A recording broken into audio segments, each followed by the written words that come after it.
Okay,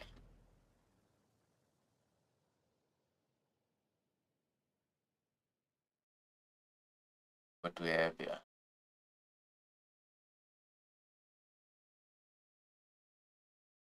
Get up and going.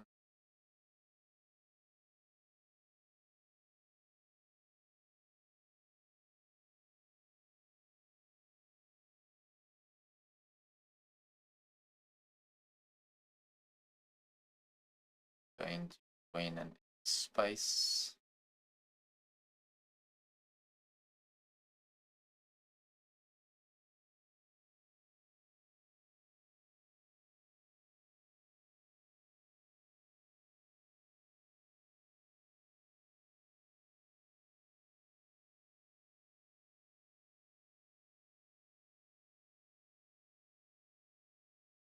Condemnation and opposition to the racial view of history has had its effect. We still not only have much to learn, the surface of prehistory has barely been scratched and will never be more than scratched if the scientists persist in spending their time in well financed projects in the so called cradle of civilization in the Middle East.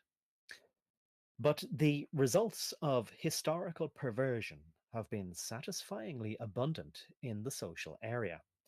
This has allowed the distorter to convince Europe that all that Europe has, it owes to the Greeks, the Romans, and an obscure tribe of vagabonds which some religious crackpots refer to as God's chosen people.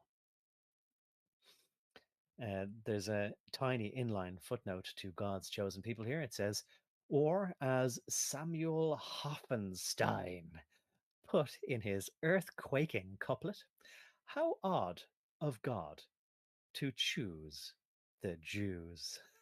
Oh, that's brilliant. Okay, I'll carry on now back to the main body of the text. In the testimony of the Spade, that's the title, however, Geoffrey Bibby, that's Geoffrey Bibby, relates some results of his straying off the beaten archaeological track and looking for the origins of Europe in Europe instead of the alien Orient. Results which will be surprising to persons brought up to believe that their ancestors were bare-skin clad savages, civilized only when forced to acknowledge the superiority of Rome. In truth, virtually everything the West has, it owes to itself, including holidays like Christmas and Easter, originally Teutonic celebrations of the winter solstice and the coming of spring, with the latter celebration dedicated to the goddess Eostre. It's like Easter, Eostre, or uh, I believe related to like Aurora of the East, the dawn of the morning light. Anyway, to law, ethics, and single breasted jackets. The world wears leather shoes and trousers, not sandals and togas. Wearing apparel very similar to items sold at Sears, Roebuck today have been discovered in Europe dating back some 3,000 years. The Western culture had its birth many millenniums ago.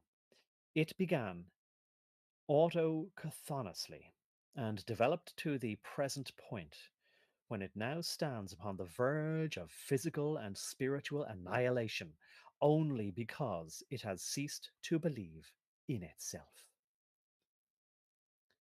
This is the lesson we glean. Further, there is a correlation too perfect to be a coincidence.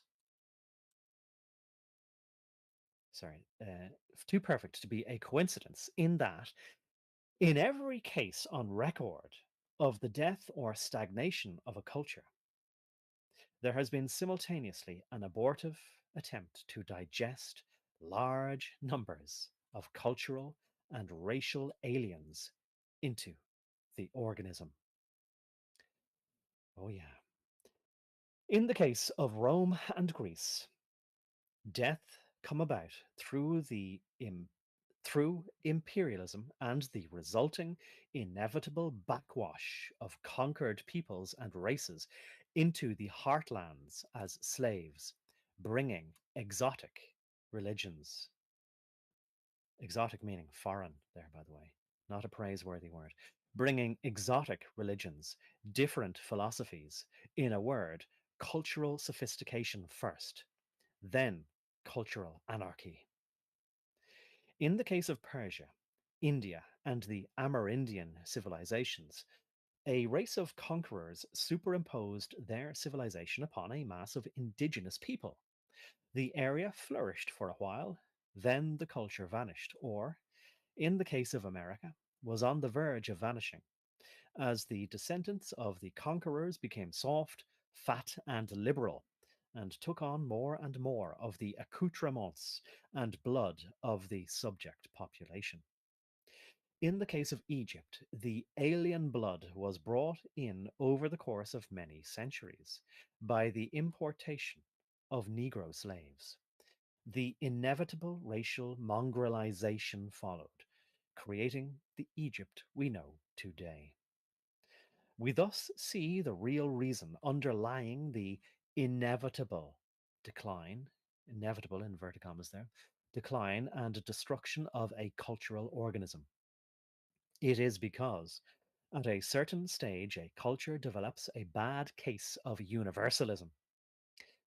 Speaking pathologically, unless this is sublimated to harmless channels by proper treatment, we will inevitably kill the organism through the absorption of a resulting flood of alien microbes. It is, therefore, the natural byproduct of universalism which kills the organism. The death of the organism itself is neither natural nor necessary. The conclusion, this conclusion comes by a synthesis of the Spenglerian and the racial point of view. Each tempers the other.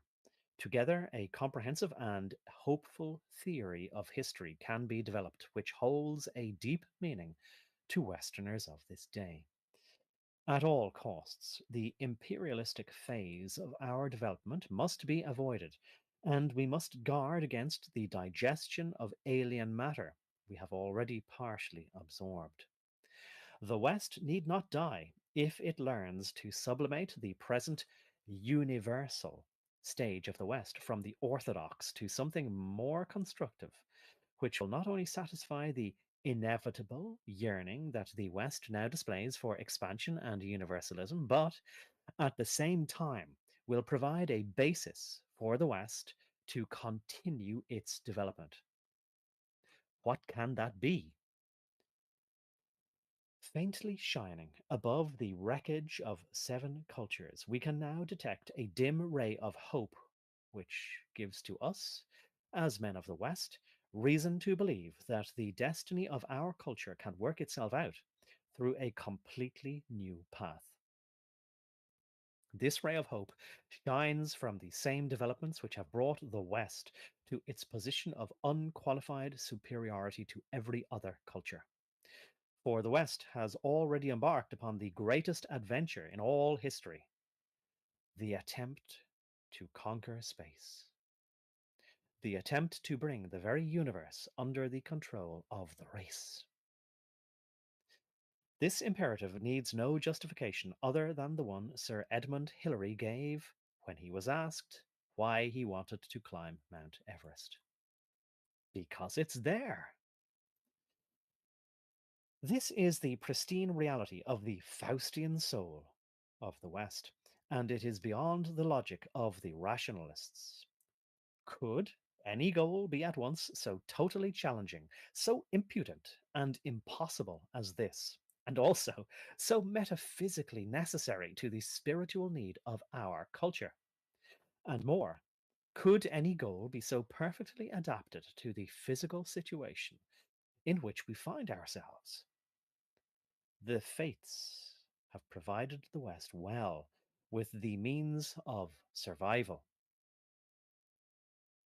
At this point in history, our techniques, industrial overproduction, and the population explosion become all important, for we see that finally the West has the means to turn the poetic imperative of the Faustian drive for the infinite to reality. Indeed, the inescapable need to do so.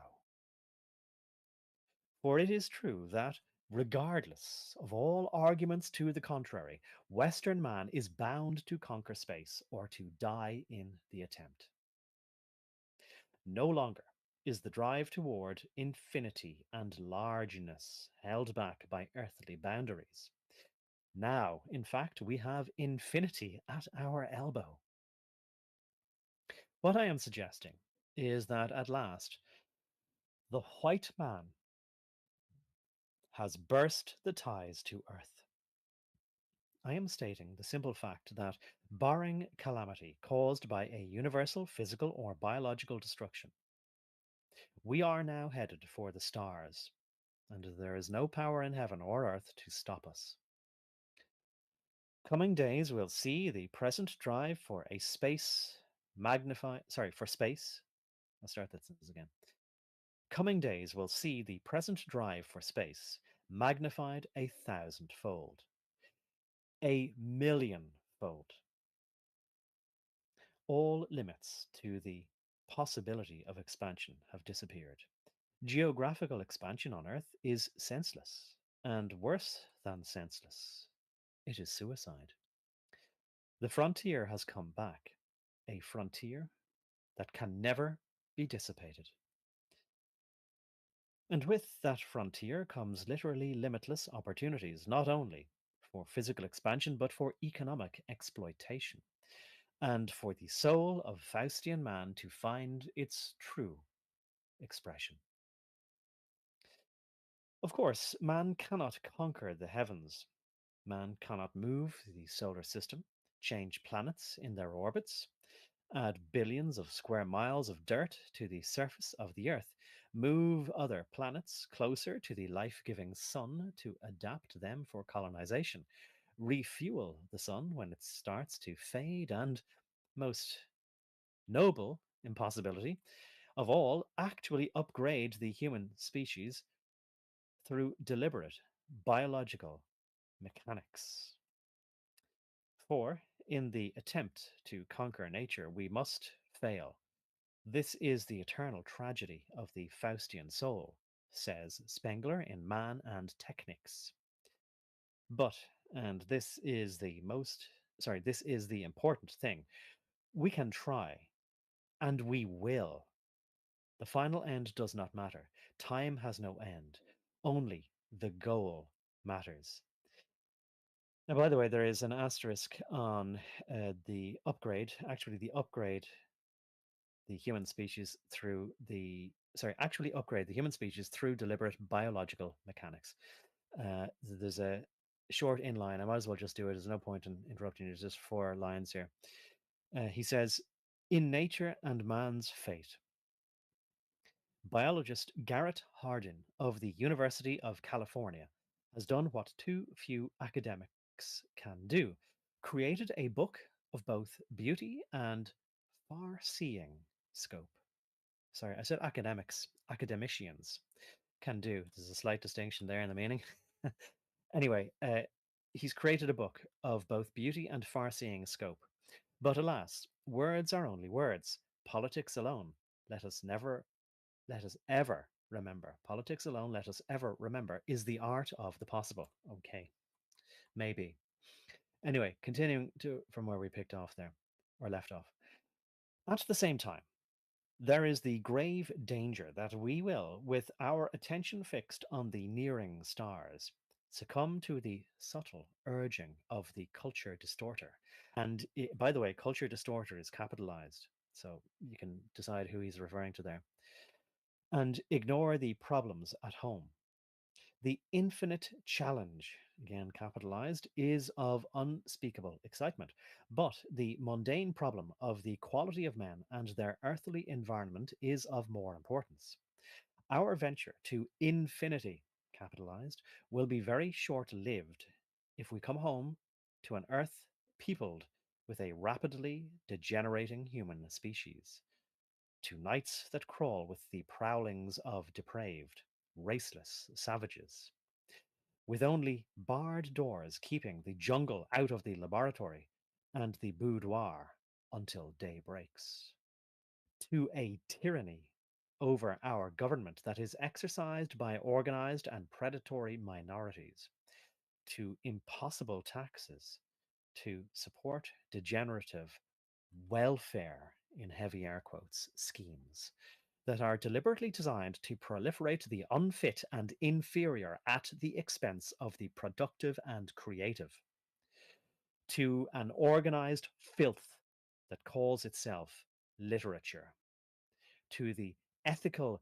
syphilis of Hollywood, to systematic lies that masquerade as scholarship, to purposeful journalistic and official propaganda that has as its sole aim the perpetuation of cultural decline, to thraldom, to an economic system dedicated to extirpating individual excellence and personal responsibility, to a liberal philosophy and a sick religion perfect for slaves, which ferociously combats all creative efforts of noble souls, revealing its own loftiest aspiration to be the implantation of a subconscious death wish in our people, to a cowardly hypocrisy that makes it impossible to speak of our real problems. And all of this for the purpose of stabilizing the total supremacy of the culture distorter, which feeds and fattens on these conditions. Oswald Spengler, then, can be seen not as the prophet of inevitable doom, but as a challenger, as a seer who was, in common with all great creators, unable to see the final consequences of his creation. And by the way, he has challenger there. Maybe like Satan, the accuser. Anyway, hence the importance of Spengler becomes the size of the future, and all men who are free from the grip of the destroyers must, as a categorical imperative, accept his basic teaching. What we do with it, whether or not we have the courage to build on the structure he built, this is up to us. We must hope that more men like Yockey will come to add a little more onto the a little more onto the concept he created, for the development of the Western cultural organism is not coming to an end, it is just beginning. What is the significance of Imperium? The title of this book here, italicized. Simply this, that now, for the first time, those soldiers who enlist in the service of the West have a profound theory to inspire and guide them. Imperium, after conquering all attempts to suppress it and destroy it, as have all constructive advances in the past of man, is seen as the only foundation which can be used to overthrow the inner enemies, reconquer the soul of the West, and pave the way to the future. In spite of the difference of opinion which Imperium will stir, this much is certain. Here is a book which is basically different from other books, precisely as the author states on the first page. Whether it does indeed signal a turning point in history, such as the author describes, or not, it contains a vast amount of pregnant thinking and new concepts, which any fair minded person will welcome.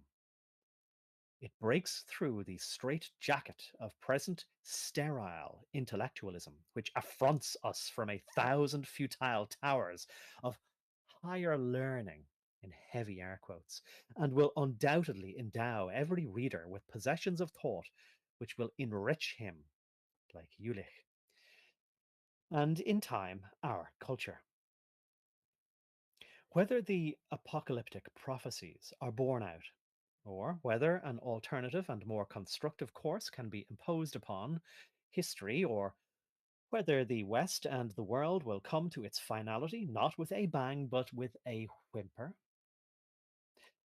only the unfoldment of time can tell. But no intelligent man will ignore Imperium. In one respect, Imperium is akin to Das Kapital, for Karl Marx gave the conspiratorial culture distorter the necessary ideological mask to hide its mission of ruthless, total destruction. He provided an ugly and invalid theory of man, cloaked in putrefying equality, mewling hypocrisy, the disease of undiscriminating altruism, and the science, in heavy air quotes, of economics. By so doing, he thrilled the rationalists with a totally specious verity, something their stunted, guilty souls desperately needed after they killed God. Francis Parker Yockey has done the same thing for those who are constructive minded and who have the intellectual and moral courage to face reality and seek and speak truth. This is why, although Yockey's plan for the West may not be perfect, it contains atomic power. If only one man reading this book is influenced to lead, and if others are made to see the world a little more clearly than they do now, and if they are thereby enabled to discriminate between their true friends and their real enemies, and to recognize the need for leadership and coordinated action, then Yockey's life of suffering and persecution and his monumental accomplishment, in spite of all, has not been in vain. And whatever course destiny may take from this day forth, I shall always be baffled by two questions. For one, is the republication of this book in itself concrete evidence that its prophecy is being worked out? And lastly, now you must accept this at my word and question me no further. It is most strange that two men, neither of whom can bring themselves to believe in either destiny or nor eternal justice, that these two heathens and bitter realists, these two rationalists, if you will, were the only ones with faith enough to take it upon themselves to see that Imperium is not forgotten, but is made available for you, dear reader. And that is the introduction written by W.A. Carto. And just one very quick note, if I could, just on that there, uh, on that these people who claim or maybe don't espouse any particular faith, nor even any particular belief in God, nor necessarily any sort of superstition in things like destiny or fate. They're maybe rationalists of a sort or scientific minded, that kind of a thing, a pragmatic type of people. What would possess these people then to do anything out of just simple, pragmatic, routine, mundane things that are self serving in the here and now? Why would they suffer for a world they'll never get to see? So I'll just say that I read a book once on scientists. It was a great book. I gave it to somebody, knowing I might not get it back, and it doesn't matter that I didn't. But there were so many scientists of note there, and I'm trying to think of the German one now. He co-invented, let's say, calculus. Um, and you'll know who I'm talking about in a minute. But anyway, as he looked into more and more things, scientific equations, how to work things out, he was asked to help out with mining, I think in Germany. And, as he said himself in some of his memoirs, I think, or his diaries, maybe that his wife might have published afterwards, that the more he looked into numbers, constants, equations, things that should be absent of God, very dry, not even poetic that might inspire you to believe in a God, or something that could conjure an image in your mind that you might say, oh, the world is so beautiful, there has to be a God. No, none of that. Just the more that he actually looked into it factually with the hard numbers, the numbers kept working out to such perfect numbers like the golden ratio, and maybe Euler's constant, things like this, that he said, look, the answers are too on the nose. They're too spot on. This world and the way that it is constructed to such mathematical precision that I'm only barely getting the measure of it. Even I couldn't measure it accurately enough to do it justice. He was saying, I can no longer live under the sort of conceit, the shared delusion that there's no God. I think that's what made him sort of say, I am humbled now enough to not be an atheist for sure. Do you know the German scientist that I was thinking of mostly? No, I don't remember. Well, it wasn't a trick anyway. I'll think of it anyway, and I'll come back to it anyway. But look, if anybody Maybe would like to come up the and Marcus speak at will this know. point, yes, I'm sure he will. If anybody would like to come up and speak at this point, you'd be most welcome. I'm sorry if you heard things and at the time you might have said to yourself, I have to comment on this now. I'd be very pleased to hear from you if you would come up. But mostly, will you go ahead, and then maybe Frank would want to say something as well.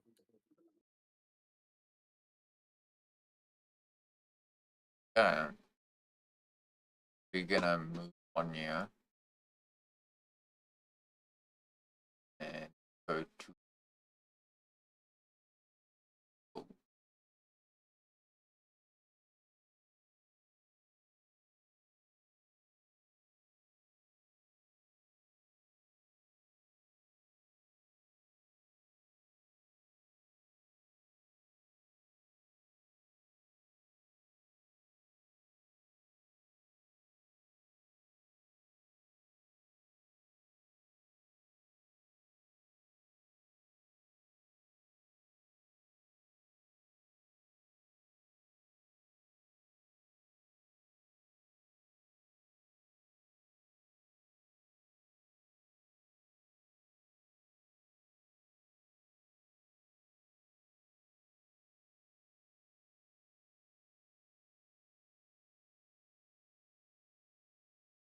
Update the title.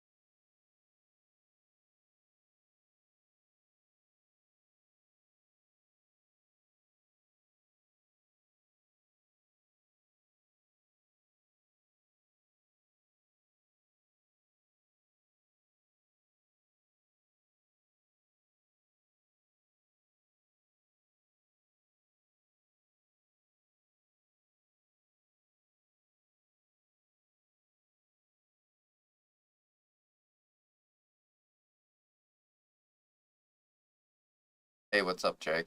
How's it going?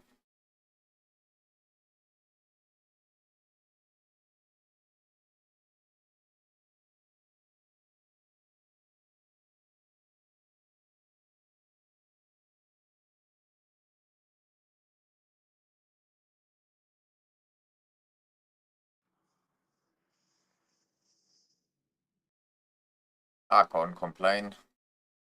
Chilling.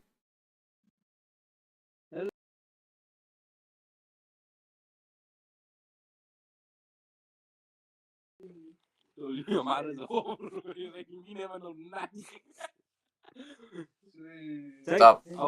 Stay away. What you doing, bro? Um, You playing with your PP?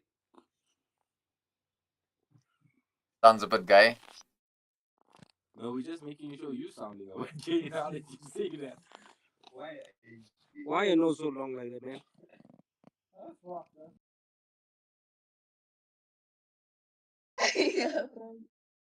Yeah, how's it, man? What's up? How's it going? Yeah, it's going well. It's going well. What you guys up to?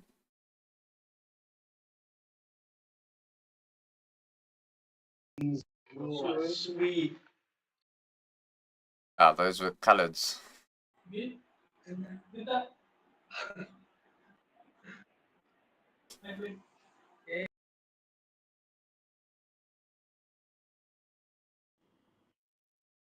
That's a cheat.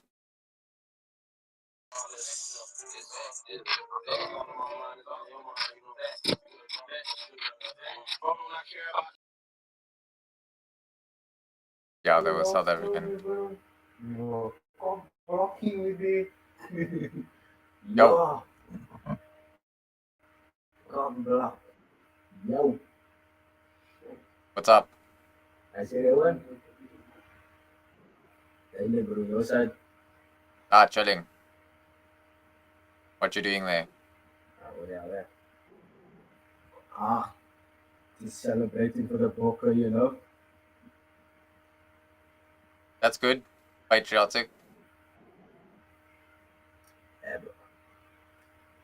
And you, what you up to? You dog, video. Say again? Sorry? I say, what you up to? You really dog, bro, you. Yeah, I don't know. I've been having problems with my camera. The lighting's not very good. Like, I've got a light on right next to me, but just chilling though. Hey, bro. I have an old laptop. Did you see this thing camera quality? I can maybe fix the lighting issue. Yeah, there, that's better.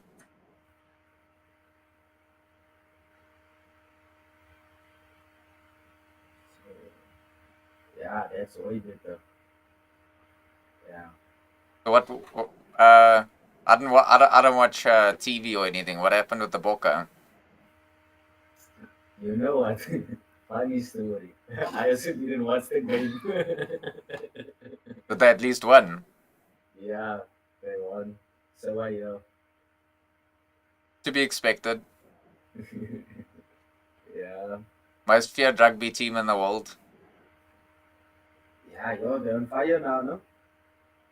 Yeah, but they've been a strong team for a long time. Yeah. But they're winning a lot of games now. Most of the games. Who did they play against? Fuck, man. Yeah. I don't You even don't know who know. they played. I just heard they playing today. I heard today they playing today. And then I just heard, oh, everybody shouting. So I just knew. Any excuse to celebrate, eh? Yeah, that's basically it. That's basically it. Sounds good, bro. Well, enjoy your night. Alright, you too, bro. Sweet man, take it easy. Yeah, that's a colored guy.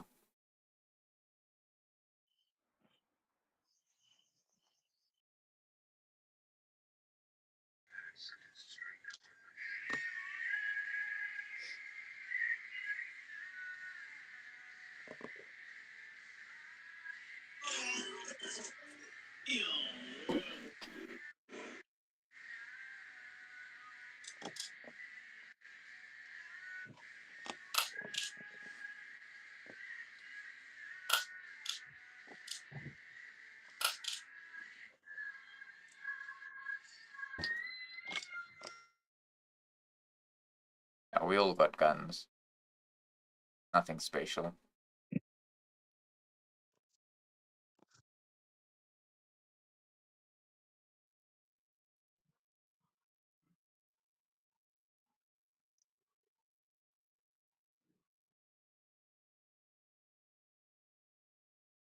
He's luck.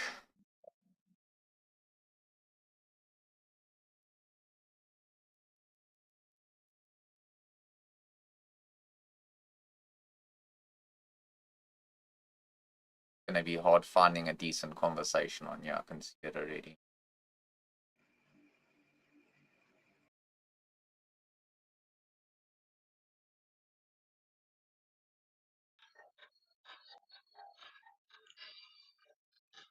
Up.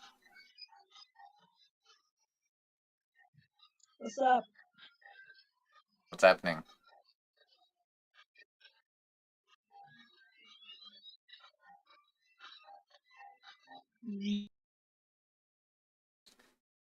Believe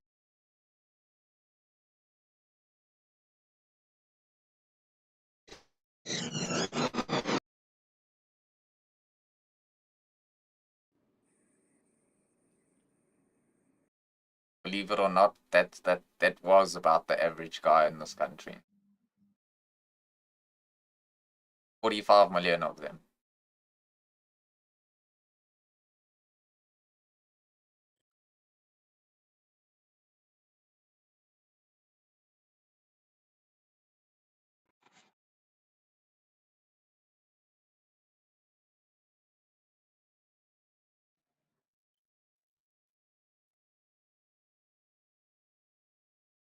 Camera froze.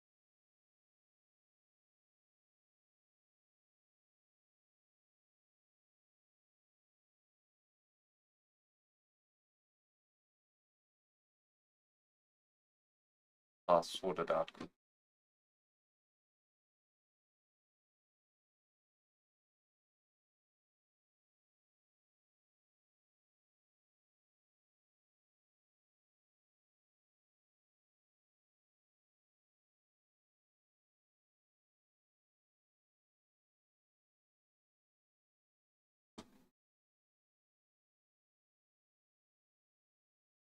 I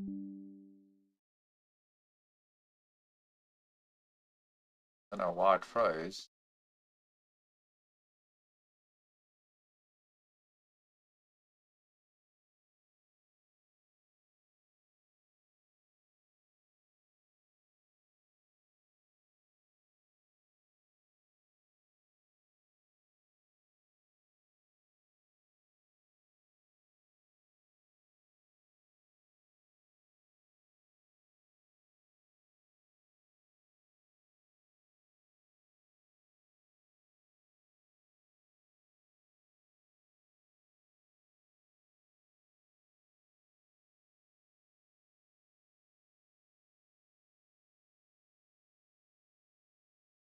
On the app side, because everything else is working.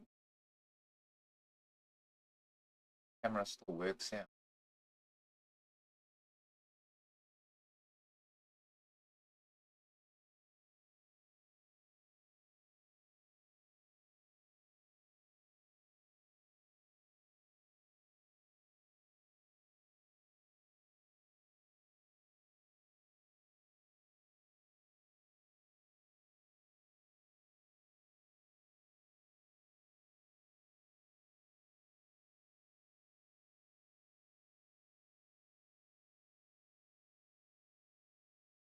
I don't know, let me try and reset it.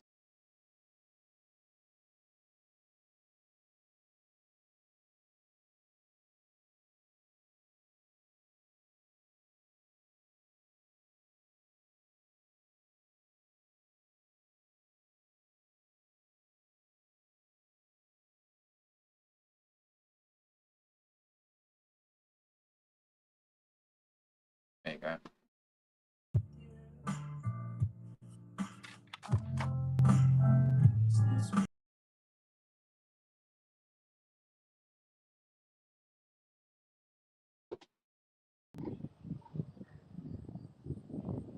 Up, Shit, where you from? South Africa, and you?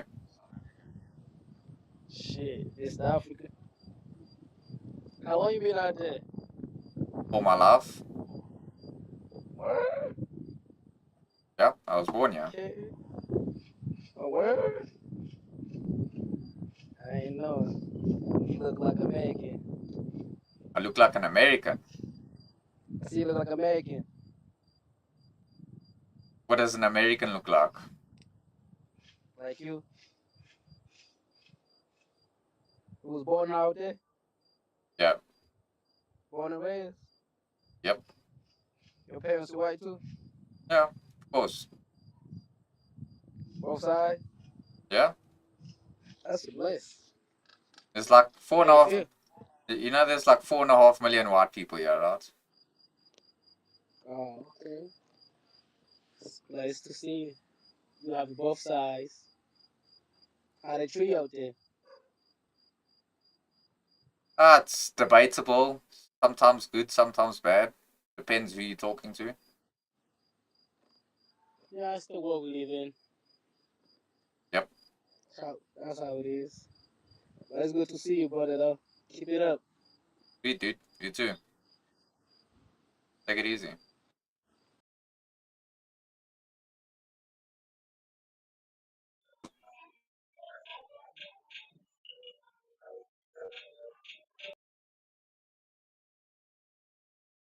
Can you finish?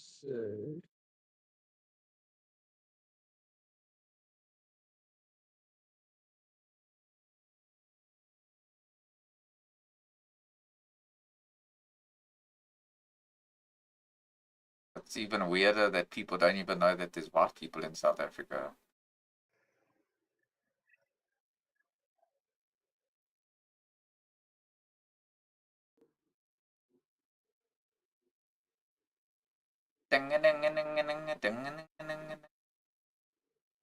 Just sleeping on camera, yeah.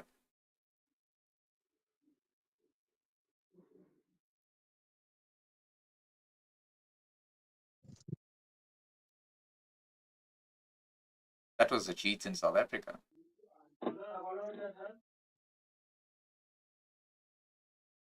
Yeah, low key. Oh god.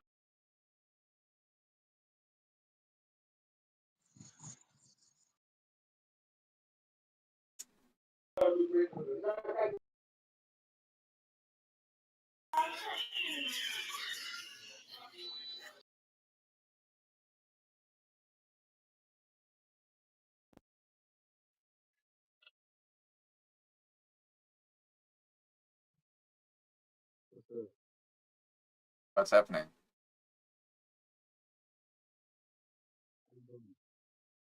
I can't really hear you.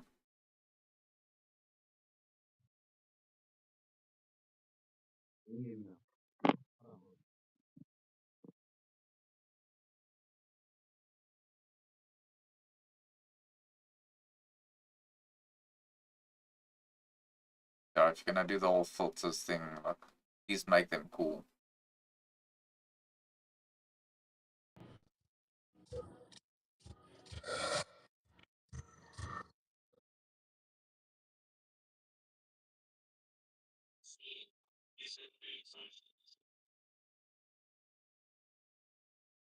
Like, I'm kind of looking for some people that I can get into some interesting conversation with.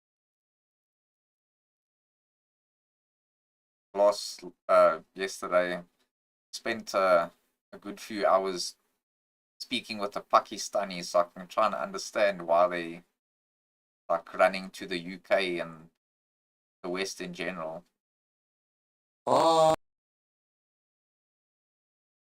And try to get me to sympathize with him. Like it's white people's problem. Like it's the West's problem to save all these. Yo, Yo, you good? yeah, and you? Yeah, not too bad. How's I UK? see this civil war starting. Yeah, white revolution, brother. Yeah, We need it. it's gonna happen. Like, who was it?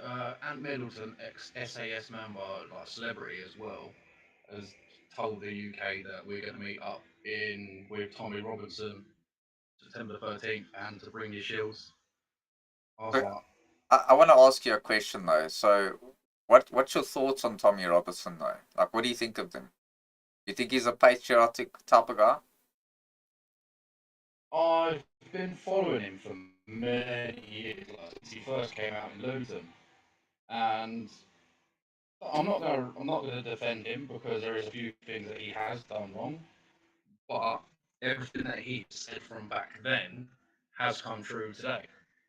I'm like, a lot of the things that he said and a lot of the way he's gone about it, I'm not going to agree with, but the points that he's made is like relevant.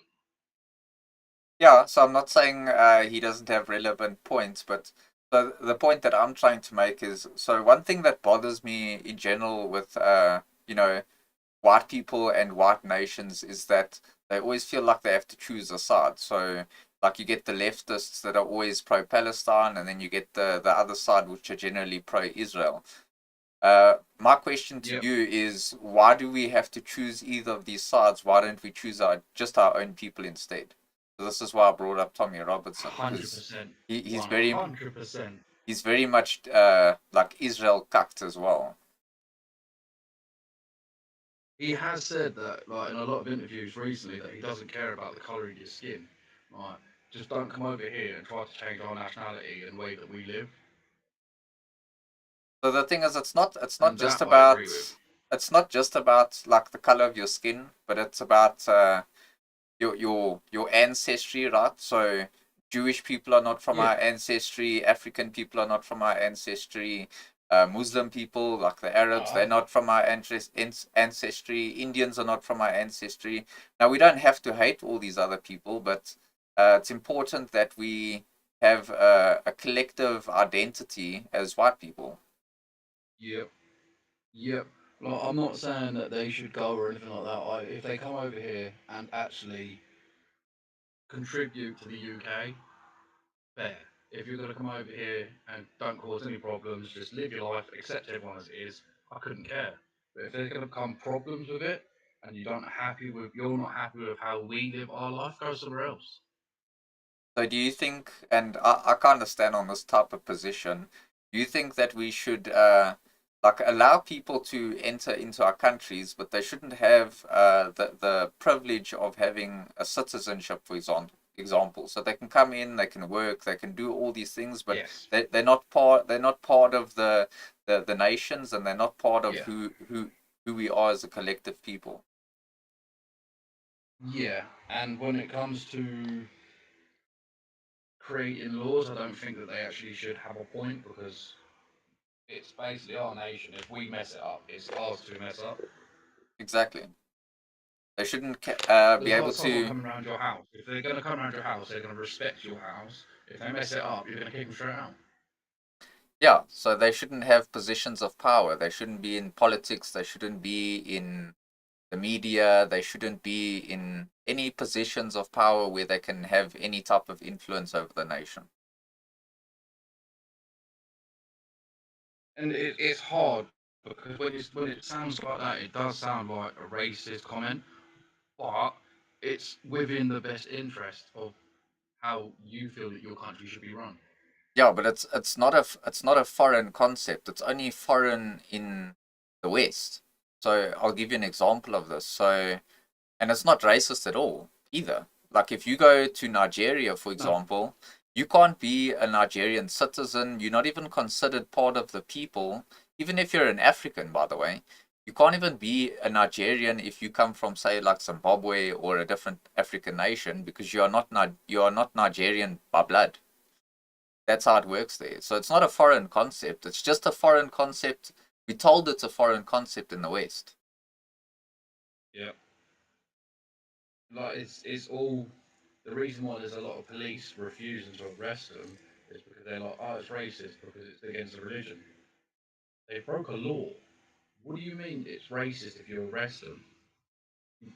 If if I went over to your country and I was driving on the other side of the road and got pulled over, sorry, like, I know I've just done like 90 down the other side of the road. Like my country was driving the other side of the road. My bad. Yeah, but you broke a law.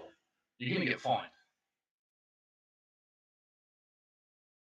Yeah, Did you well, see the news report of the migrant who followed a lady home and went into a house? She was blind.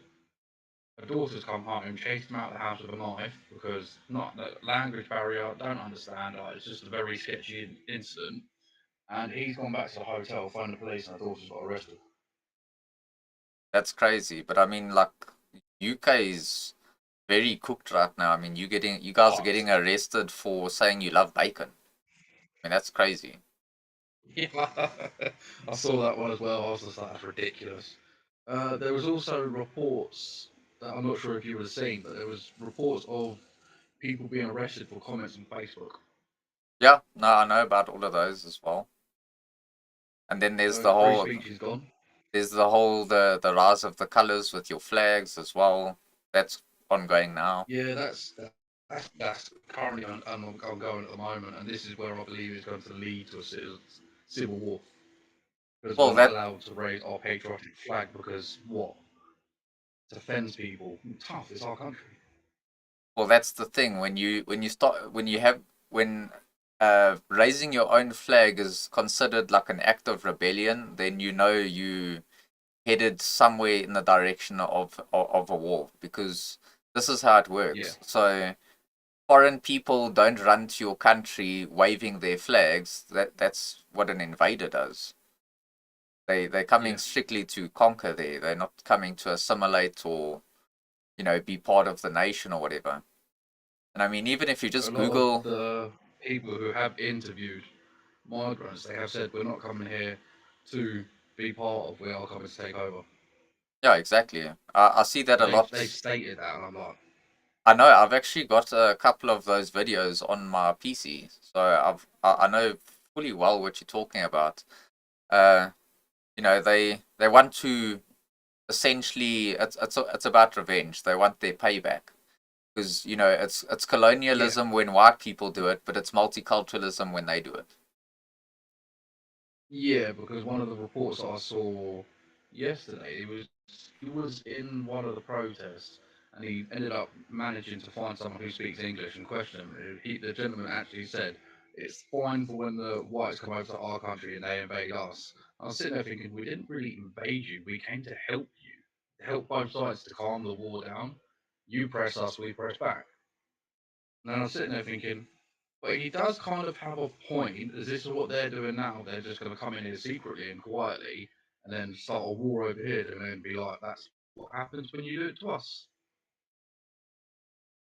Yeah, well, I'll be honest with you. Like, I'm South African. We've been here for 373 years. We named this country. We built this country. We gave the black people everything that they ever wanted. Yeah, they use our technology. They Yep. use our languages. They use our inventions. And there's a reason why we had apartheid here. It wasn't it what we didn't wake up one day and think, we should oppress these black people. We did it to have a civil society. And Yeah. ultimately, you know the propaganda was that we were the bad people, and they rallied the West against us, and we had to ultimately hand the country over to them. But if you had to see what South Africa looks like today, you'd understand why all of that history made sense. And now the West is starting to experience that same fatigue. Yep. And then because we've also got a lot of Muslims in Parliament as well, I know. mayors, like a lot of it's going down, and I'm like, hang on a minute. The healthcare sector as well, the education sector.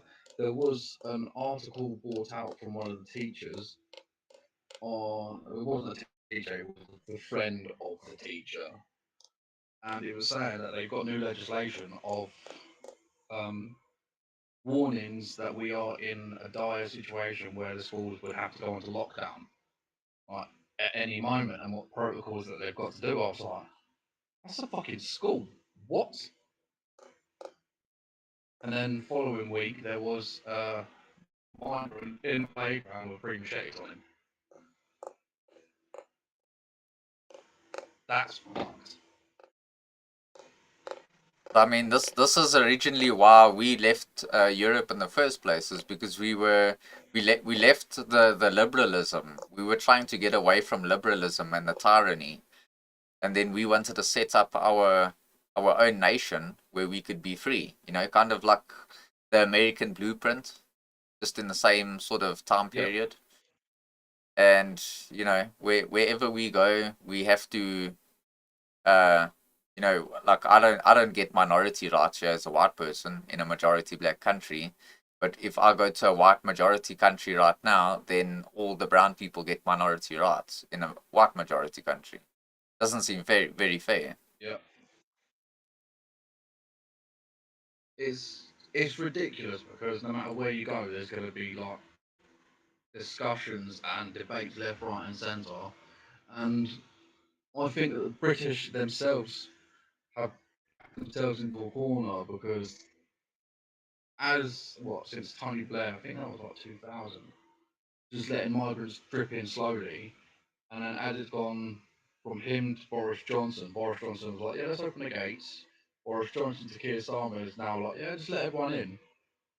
Within, what is it? I think just in July last month, there was, I think it was like 20 something thousand votes within a month. No, 330 votes, but like 25,000 people migrated over into the UK in 1 month. And then he brags about like the odd five that he deports. Yeah. I'm like, I couldn't care about like the singles. So a lot of people that I've seen interviewed have said that I don't care who you are, where you're from. If you are not a British national, like your heritage is not from here, you break a law, deported. I was like, I agree, yeah.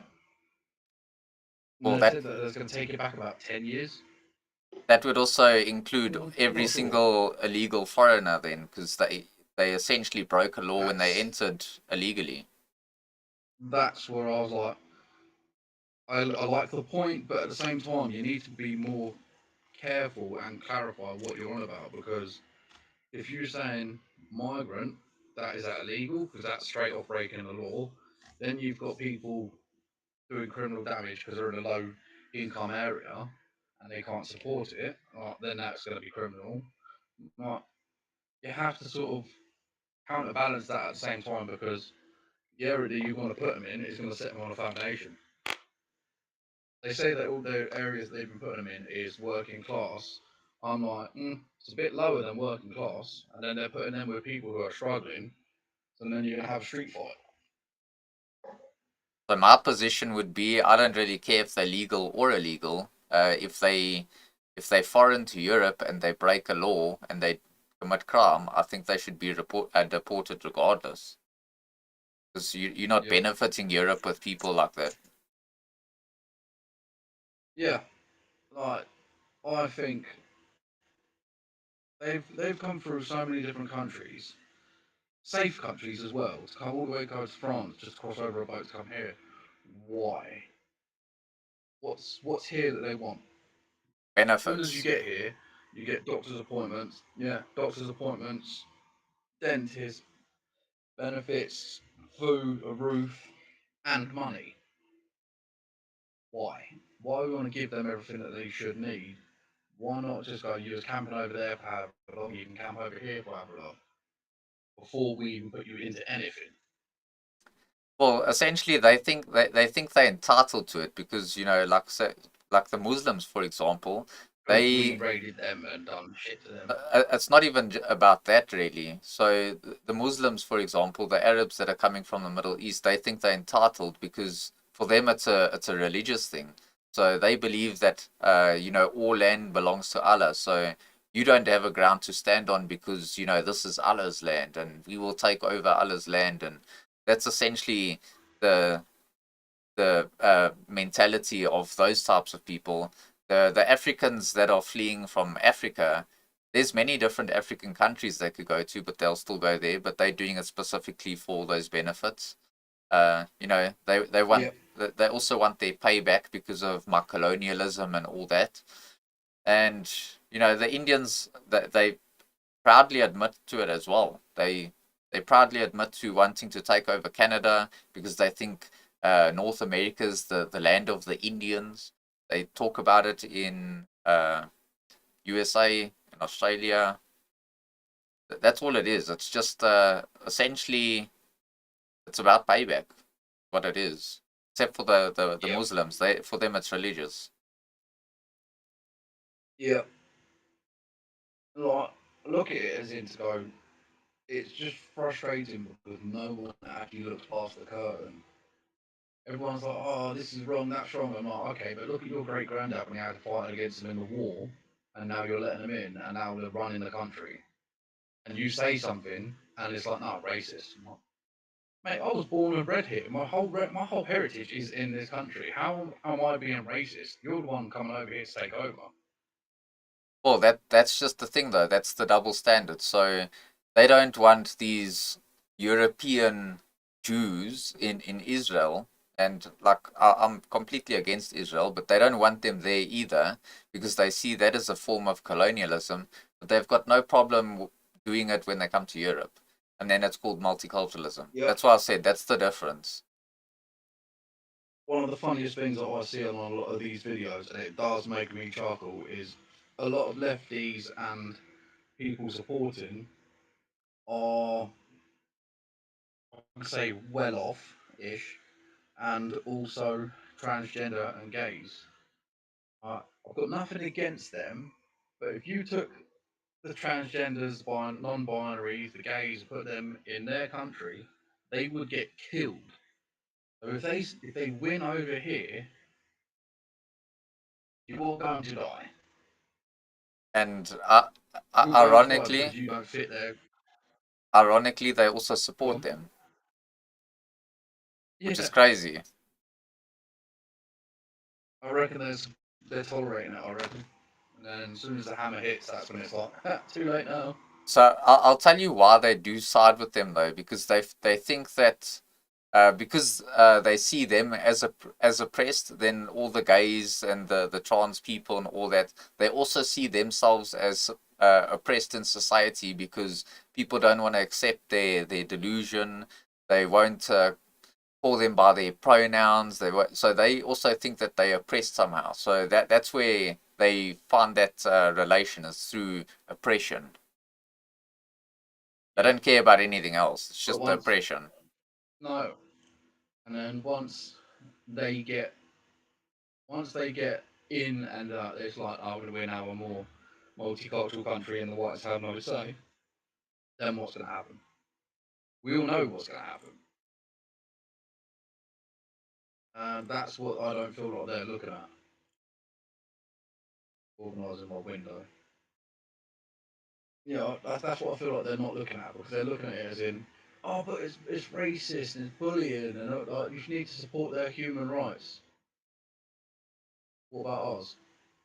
Exactly. Ours as a nation, like, why have we got no more free speech? I'm pretty sure that was one of our human rights. You have the right to free speech, and now that's gone. Like, you want to identify yourself as a fucking dolphin? I'll call you a dolphin. I still think you're a woman. You can't say I'm wrong on that. Just because you want to be identified as what you want to be identified as does not mean that I have to call you that. So This is one of the most recent things as well is you're not allowed to call a bald man bald anymore because it's sexual harassment. Yep, for just that's stating part the of it. very Not allowed. for just stating the very obvious.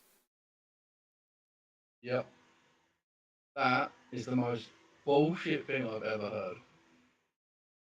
If I'm stating a visual fact that we bald, I'm now going to be done with sexual harassment. Right.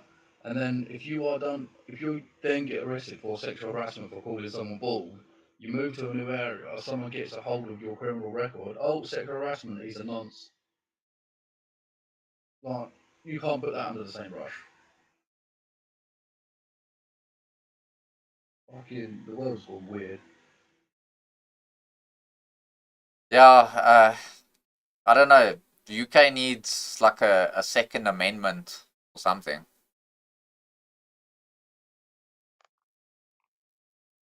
What's up?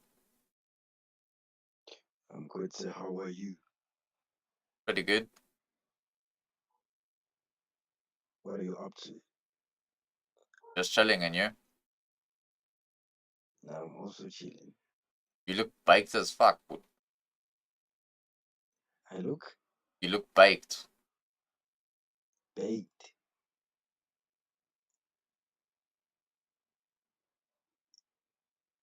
Really? Yeah. Is it bad? I don't know. Like I don't judge. You smoke No, weed. If you smoke weed, that's your thing. no, my eyes are like this. I have like small eyes, so yeah. Cool. What you doing? I've got like eye problem. Okay. Yeah, Cool. What but what do you thank Yeah, yeah. Carry on. I'm just chilling, talking. Just killing time. Yeah, Nice. Where you from? I'm from Johannesburg. Same. Mate, do you know Springs? Yeah, yeah. I'm from Boxburg. Yeah, I'm in Springs. It's a rough place to be in. Mm, mm, nah, it's 50-50. Yeah, well, I suppose Springs is still I would say that, the like, the decent side. It's Brakpan that's the problem. yeah, break pen, yeah, it is a problem for sure. Oh, what do you do? Hmm? What do you do? Like, what do you do for a Um, living? I'm working at Sewani Stillwater. It's a gold, platinum refinery. Yeah, Okay, that's pretty cool. yeah, I'm working there. What about you? I trade forex. Yeah, that's nice. Not really. It's very time consuming and not a lot of fun. Hmm. But it makes money, so Yeah.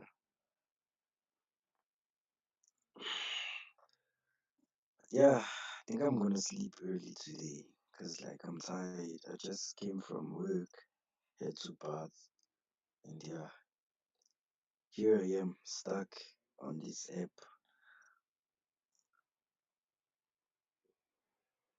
yep. So tell me, what do you think about this country?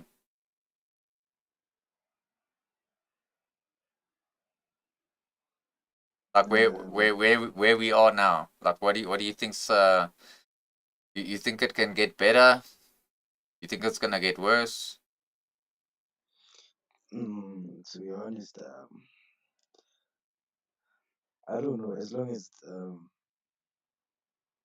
there's still this thing of white, black thing that is still happening, you know. So I don't think it's ever gonna change, and due to the mentality that we have as a country, because, like, remember, yeah, we have to support each other. We have to be, you know.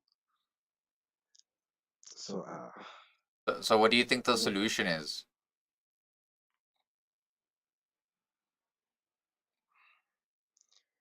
uh, we just have to live as one and try to improve as a country. Um, we have to focus on the bad side, on what is happening in the country, obviously, in order for us to fix the matter. So but like so what I'm trying to say is so with our politicians the way that they are doesn't matter who like me I don't like DA, I don't like ANC, I don't like EFF, I don't like any of these political parties. I think they all corrupt. I think they all divisive, and I think they all going to give us problems regardless. So if we can't fix our political issues, how would we improve this country? Because we've got racial tension, we've got corruption, we've got failing infrastructure, we've got high unemployment rate, we've got a lot of crime. Like we've got a lot of Yeah. problems to deal with. So, what do you think the solution to all of that is? Uh, the solution, firstly, would be remember those people that are in the parliaments. They're old people. Yeah, but So I mean that if, doesn't mean if, anything.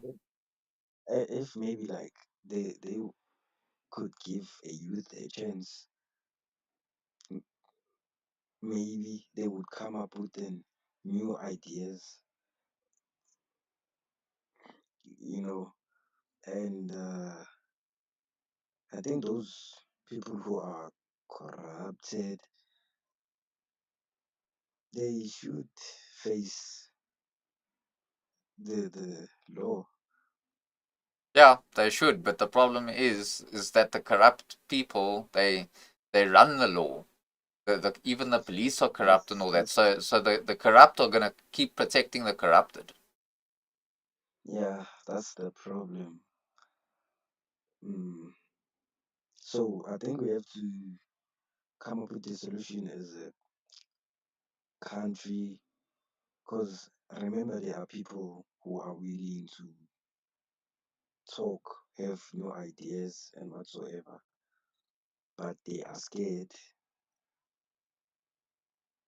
you know, because yeah, they are scared for their lives.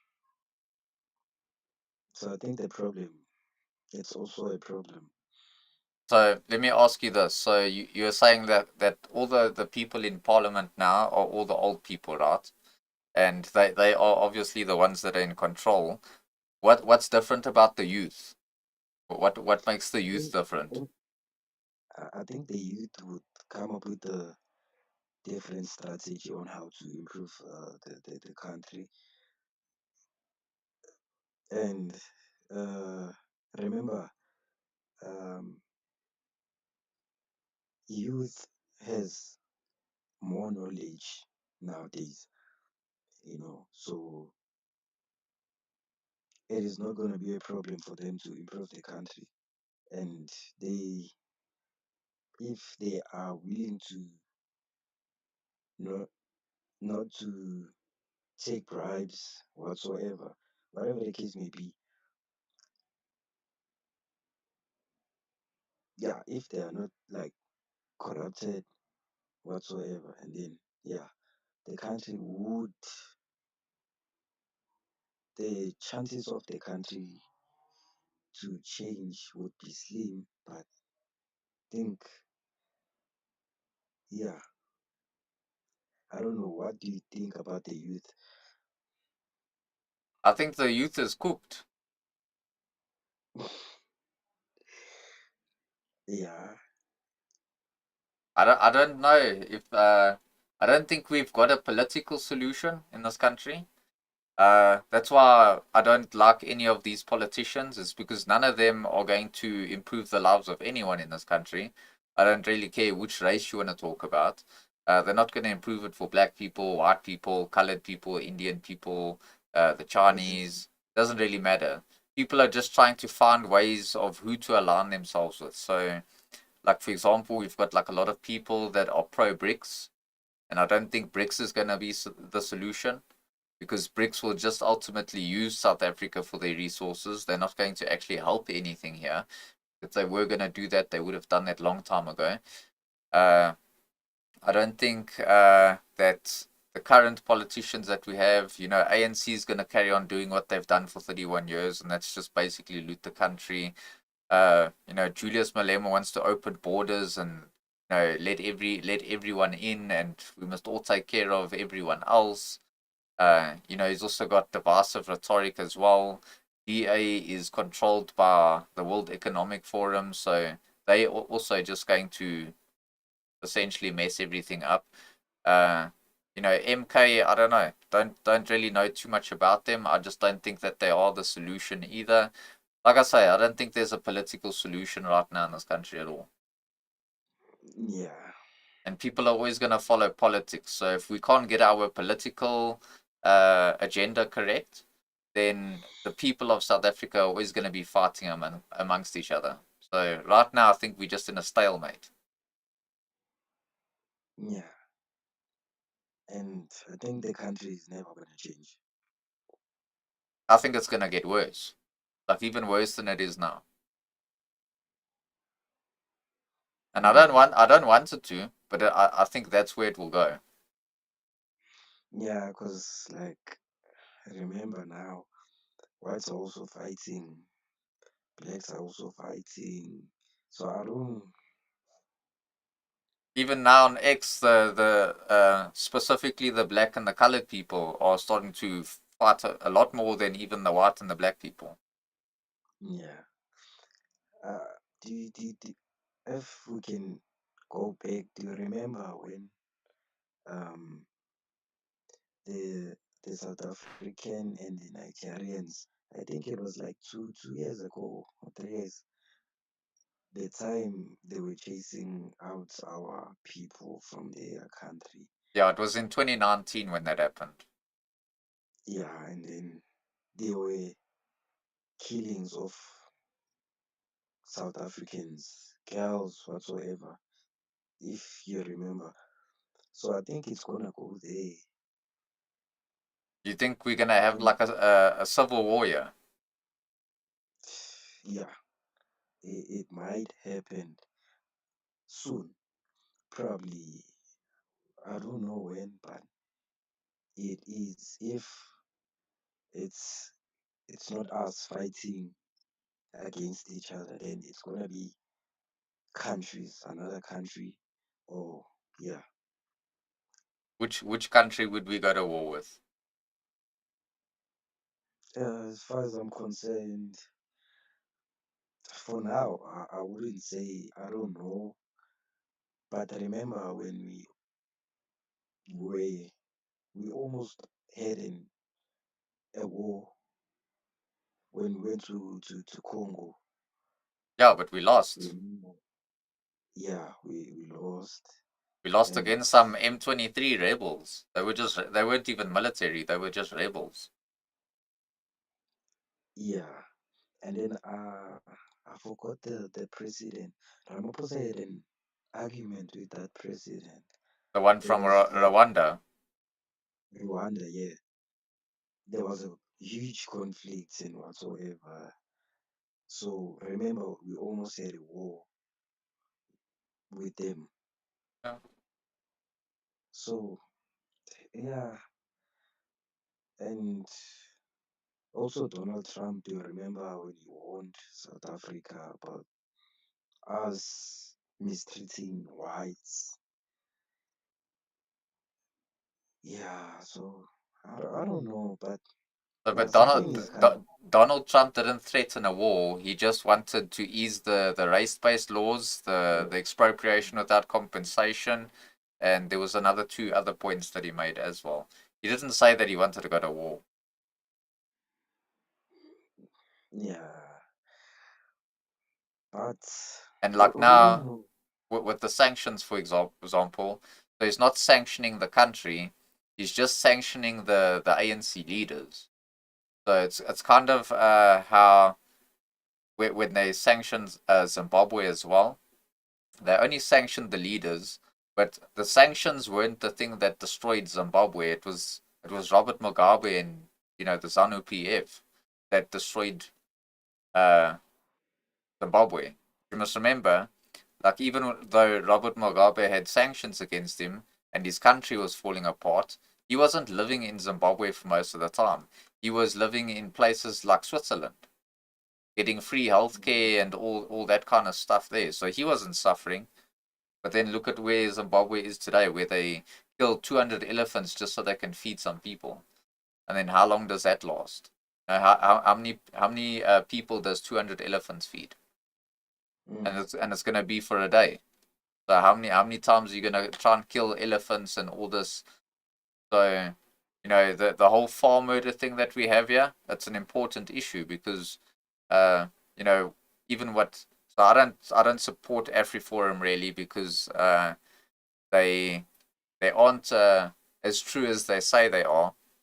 But what I will say about AfriForum is the reason why they got behind the whole why they were advocating behind farmers is because food security in this country is very important. And if our farmers, whether and it's not just white farmers, it's also black farmers, it's also colored farmers, and it's also Indian farmers. If we allow these types of crimes to go on and then we just consider it normal crime, then that becomes a mm, problem because we acknowledge things like gender-based violence. We know that gender-based violence exists, but as soon as we start talking about farm murders, then everyone wants to deny that and then say, oh, but crime just affects everyone, which it does. But uh, you know, nobody's going out there every day and getting targeted for a specific reason. Nobody's going out there and getting targeted for a specific reason just so they can steal your phone or hijack your car or whatever. But these farm murders, they're going specifically to those farms and they're killing those people. And like I say, there was, I think, a couple of months ago, like maybe like even 3 months ago, there was a black farmer where Mm-hmm. people had gone onto his farm and went to attack him.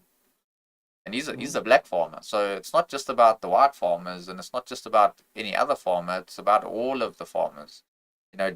Food security in this country has to be number one. Because without food, what do you think is going to happen when we have no food in this country? Yeah, people are gonna be crazy, act like animals again, loots and everything, causing havoc. Exactly, the violence is going to start. Yeah, And then what's going to happen is it's going to erupt into a race war. That's exactly what yeah, it's going to yeah. happen. I think it's gonna affect mostly the economy. Like trust me, you'll be hungry and starving way before the economy is going to be affected. The economy will be affected, but trust me, you need to eat every day. The economy can still last for a couple of months. Yeah. Are you live? Yeah,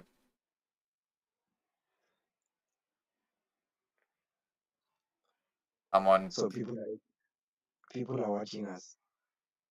Yeah, not a lot, but there's some people. Yeah, I'm on Twitch, YouTube, Rumble, and Kick. Yeah, I'm dead. Wow. Nah, I'm just saying.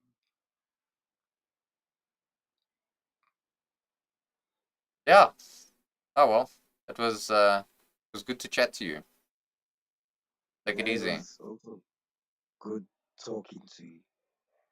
Cool, man. So where can I watch this live?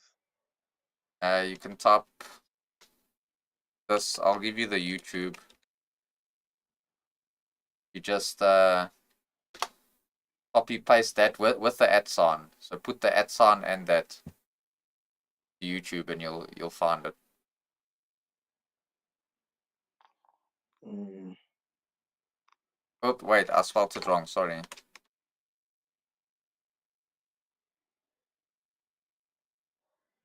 There you go. That's the correct spelling. think I'm gonna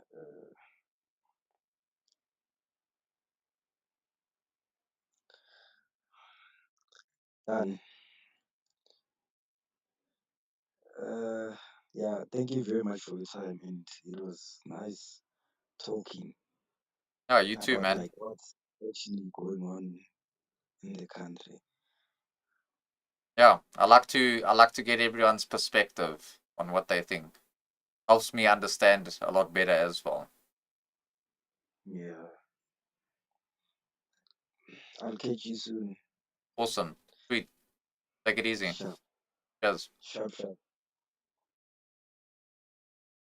RQ68 on full display.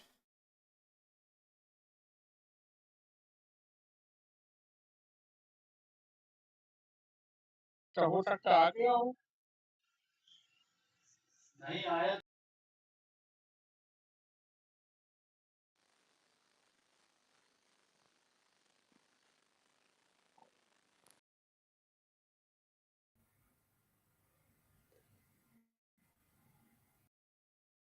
Yeah, I want.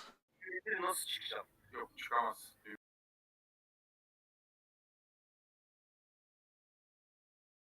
Nope.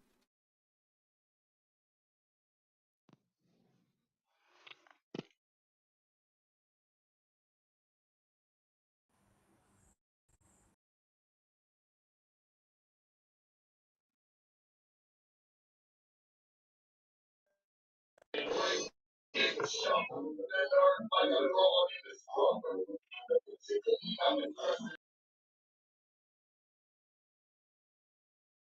much noise.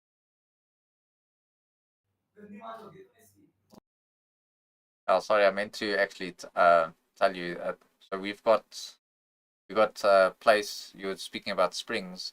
We've got a place called Springs, and then right next to that is a place called Brackpan, and they're kind of like ratchet areas. But Springs is like the more civilized part, and then Brackpan is just that place has got some feral creatures in it. Uh, they're mostly also white people as well, but when you think of redneck, it's kind of what you'll find there. Yeah.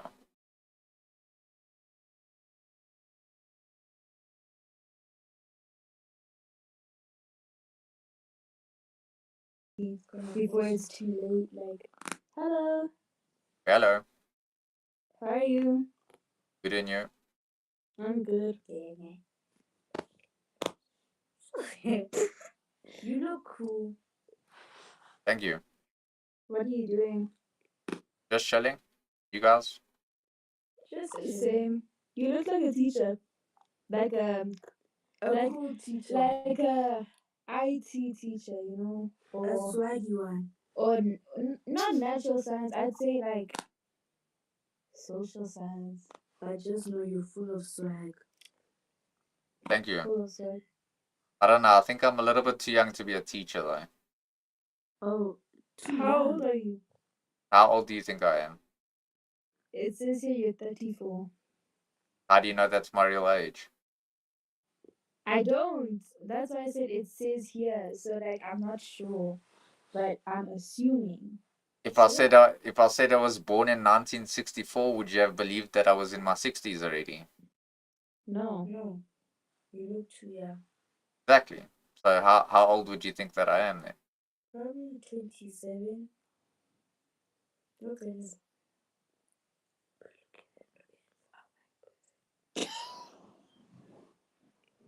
You look so young. What? Okay, you know what? You have a nice day, okay? Peace.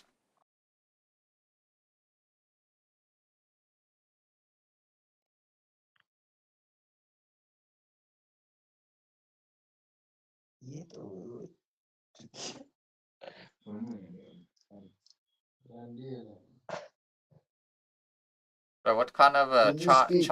what kind of a Chinese Indian are you? Oh, what the fuck, Chinese? You African American Hey, man. you fucking bitch asshole, you motherfucking bitch. What in the Kalergi mutt are you? What's that? What Oh, what? are you Japanese? You do a fucking look like Japanese? Kind of. I'm from India. Cool.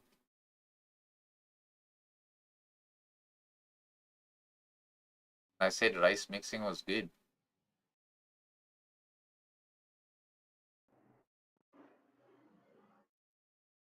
Jeez, like.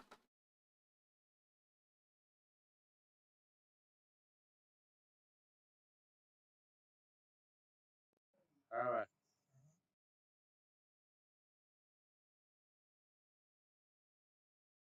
First back, I've known no one's the chosen one since I was in the nutsack. The sperm cell with the heart of a sperm whale, ready to tackle the. Yeah. Bro. Yes, bro.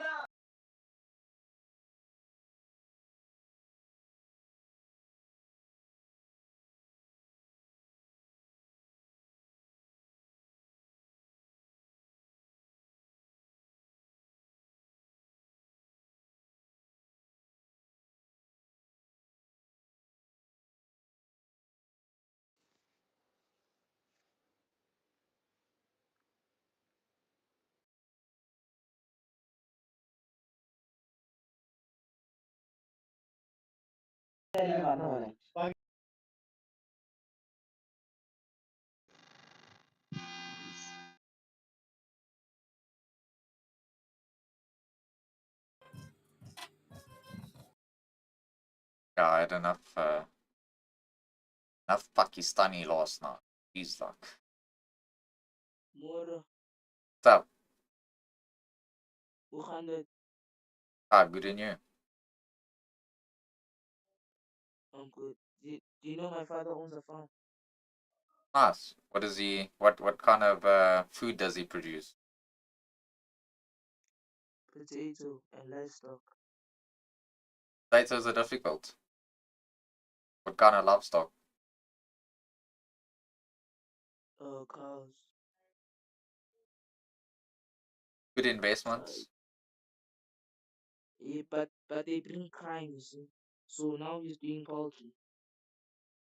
Cows bring crime. You won't understand. They bring theft. They bring theft. Okay?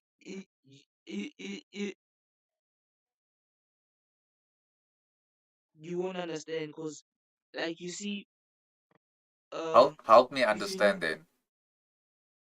you see, if you from Eastern Cape side, Yeah, like, you know where's like Mtata, yeah, you know where's Transkei. yeah. Yes, you see, there's like a lot of cow theft. Like, if you, I can't, I Yeah, but that's not the cow's fault. That's like saying if people steal a car, then like cars bring a lot of crime. Not the car's fault. It's the people stealing the cars. It's the people stealing the cows.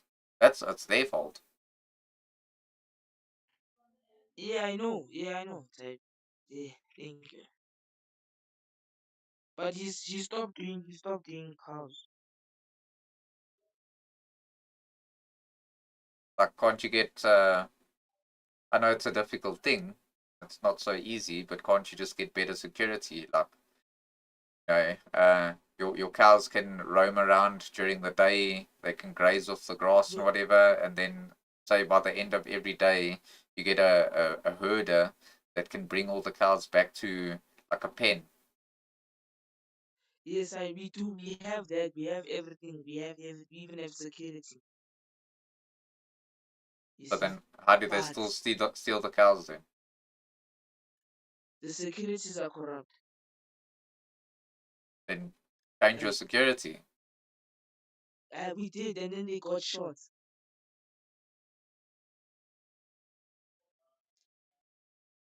Do you They live on got a shot. Yeah. do you live on a farm now? You? Yes, I'm in a farm now. Yes, Yeah. I'm in a farm now. I was actually just talking to a guy just now about farm murders and the problem in this country. Yeah, like it's like a problem. It's like it's not even like only white people now. You see what I'm saying? It's like everyone. Yeah, we know that's what we've been saying all this time.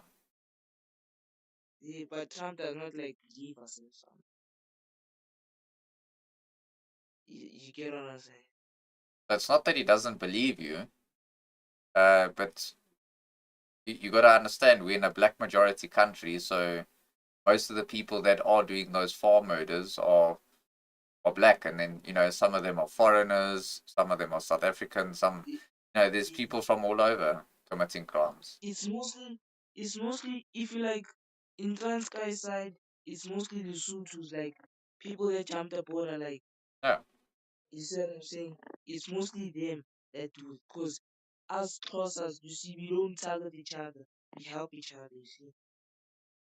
yeah. So then this is what we've been saying all this time is instead of having the racial divisiveness about the farm murders, like if we brought it up, then it's up to you guys like you, for example, to come forward and say, look, because Trump doesn't, you can't tell the difference between a Zulu, you can't tell the difference between a Khoisan or a Sotho or a Tswana, you can't tell the difference.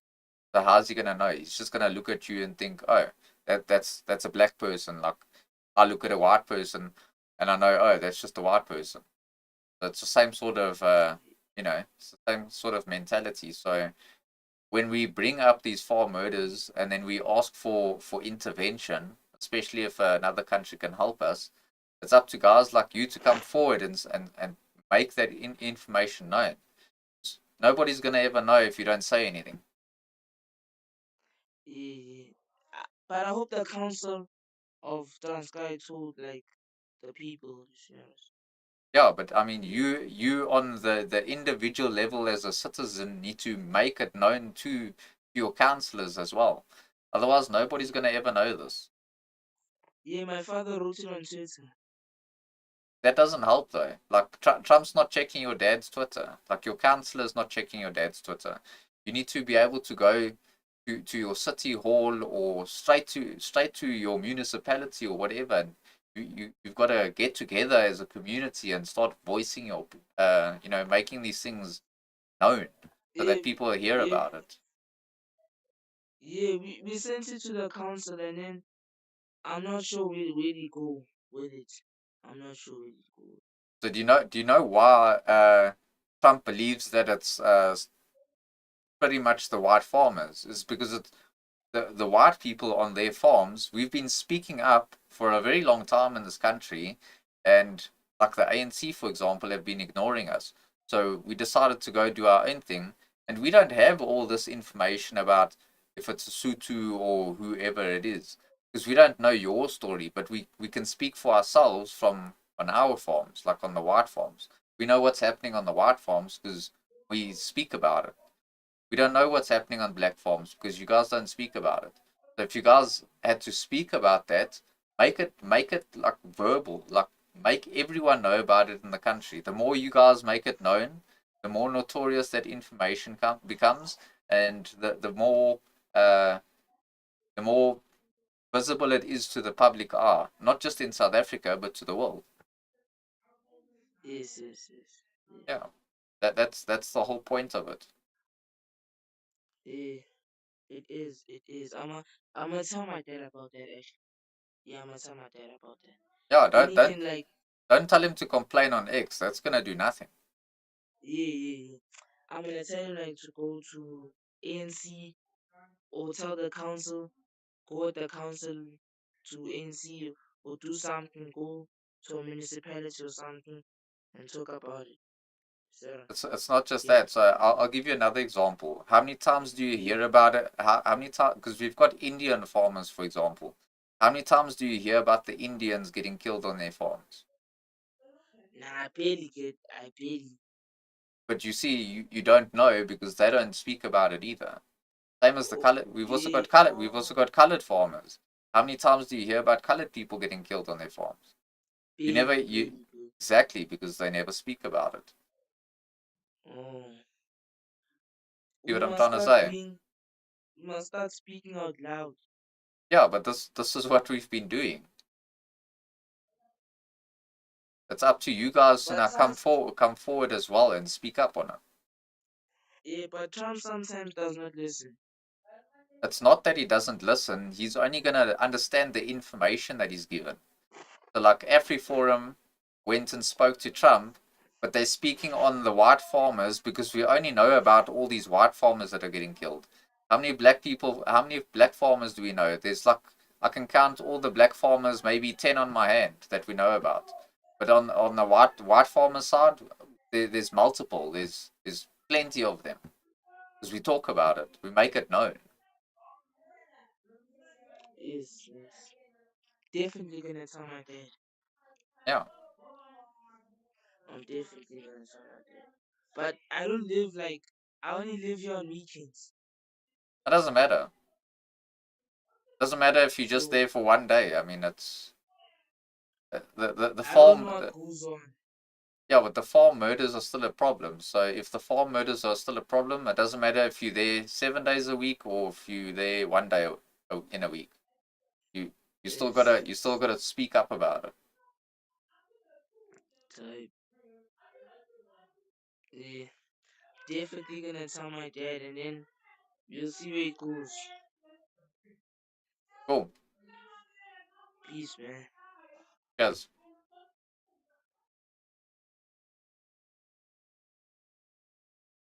Hey.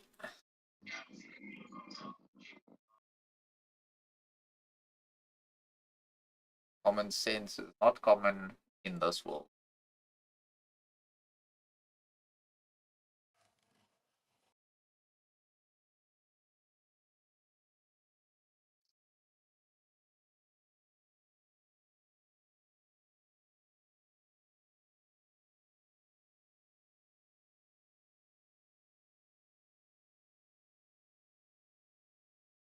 Why is the way to do?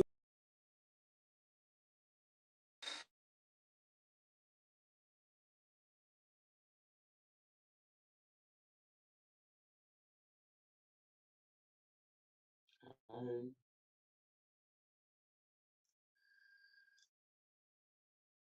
hi, Yo, what's up? what's happening? First person who told to me, I just,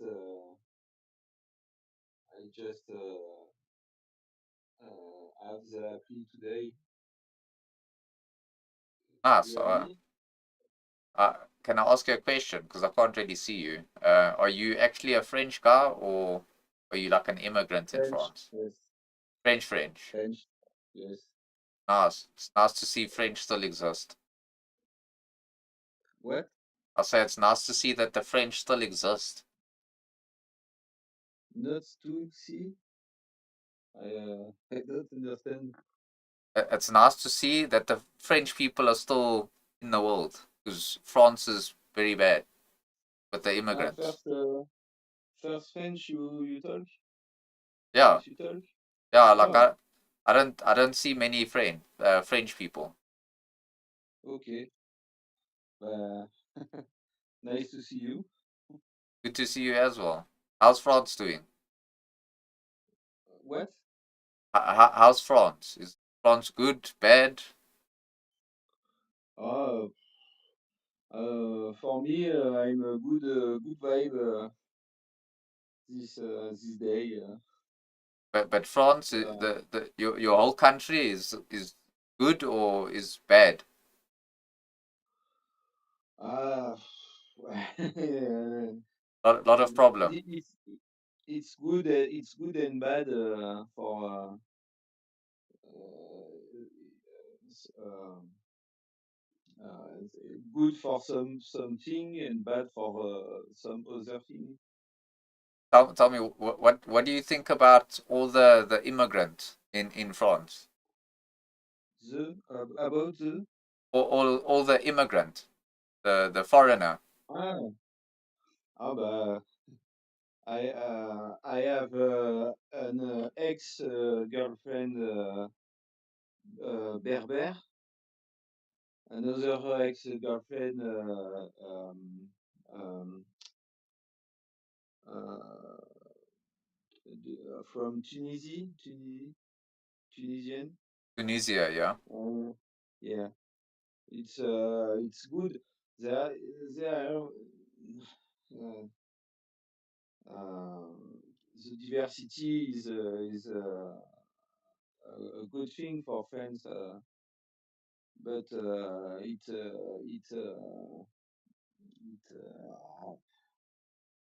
it can know there is racism.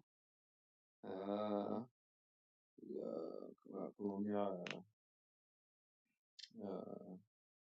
a lot of people vote for politics who don't like immigrants. So It's sad, but I think like some immigrant would have been fine, but France too many immigrant. So some would be fun, but now France too many immigrant. my grandfather was immigrant. My grandfather was Spanish. Yeah, He came here. but he's European though. Huh? What? Yeah, but so what I'm saying is, if even though he come from Spain to France, Yes, still yes, European, still European. yes, yes, So yes. that's no problem.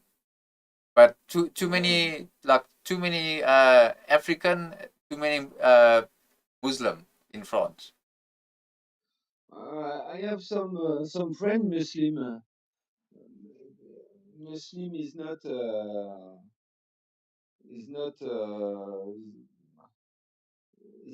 there are Muslim who do shit, but there are a lot of Muslim who are good people, and but the good people Muslim you don't hear about at the TV, and the Muslim people who do shit, you hear a lot of them. So you have the vision of bad Muslim, but uh, I have uh, I have two ex-girlfriend Muslim. They were respectful, Yeah, but so I'm not saying all Muslim are disrespectful, but what I'm saying is uh, the why the good Muslim not calling the bad Muslim out? Why they not looking at the bad Muslim and saying no? ah yes, but I think it's hard to say you are good, you are bad. It's So you should have strong border. So when Muslim, African, whatever come in, you look and see history of that person to see if good or bad. If bad, they stay out because now all of them, good or bad, coming into UK, coming into France. Some of them crossing English Channel to go to UK. Then bad one going there to UK, and problem is going all over Europe. yes, maybe, but wow, uh, after the friends used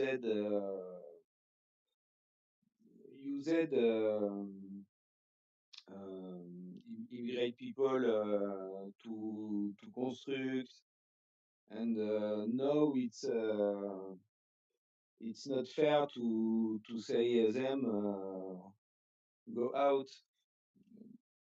Uh, Why not? If they are doing a bad thing, shouldn't be in yes, yes. Europe. If they bad thing, by it's the mind of lot of people in France now, but uh,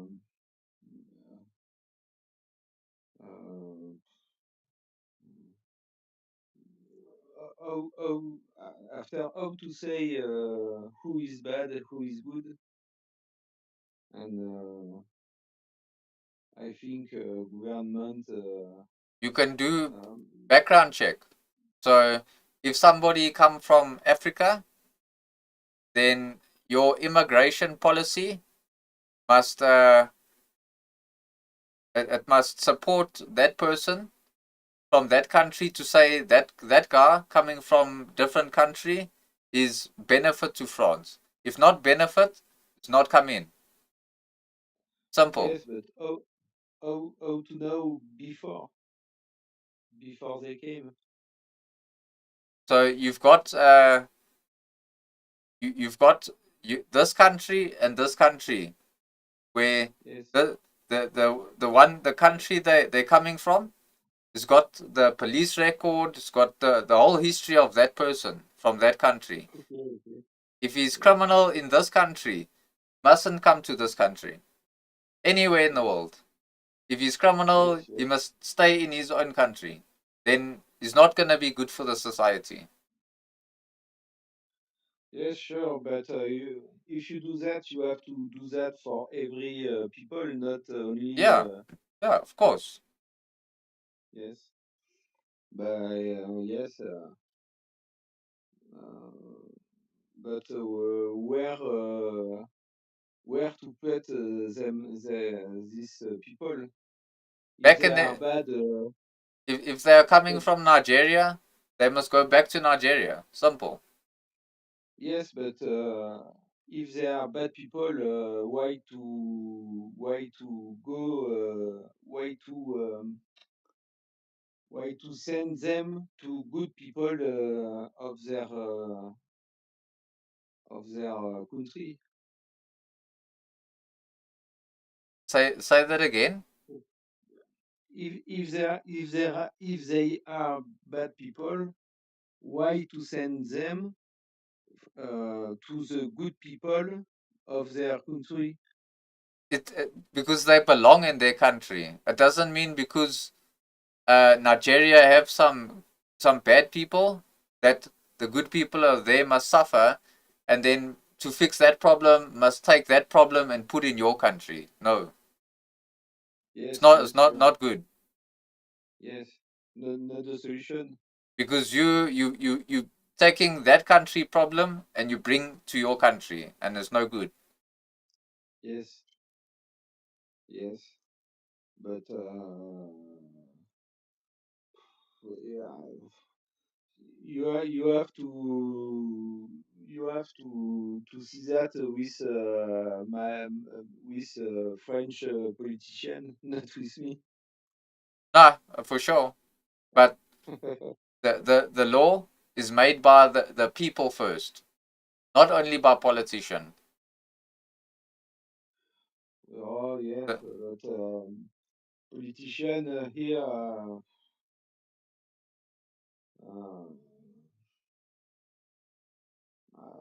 will Also, it's I'll say this: you can't take all of, say, Africa. You can't take all of bad people from Africa and just put in Europe. The people in Africa, in the African country, they must fix their own country. It's not for everyone else to fix.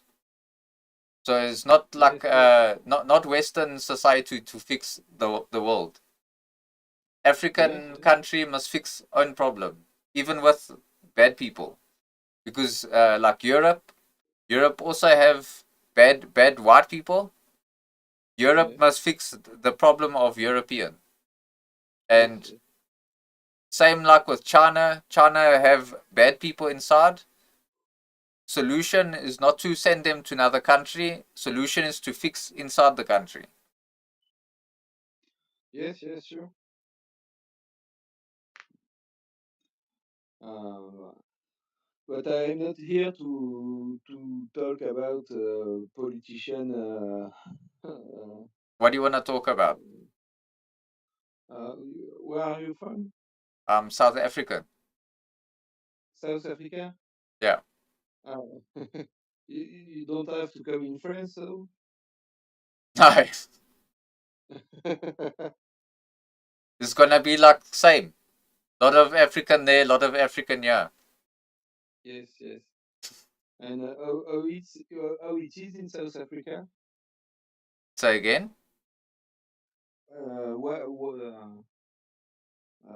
Describe South Africa. The life is good.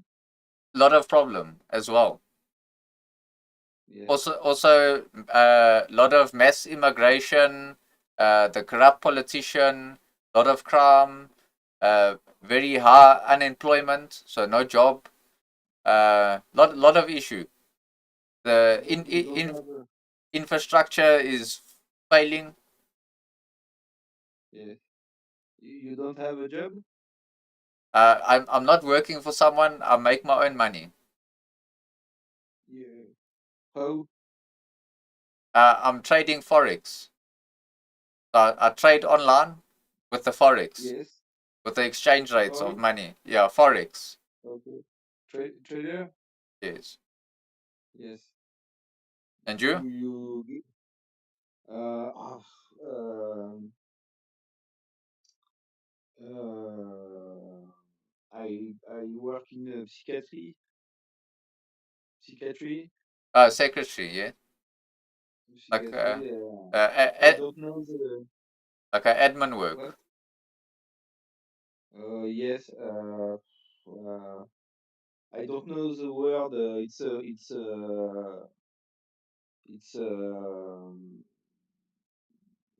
I don't know the word for my job.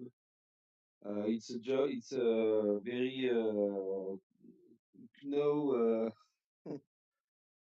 It's a job very know. Uh, Like a data capture, maybe like data capture. Like you putting information into the computer. no. Uh, um, You uh, you, s- you, s- you, you, say it in uh, French. Say it in French. I've got someone that can tell me what you are saying. infirmier, infirmier, We'll see now. infirmier with the cross, the red cross.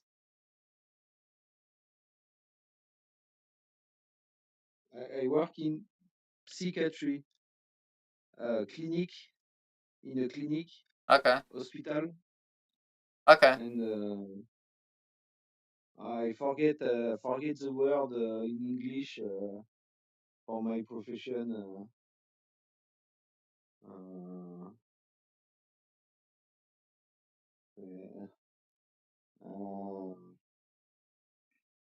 uh, Red Cross. Hospital. Yes, psychiatric hospital. Uh, Not I not don't know. not receptionist. Not Not receptionist. Not receptionist. the receptionist. Yeah. Like receptionist is like answering the phone Uh, and no, I give medicine. like a doctor. No, not doctor. Doctor. Uh, Doctor.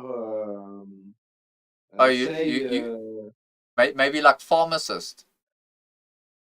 no. I Not for give. I give the medicine. I uh, I go to the room of the person and give the medicine. like inside them. Yes, for example, Okay. I can I can take blood Okay. from the arm of the person. Do you see? And you like your job? Yes, very, because it's a psychiatry, but only people who want to be in the hospital. They are not. It's not like a jail.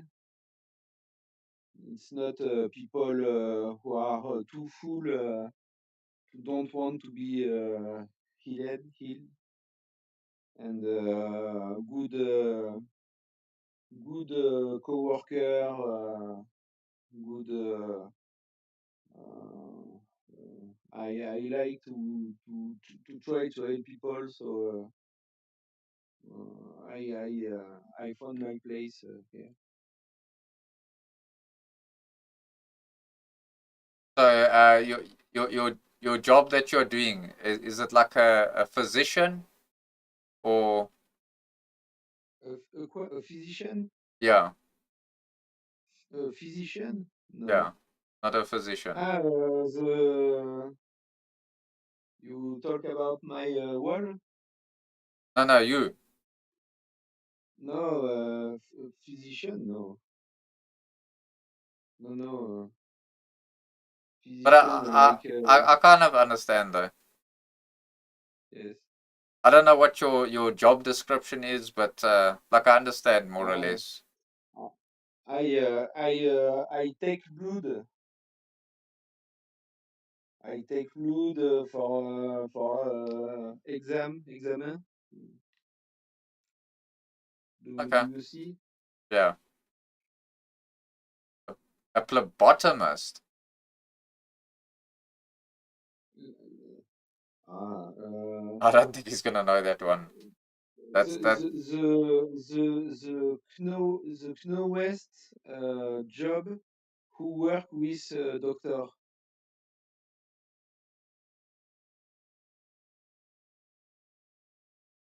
Yeah, I don't know. I don't know. What your actual job description is, but it's fine. I understand. Like I understand more or less what you're trying to say. Yes. Hmm. So tell me, Um, what do you think of all the immigrant that is in France and they leaving France to go to England? You think it's good or bad? but it depends of the person. But if they are going on the boat, they enter the UK illegal. But it's if it's illegal, they will not be as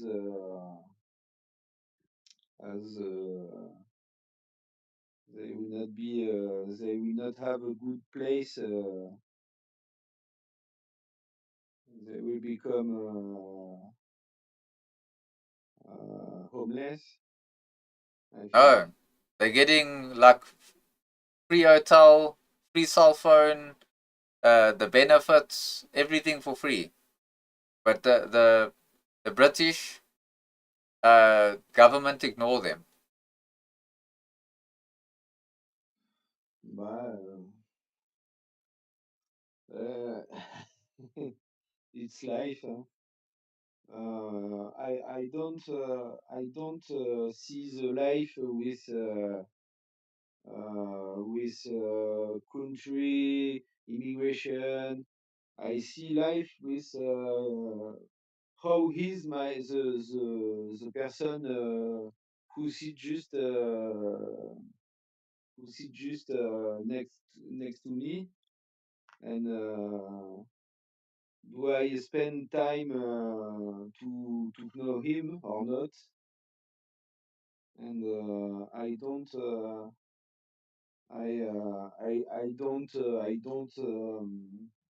look the TV. I don't look information. I don't. I try to know the human by my neighbor, not by the entire vision of the world.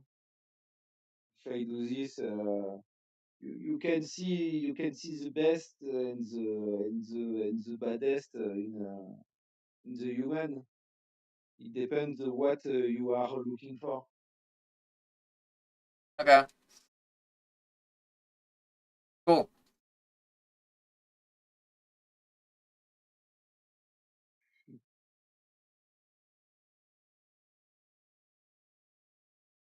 And your name, John? Yeah, it's not my real name. It's a joke in Okay. French. John Duff is a yellow egg. The yellow in the egg. The egg yolk. Yes. Okay, cool. Oh well, it was good to chat to you. Good night. Take it easy.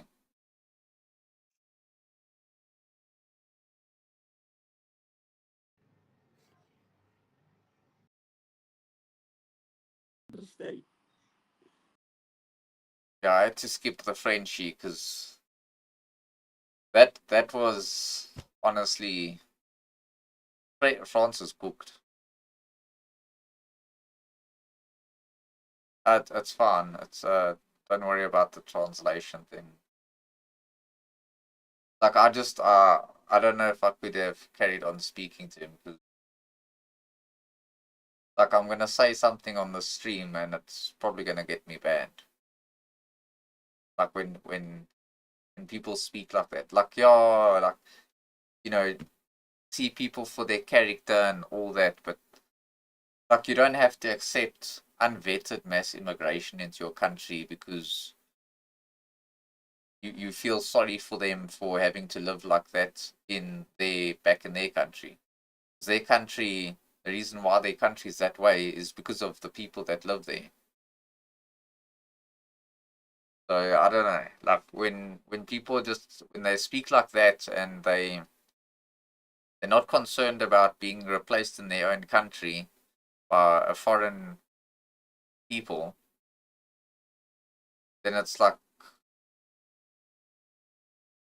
yeah, like I don't understand why the world expects white people to be the savior of everyone while simultaneously demonizing us and our history and trying to play the racism card all the time and uh, forcing us to essentially accept all of them into our countries while they also just hate us. Like, and that guy's gonna find out the hard way one day because he's gonna be like, "Oh yeah, no, I'm just seeing you for the content of your character," and then he's gonna wonder why some rabid African guy's gonna beat the shit out of him, if not kill him, and then that it's just all for nothing.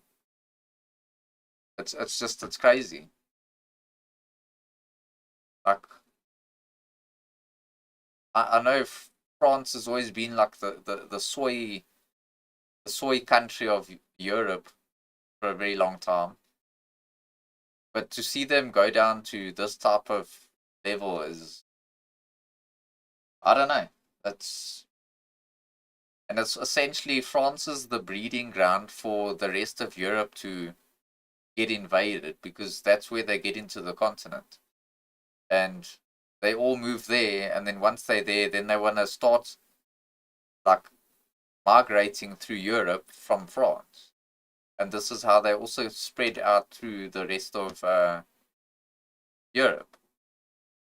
Like if France had to just say, cool, no more of this immigration shut all the borders, stop all these people from going to other European countries and deport them all the way back home because they don't belong there in the first place.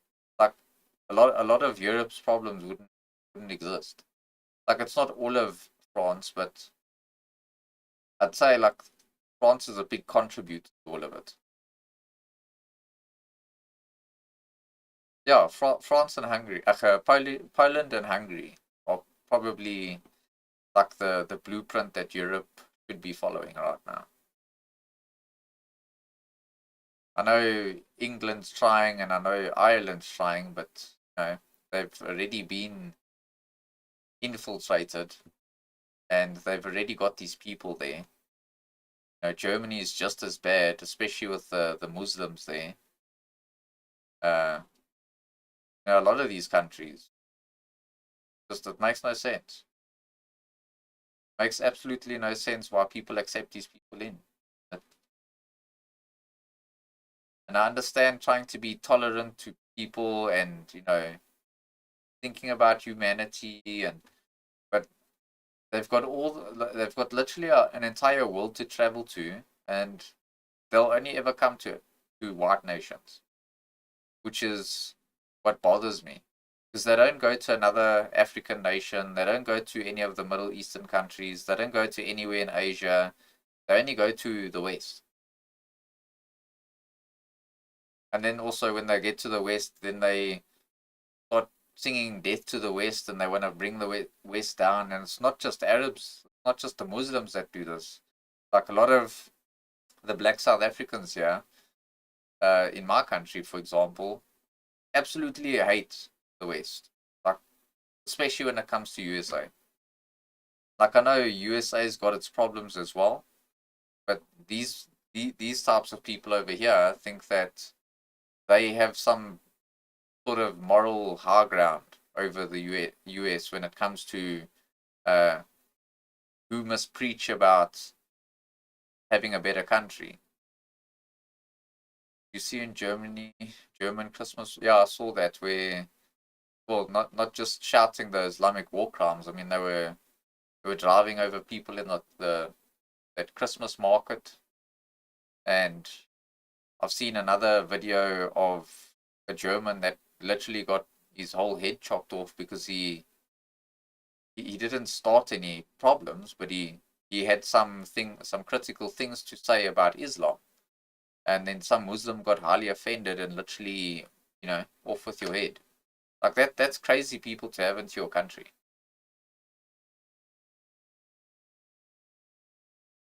Like I just don't get it. But what I do know is that, US is doing more or less a pretty good job. I mean, they've got their Muslim problems, their African problems, and all that. But they're at least trying to do something about it. Australia's not doing anything. Canada's just like, oh, Muslim values are their values and allowing all the cheats in. And Europe's pretty much doing the same thing with just allowing people to come in.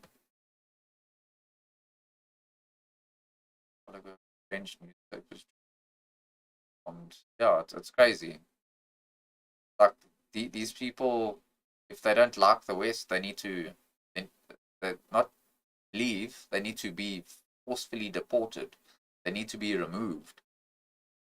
Because I can tell you now, and we've got the same thing in South Africa as well. Like I don't mention it to a lot of the non-white people because it's not their business to even know. But there's like a lot of us here in this country where we're becoming a collective and we're ready. Like we're ready to do something back if the shit hits the fan. I mean, you heard that other guy earlier say that there's probably going to be a civil war here, and he's correct. There eventually will be. But it matters who's going to be prepared for it and not. And that's the difference. And I know a lot of black people here, they like to talk a lot of shit, but they're not actually organized in anything. The colored people here, like some of those colored people that you're seeing, a lot of them actually side with white people, which is kind of weird as well. But they do kind of fall on the side of white people. That's why I mentioned earlier that a lot of colored people and black people are currently having a lot of infighting amongst them. It's because they also don't get along and they generally do side with white people.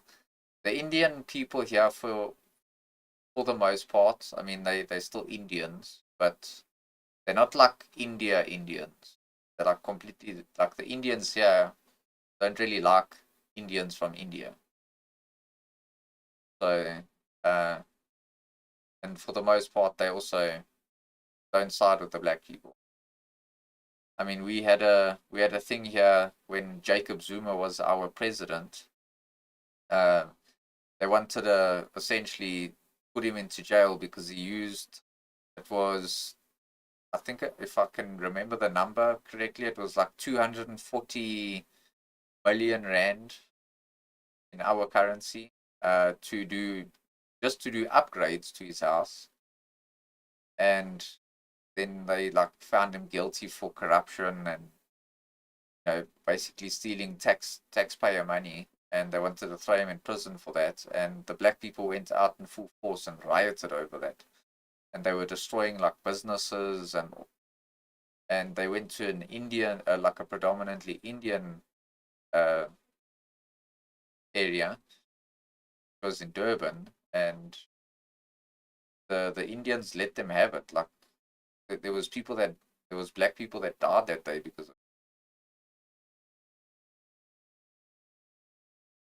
yeah. So the Indian people here, they are different to India's Indians, regardless if they're Indian or not. But they also don't take the shit here. So It's the thing. It's always the minorities in this country against the majority. So that's generally how it works here. But yeah, it's over here is about to kick off. Patriots labeled right-wing thugs.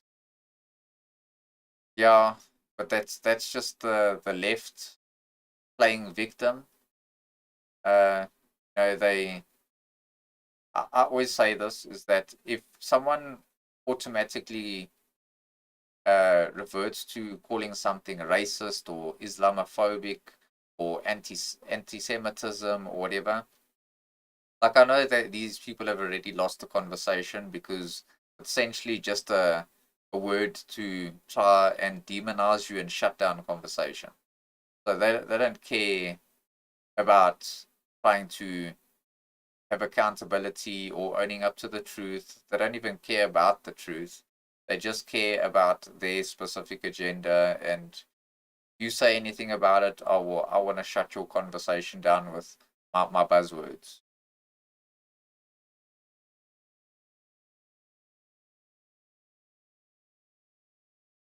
Yeah, and that's what I was saying earlier. So the government appeases to the minority all the time, in spite of the majority, and that's in a majority white country. So if you had to come to South Africa, for example, then it's the other way around. So yeah, they'll tell you, oh, well, you know, black people are the majority here, so everything must be in benefit of the black people here.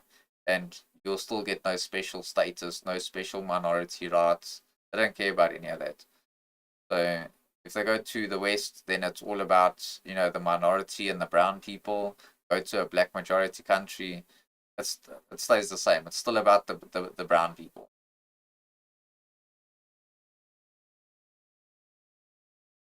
When people call me racist, I thank them for it. I'll say thank you. I, I carry that name proud now. I carry that label like a badge of honor. If you're not getting called racist in 2025, then you probably are traitor to your country, or you one of the people trying to destroy the country, essentially, because that's where it's fallen. It's the politics of it. So I get called racist all the time just because I have common sense.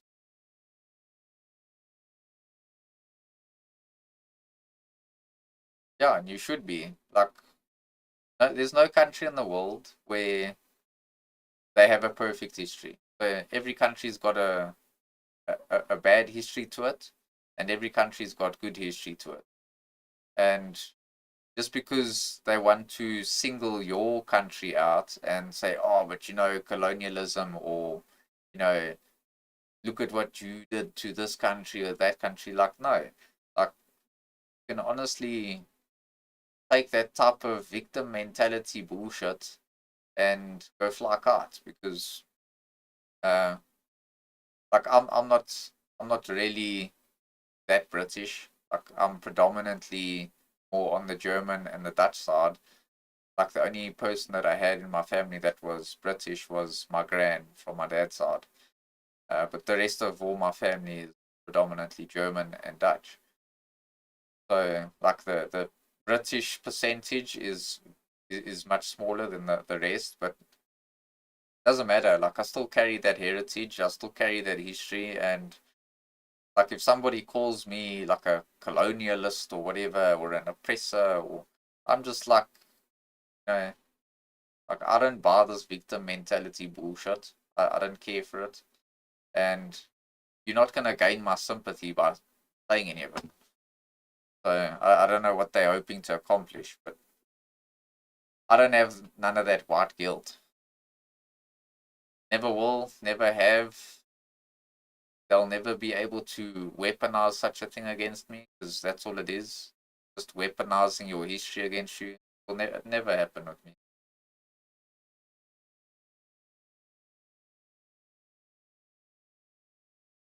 No. They say you, it wasn't me personally. Was it like they achieving nothing? also I'm not going to, even if it's my people, so I'm still responsible for myself on an individual level. Like, I'm not going to take responsibility for the actions of someone that lived like 400 years ago. Like, that's crazy. If we all did that, trust me, there's lots of African history that I could use to weaponize against black people. There's lots of Arab history that I could use to weaponize against Arabs. So on with the Chinese, even with the Indians, and so on. Like, I've got a heat map on my PC here of it's a fecal concentration map, and it all just comes out of India, and it's like polluted the whole Indian Ocean, and that's like streaming down to as far as my country and going as far as into like the Pacific Ocean.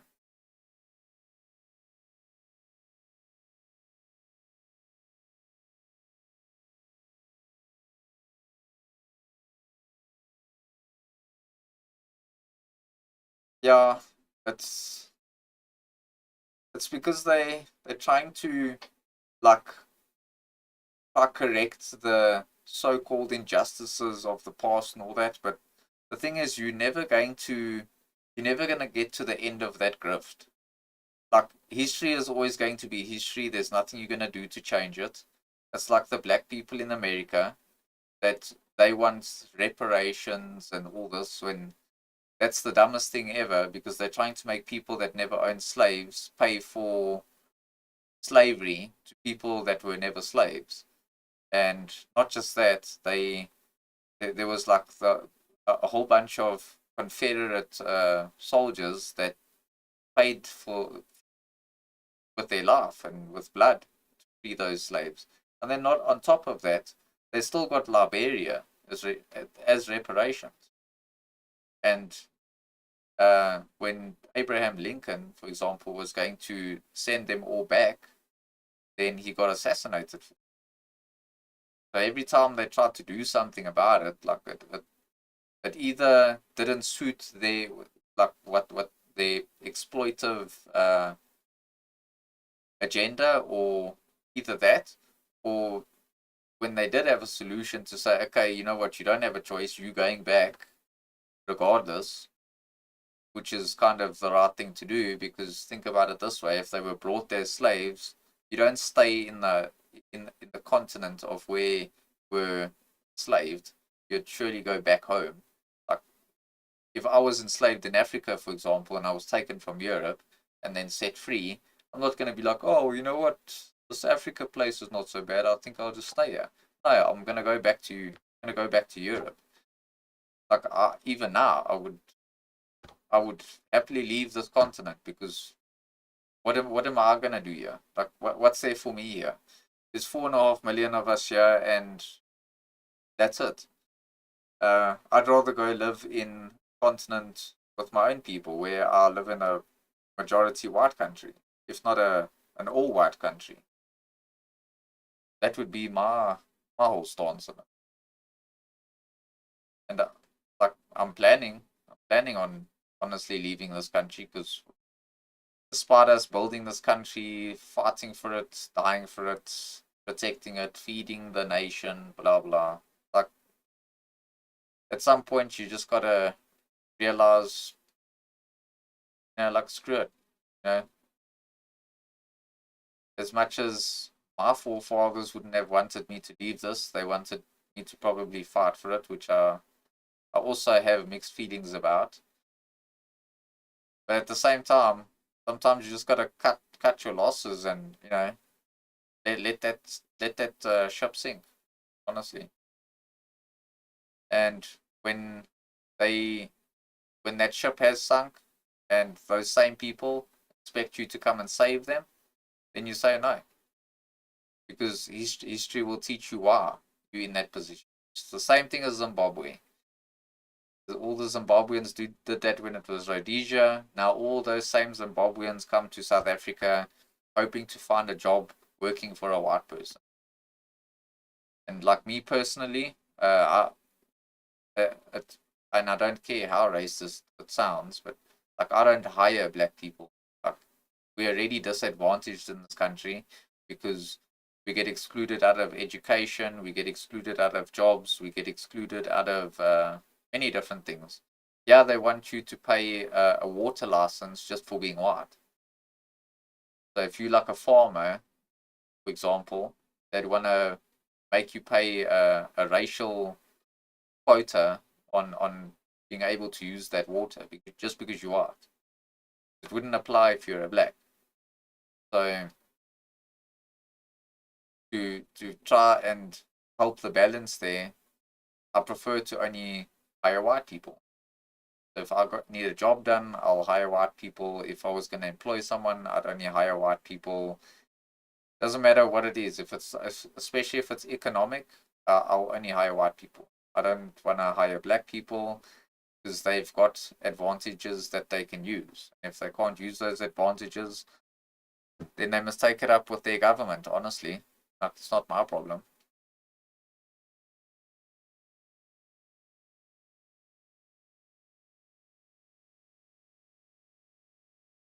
Like anyone that is not black, I can guarantee you, is gonna hate living in a majority black country. Just like I would hate to live in a majority Arab country, or I wouldn't even want to live in China. I wouldn't. Those are like not my people. I want to be around my people. That's just as easy as that. Like, I want to be around people that I'm familiar with. I want to be around people that I have a genetic relation to. That's my people. Like, it's not like Asians, Arabs, Africans. None of these people are it. None of them cut that. None of them make that. None of them make that standard for me. Like I don't hate other races for no reason, but it doesn't matter. Like I'm gonna have more in common with a white person than I'm gonna have with anyone else.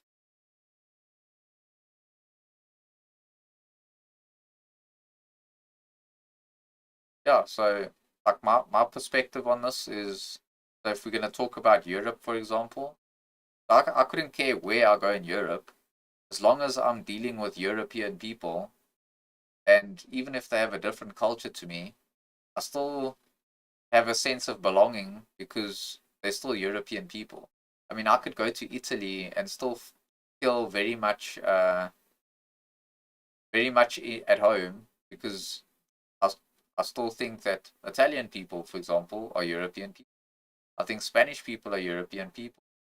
French, the French, the Greeks, and I mean those are all Latin people. But besides that, it could be Slavic people, it could be Celtic, the Anglos, Saxons. It doesn't really matter what type of a European I'm talking about. But if they're European, then honestly, I feel like I've got a lot more in common with those people than I would anyone else. Italy is full of cheats. Yeah, I didn't know that. That I didn't know.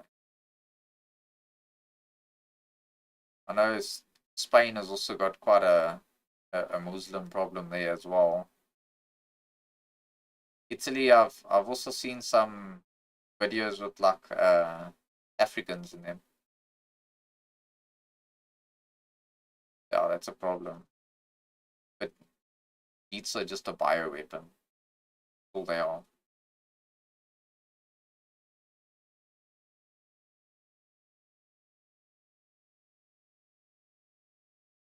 But yeah, just give me a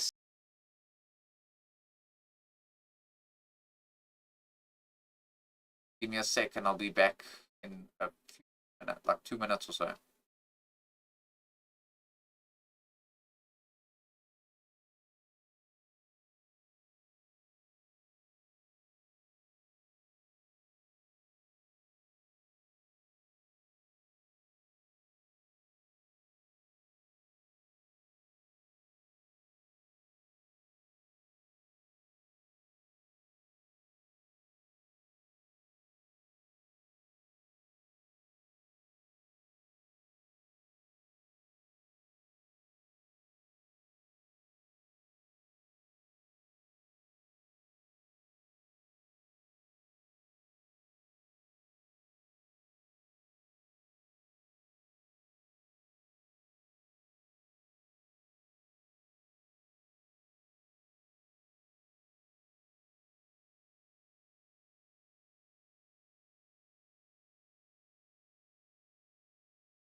I am back.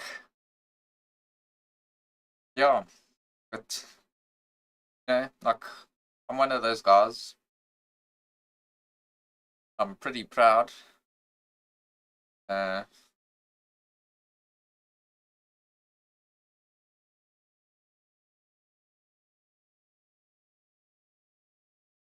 yeah, I do know about that the whole cousin marriage thing.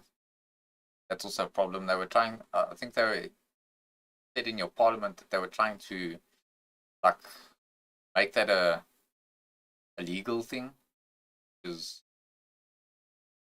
that's beyond crazy. But that's how Pakistanis are, though. Like something like 70% of all Pakistanis are inbred. They have cousin marriages. They keep it in the family, which is pretty pretty disgusting if you ask me. But that's because of the religious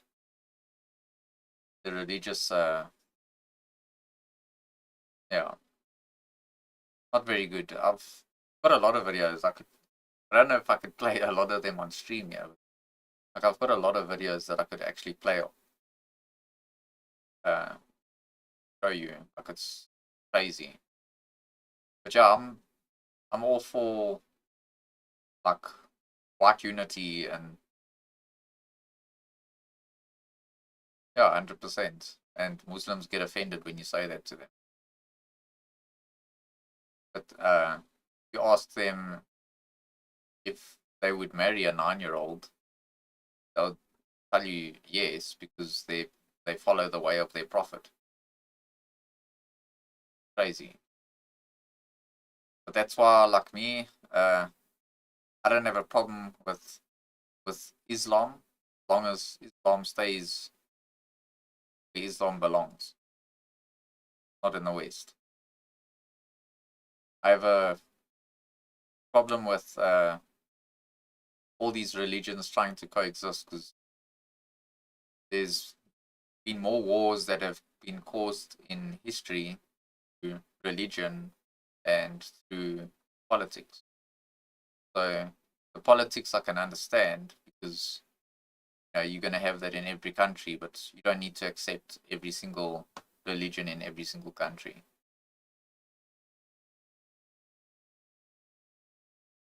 Yeah, well, essentially, but I mean, this is how religion works, though. So, I mean, Christians do it themselves. They will try and demonize you or whatever. You don't accept the Christian religion. So, if you say that you don't subscribe to Christianity, for example, then Christians will automatically start telling you that, look, if you don't accept Christianity, which means you don't accept Jesus and all this, then you're going to hell. And they will try and fearmonger you into that.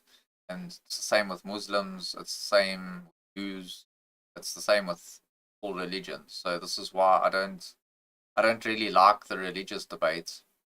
Like I believe in God, but at the same time I don't play into the whole religious debate, because it just creates problems. Yeah, multiculturalism doesn't work, because people are always going to have in-group preference. This is what I'm trying to say, that I prefer being around my own people. I don't want to I don't want to embrace African culture. It's got nothing to do with me. I want to embrace European culture. Despite me having grown up and being born in Africa, it doesn't make me an African. There's a lot of people out there say, "Oh, well, you were born in Africa, so you're a white African." No, I'm not. If I go anywhere in Africa besides South Africa, they're not going to look at me as African. They're going to still look at me as European, because it's true. So, uh, I come from European blood. I'll always be European. Genetically, I'm European, and culturally, I am European. Like, that never changed. Even during apartheid, when they had signs and all that, whites here, blacks here, they always referred to themselves as Europeans. even during apartheid. That never changed. So I don't know where people get the idea that I'm African, because I'm not. I'm South African by nationality, but genetically and culturally, I'm still European blood.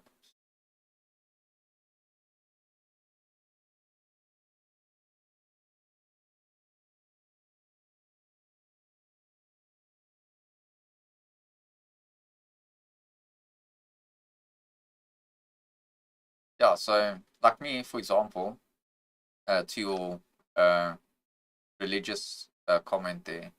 So I don't mind if people are religious. So I don't have a problem when people, like if someone's a white Christian, for example, I don't have any problem with that. I just don't want them to force me and make me feel like I have to be religious with them. Uh, that's never gonna work with me, because I'm a race first type of guy. So I believe in race first, and that's where I stem from. You know, the religious thing. Once we've sorted out our nations and we've returned back to what we should be, then I don't mind having the religious debate. But right now, I think a lot of white people need to focus on the racial issue, because right now we're getting overrun and we're being forced to accept all these foreign people into our nations. And a lot of it is because of, well, not just Christianity, but it's because of religion. So, Christianity, for example, tells you that you should accept everyone as your brother in Christ. Now, I don't believe in that. I don't believe that I have to accept some African or some Arab or Indian or whatever because he might be a Christian as well. Because that in itself, me, I believe in natural law, and natural law is God's law. And saying that, you know, I don't want my race to be drowned out by race mixing. I don't want white countries to be drowned out because I'm forced to accept a bunch of foreign people as, oh, but we're all human. And that's all nonsense. It's subversion, and it allows you to get your nations conquered by people through religion, essentially. So I don't want that. So I wouldn't say I'm a racist. I'm fine if people call me that, but the way that I see myself is I'm a racialist.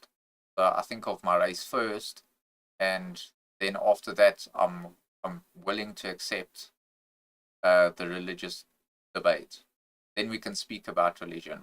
But my country, like white countries, still have to stay uh, predominantly white, if not all white. They still have to. Those countries still have to belong to the indigenous people of that country. So, and I'd say this about Africa as well. Like, I don't think Kenya or Zimbabwe or Nigeria, I don't think they should be demographically replaced because they believe in a religion, and that they should just accept all these people into their nations. No, I still think that every nation should belong to the people that come from that country, and everyone else is just a visitor. And if they're visiting, they have to respect the indigenous people, and they can't just take over, because this is what religion allows. It allows for people to just take over. You're supposed to accept everyone through Christ. This is a load of nonsense to me. Christianity. Christians look down on you. You're supposed to preach any time you can.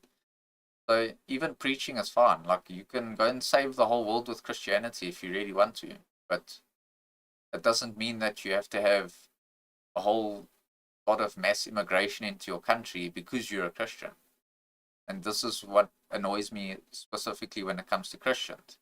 This is how Muslims and Arab Africans and Indians and all that are infiltrating into the country, because they're using that whole thing of religion and preaching unity and we all just humans and we're all just the same, to allow all these people to come into the country. And while those Christians have that mindset, the people that they're letting in don't have that mindset. So this is why I say I have a problem with religion. I am Germanic, but if I had to go back far enough in history, I would probably fall more. I'm Germanic and I'm proud of that. But if I had to go back far enough in history, I'd probably find out that I was more Norse because blonde hair, blue eyes. The blonde hair, blue eyes thing of being German is not entirely true. There's lots of like brown-eyed, brown-haired Germans out there. The whole thing of where Hitler said, the the blonde hair, blue-eyed people were the ideal race. Uh, the reason why he said that wasn't because he believed that those were the most German people. He believed in them because of the Viking history.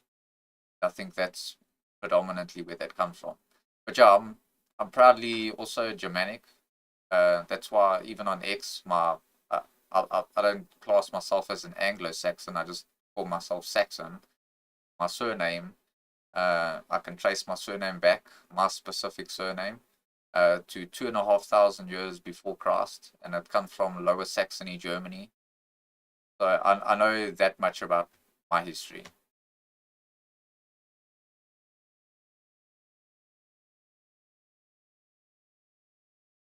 So if you're a Christian and you believe in race first, that doesn't make you a bad Christian.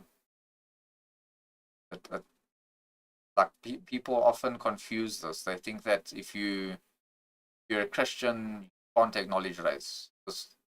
If that was a thing, then like even though the Crusades were a religious war, like they would have never believed in Christianity if they were defending their homelands against a foreign force. Doesn't matter if it was religious or not, they were still a foreign people to Europe. They were Islamic and they don't belong in Europe.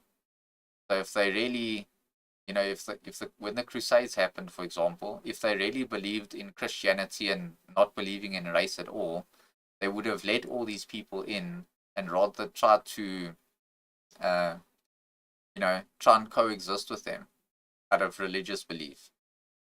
But instead, they didn't do that. They fought against these people over religious wars, but it was also because these were foreign people. Your last name goes back to ancient. So you one of the 300s, the Spartan warriors.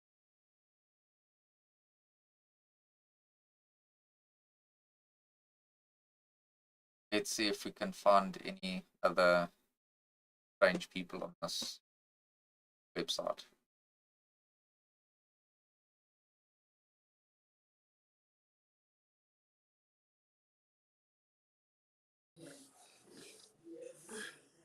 Up, Bantu. Yo,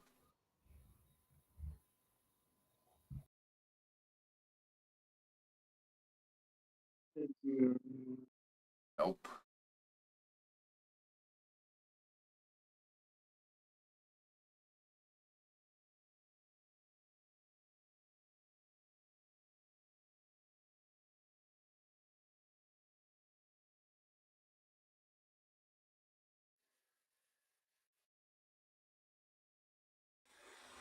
Yo, bro, what's good?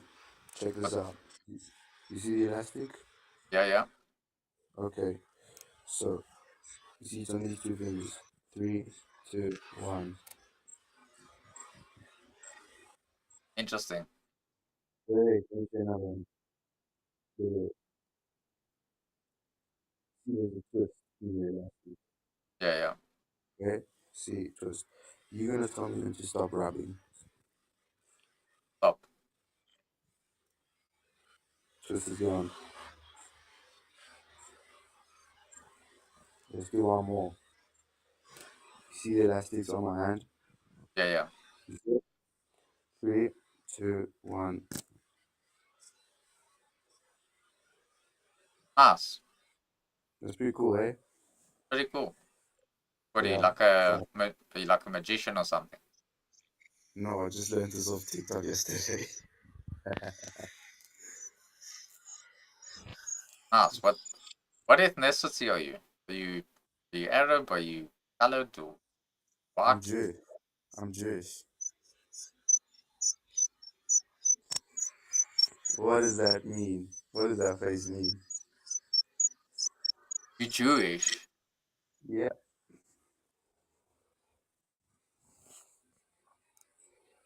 Like, are you religiously Jewish or are you ethnically Jewish? No, I'm religiously Jewish. You see, he has my kippah. I'm Jewish, my boy. So you're I'm, religiously Jewish, but are you ethnically Jewish? which means, what are you saying? Like, what's the question? So Jewish is not just a religion; it's also a Yeah. nationality, which would be an Israeli, and then it's also a racial group. Okay. Yeah. Okay, so I'm. So you're racially a Jew. That's what I'm Yeah. asking. Yeah, I am. Okay, Well, what side are you on the? I'm on the side of white people. That's my man. Yeah, but you're not white. Brother, I'm just in a dark thing. I'm pretty No. white. So you see, this is where people get the misconception of what it means to be white. Because like when you think of a black person, what do you think of? You think of an African, right? Yeah. So what to you, what is a white person? Is it just someone with a complexion? To me, white person is probably like not maybe Indian and not black. No, so I guess. a white person is someone of European descent. So you can only be white if you're European.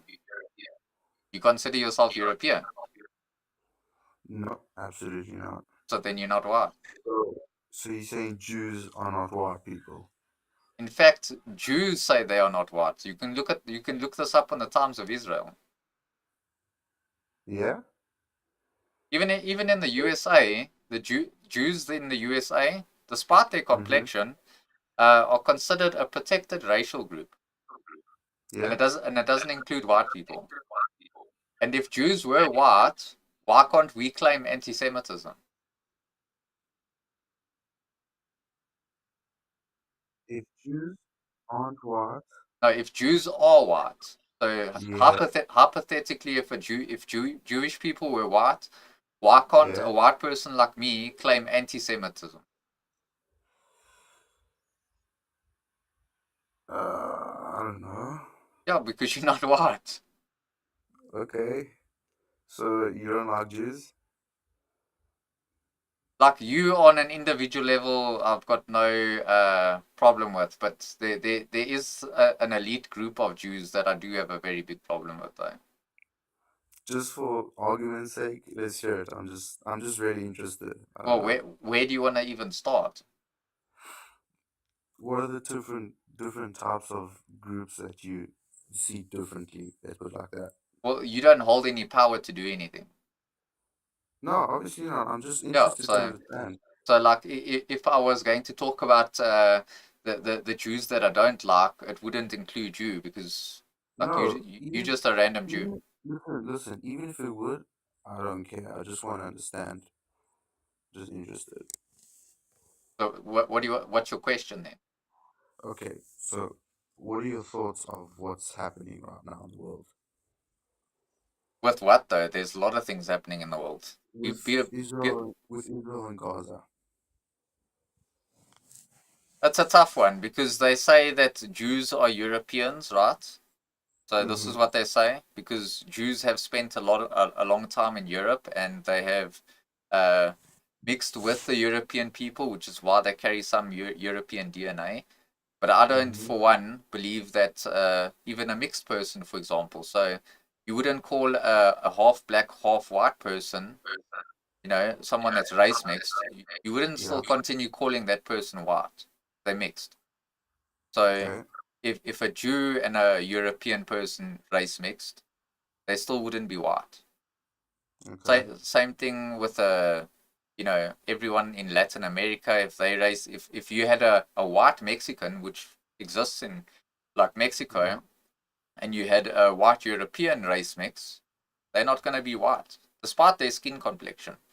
Because like I said, the only people that can be white, you have to be European to be white. You can't be you can't be a mixed breed and be considered a European. I see. Yeah. But So I'm saying, if I'm gonna speak on the whole Israel conflict and with the Palestinians and all that, I'd say that I don't necessarily agree with what Israel's doing, but I also don't support the Palestinian side of it. Like I see. either one of those conflicts is not my problem, not my business to get involved. Yeah. So yeah, Okay, that's good. That's good. the issue on the Jewish question that I have is that Mm-hmm. so in Europe, for example, Jews and European people have had a conflict for more than, well, it's about 3,300 years. So there's been a lot of trouble there, a lot of communism, poisoning wells, doing all this other shit. So that's pretty much where I start having problems there. But not just that, there's like in the US or most of our countries, we have a predominantly Jewish lobby, even in South Africa. You got to Mm-hmm. even look at ANC, for example. ANC was backed heavily by Jewish people. Uh, Jewish Well, people sided with Nelson Mandela to come after us, and Jewish people trained Nelson Mandela as a lawyer, which is not really a crime or anything, but they helped to arm the black people. They trained Nelson Mandela in 1962 in Israel. Uh, it's almost like Jews have it out for white people. What do you think about that? I see what you're saying. Yeah, Not but not you. I don't think you have anything out for anyone, but yeah, there is Jewish groups out there that have a specific agenda against white people. I get you. I get you. I get you. I'll give you another one. So there was a Jewish guy by the name of Israel Cohen, and he said that what he wanted to do was foster racial division between what he described as the Negro people and the white European people, Mm-hmm. to start essentially a race war. And what he was going to do is essentially try and breed the white people out of existence. Look, I'll tell you the truth. Never heard of this before. Sounds really interesting. But like I said, I don't care what people think about me. Look, your thoughts are your thoughts. Could be I'm wrong, could be I'm right. I don't know. I'm just living the life in the meantime. You So get? tell me, what's your stance on the whole Israel Palestine thing? I think that Israel, first of all, are doing what they need to do because, first of all, why is that funny? Because Jews are very doesn't matter what happens, they always stick together. Doesn't matter if That's they're right good. or wrong. That's very good, isn't it? Well, that's funny though, because when Jewish people have nationalism, it's seen as a symbol of like uh unity and all that. But you get like the ADL in USA, for example, which is Jewish. Yeah. Uh, they condemn white nationalism. So white nationalism bad, Jewish nationalism good. So is that not a double standard? I guess I don't know, but Do you I'm think telling you now. do you I'm think not it's saying wrong? that it could be. I don't. Just a simple I yes don't. or no. Okay, let's say yes. And do you mean that sincerely, or you No, You're I just mean saying that like to make me happier. no, like makes sense to say yes. I would say that. So then, if nationalism was a good thing, and all white people became nationalists and essentially kicked out, let's say, for example, in Europe or any white majority country, if white people had to become nationalistic and kick out all the foreign people, which would obviously include Jews, would you still support that? No, Why not? why would you do that? Like, are you saying that you ask me a question and then you're gonna like say like, so how come Israel's doing that? Is that like where you're going? No, not necessarily. So the thing is, what I'm trying to say is Jews think, well, they say that they have a right to have their own country, right? And Yeah. they want to preserve that country. And Hmm. I would agree with you if Jews would also believe in white countries being white, like white nations staying white and white countries being controlled by white people. But white countries are not being controlled by white people right now. You talking about South Africa? You can look at a lot, like even UK is a prime example of that. So Keir Starmer, who's the Prime Minister of the UK, so he's not Jewish, but he is married to a Jewish woman, and the only way you can be a Jew is through your mother. So Yeah, he's got Jewish kids, yeah. and he's got Jewish family that are living in Israel, and he's in power right now in the US, in the UK. Then you've got the whole Israeli lobby that's controlling, like the US, for example. You've got the Hmm. whole Israeli lobby controlling Australia, where they all promoting mass immigration. That just shows you how strong Israel is. Yeah, but wouldn't that also make you an enemy then? Why would it make you an enemy? Well, essentially, what you're trying to do is tell us that What we is don't have what a is Israel right. doing? What is Israel doing bad to you though? It's How not is Israel Israel. harming you? It's not Israel per se. It's Jewish people. How are Jewish people harming you? Well, if you're flooding our nations with mass immigration and trying to demographically change our countries, but you say that you have a right to be in your country and control your country and not have any mass immigration, that's a double standard. I disagree with that because a lot of Europeans are coming to Israel a lot, and they're giving them flats and whatever the hell they want. So they do give, they do let them immigrate. Yeah, but the European people. So I'm not saying immigration is bad. What I'm saying is mass immigration is bad.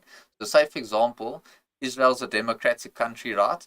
If we Yeah. had to replace the whole of Israel with just European people, and then we could beat you in your elections and ultimately take control over Israel, wouldn't you hate that? I don't think Israel's controlling your country though. I mean, you said you didn't really know much about it, but I do. Yes, but I think you exaggerating a little bit.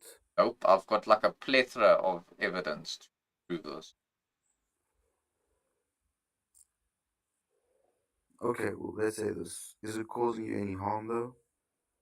Well, if it's bringing in mass immigration with people that we don't want in our countries, then yes, obviously. Oh, why wouldn't you want them in your countries? What's the difference? Who are Because you referring to? Who because are you referring to? if Israel needs to stay Israeli, then white nations need to stay white. It's really just that simple. So you're saying everybody must stay in their country. Pretty much, yeah. So French people must be in France, and are you listening to yourself, bro? Yes. I mean, Are you, is France gonna be is France gonna be French if there's no French people in it? are you connected, my brother?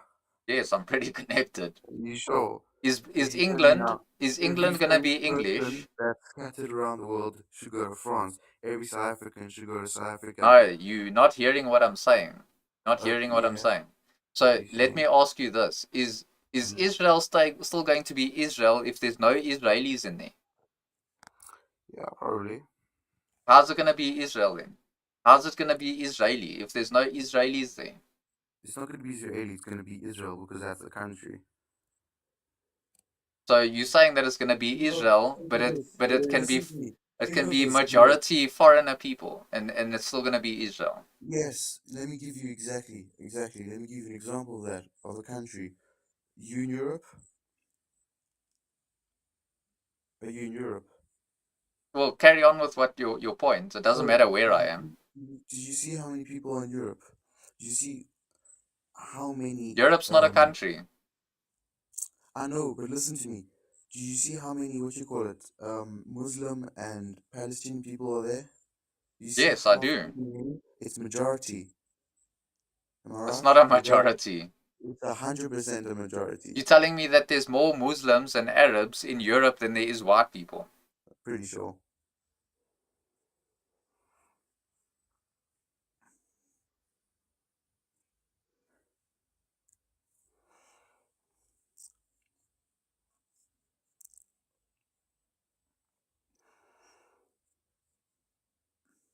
So you're telling me that Europe is not a Mm-hmm. majority white continent. It's mostly Muslim. It's mostly Arab.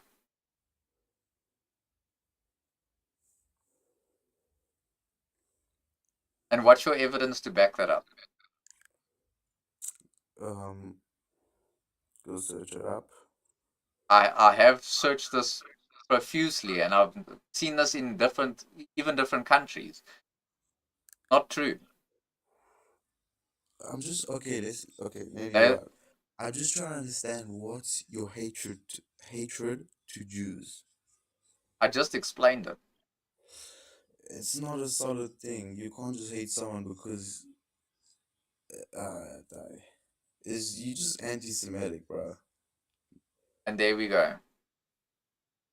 What? The word that has absolutely no foundation. It's just there to What do shut you down mean no conversation. foundation, bro? It's like it's like it's like You're calling me not a just saying racist. you hate Uh, Jews. It's like You calling me racist. anti-Semitic. It's not actually an argument. It's just a stupid word to try and shut down conversation, which I don't get It's offended not. by. Like if you call It's me not. Listen to anti-Semitic, me. that's fine. Like I'll be anti-Semitic then. That's fine. Like I don't have a problem with the label. Like that's not going to shame me or anything. It's not going to stray from the fact. You could be what you want. I don't know. What can I tell you? Do you know where most of this is coming from? Tell And me. you're gonna be shocked and you're gonna laugh and say whatever you want. But deep down, you know I'm right. Nope. It's jealousy, my boy. From where? Jeal- Jealousy. Of course. So everyone's just jealous of Jews, is that it? Everyone's jealous of the chosen nation. That's correct. So are the Palestinians also now jealous of the Jews? Yes,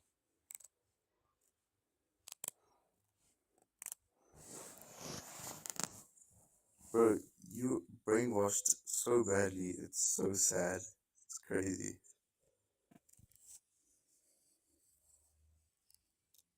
I'm brainwashed, apparently. Brainwashed in a not normal way. I think, yeah, I think what it is that I'm free of Israeli indoctrination is what I'm free of. The fuck are you, that dude? What? I never. I did.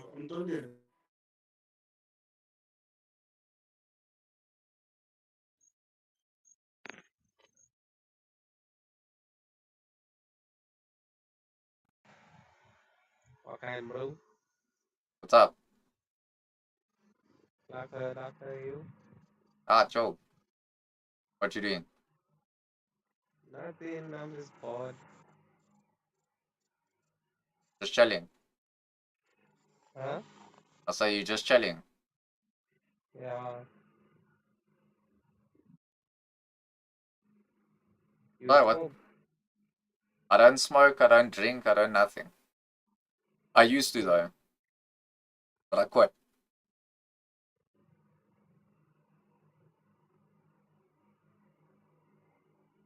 You? Smoke. Yeah, sometimes. But cigarettes was all. No, it's gone. Cigarettes? Yeah, once in time, not much though. Maybe like one pack a week. Which one? A Starvy Red there, or which one? No, bro, things are tight. Come on, at least a quarterly every now and again. Hey, bro, check yeah. Boss, that those like cheap guas. Yeah, 10 rand. I don't know what that is. Is this yeah? It's a nicotine patch. Ah, okay. I check.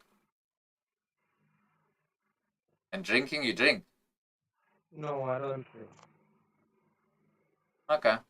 Well, I suppose if you just kick the cigarette habit, then you'd be good. Like the Zol is still Yeah, fun.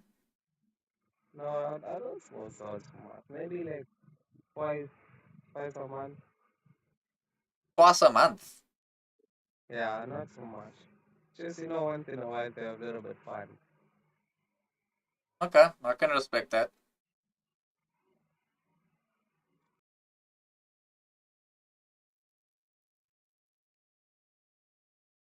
Yeah, that's that. So I read your comment. I was just busy with this guy though. But so I don't know if you know this, but the chosen one thing. So you got to understand, and this is also where Christians get it very confused. Is they think that they God's chosen, which, like I say, they kind of are. But hear me out here. A lot of Christians think that they the chosen one of God, of the Christian God, which they are not. So there was a there was a Russian Jew, know, or when I say Russian Jew, a Jew that came from the Soviet Union era. He spoke about them being the chosen ones and how he described who they the chosen ones of. He said that uh, the the God of Judaism is Satan. It's not the God that everyone thinks that it is. It's the God. It's Satan is essentially their God. That's in the Talmud as well. Uh, so in a sense, like when they say they're chosen ones, I honestly do believe it because if that's their God and that's who they're representing, and they call themselves the chosen ones, that's pretty evident that they are in fact chosen by no mistake. It's not just not for the good that a lot of Christians think that it is. You know, I see a lot of Christians as well. They say that uh, they have to support they have to support Israel because the Bible says so, and that this is their duty as Christians and all that. And essentially, what they don't understand is that Israel in the Bible is Jacob. It's not the country of Israel. The country of Israel didn't exist.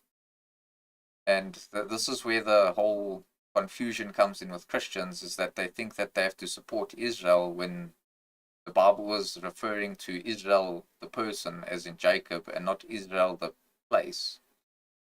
And also, the Bible also did say, God did give them the chosen, the promised land or the Holy Land. But in the Bible, it also does explain that uh, if they crucified Jesus Christ, then that land would be taken away from them. So even if Jews come from Israel, they still don't have a right to it because by their own, well, not really their scripture, but by the scripture, they don't deserve it because God took it away from them. But yeah, in the Talmud, uh, their God is Satan. So I can maybe actually see if I can put this clip up here. I'll show you.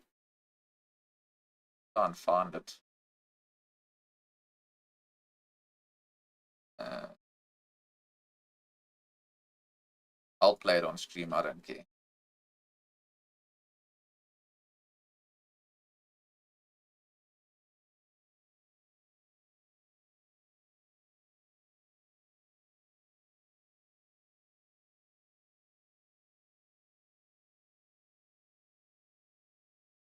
There it is. Yeah.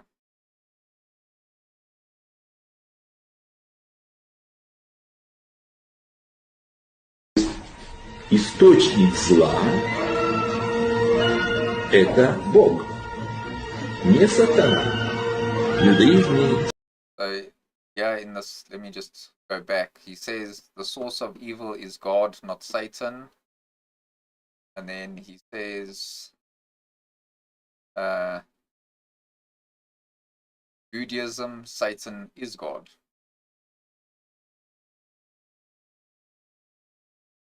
And what I'll do is, I think you can hear the audio, so I'll just play it for you. Источник зла– это Бог, не сатана. В иудаизме сатана– это и есть Бог. Yeah.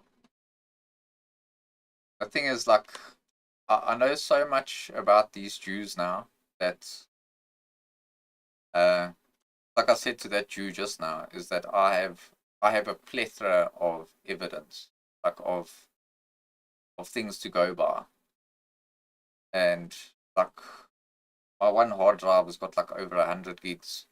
I mean, not just all about Jews, but a whole lot of different things that explain a lot about history, essentially.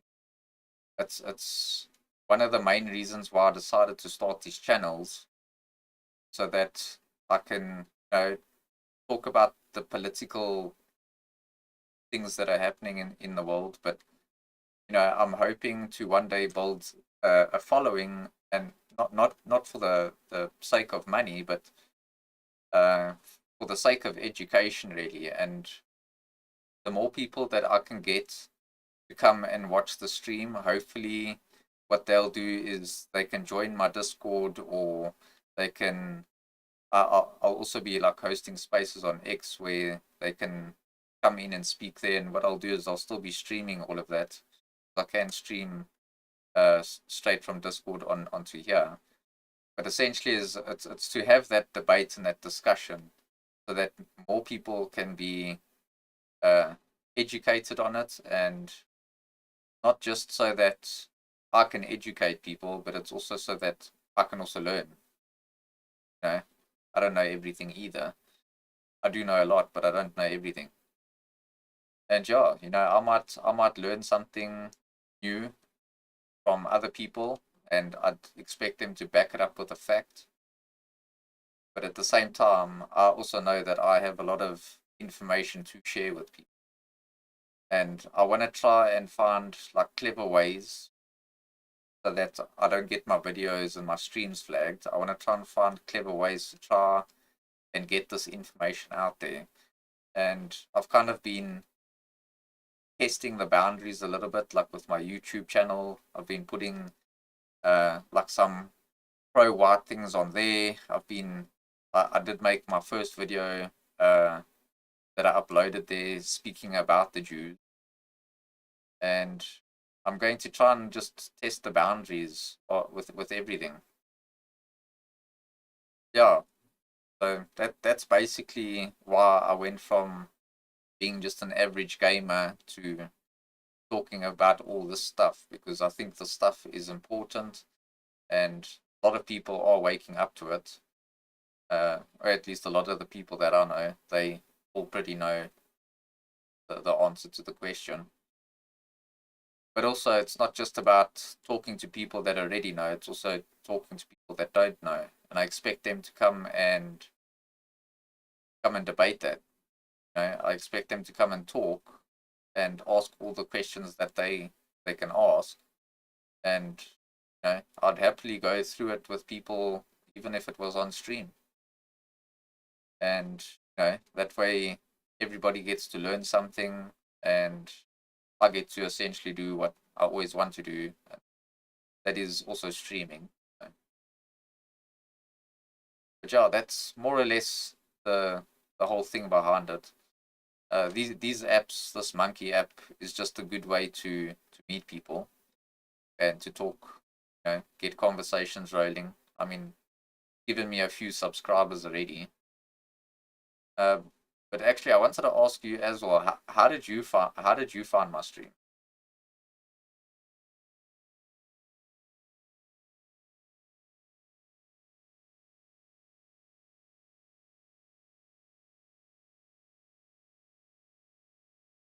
Yeah, look, I understand because of where you are. I understand that it can get you into trouble. Although, it's not just about controversial topics either. So, uh, this channel is about it's uncensored debate. So there's no real specific topic that I'm going to be debating. It's not just about politics, and it's not just about controversial history. It can just be about normal history. So, for example, there's a Canadian friend of mine. He is a pagan, and he knows quite a lot about the Norse mythology, and there's nothing controversial in that, if you ask me. So he knows a bit about Vikings and all that, and that's even a topic that I'd be willing to have on stream, just for the interest of it. It doesn't have to be controversial. So.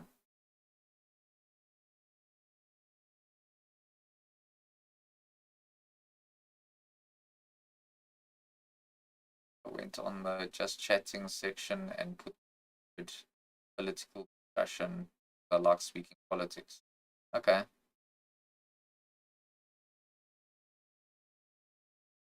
I don't even know how many people are in that category. I don't like on Twitch. I don't think there's many, to be honest. I know there's a lot in just chatting.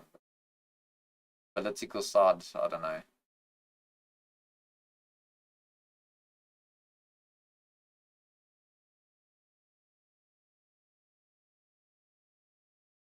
That's awesome. Like I do appreciate you. Like 2 nights in a row now you've been here. Also pretty good. Like I met a Pakistani guy last night off this app, and him and I actually spoke for quite a while as well. And but I spoke to him to try and also understand, like, what is it about his country that is so bad, and like that also helps me understand why they having an issue, and why there's like a lot of Pakistanis, for example, that are moving to England, for example. So I try and get a broad understanding, and I try and hear everyone's perspective, and that way it helps me to be a bit more educated on the whole topic.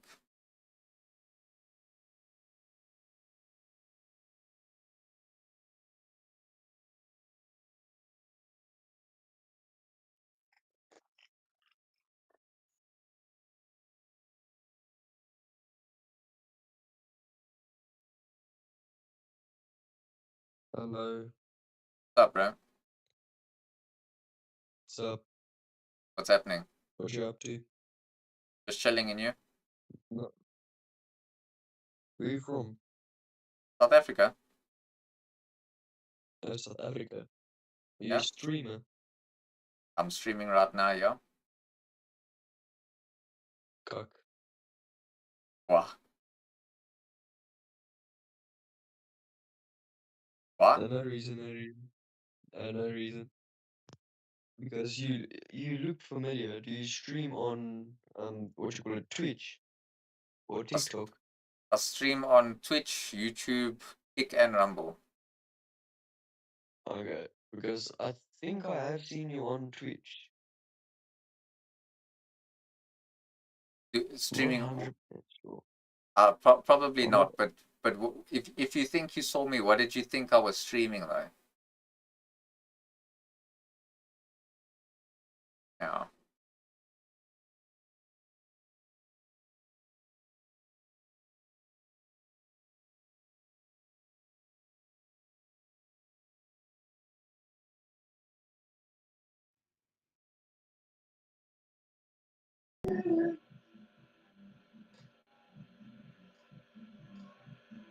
What's up?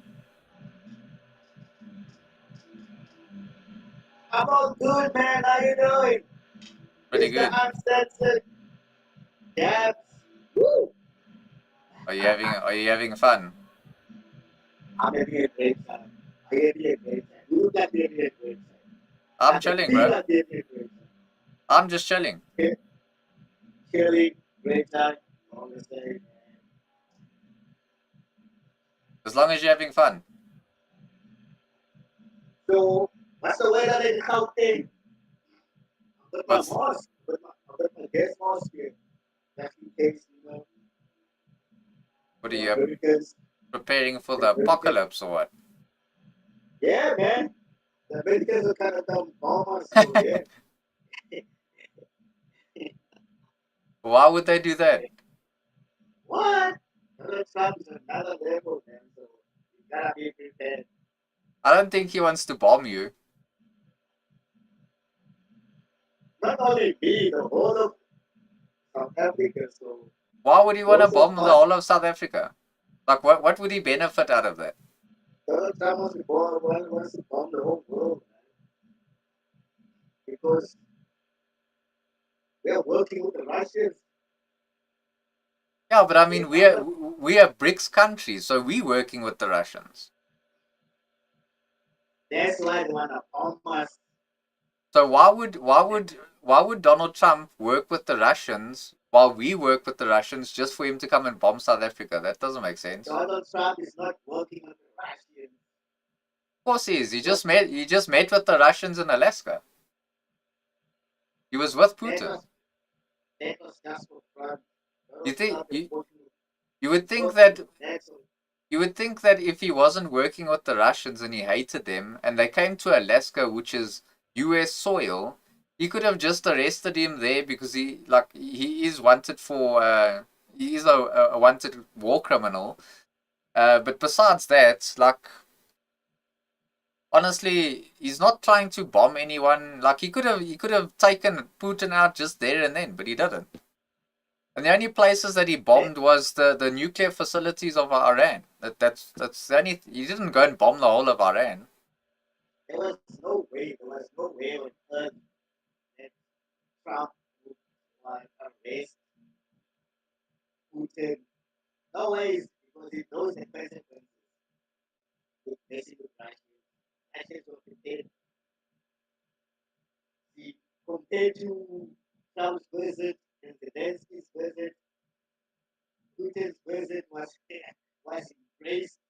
So let me ask you this: if you think that Putin and Donald Trump aren't aren't good on good terms, why didn't he do something about Putin long ago when he was the president before, when he was the 45th president? Because even Because then, they were they always spoke about them having a good relationship. And Putin he even out of his own mouth said the only president that he actually respected was Donald Trump. Because all the other presidents like Barack Obama, George W. Bush, all these guys, they all hated Putin. They literally hated him.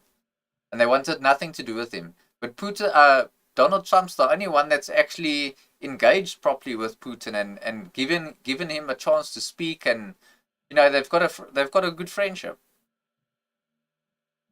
friendship, business here, to one another, maybe some friendship, maybe some business here.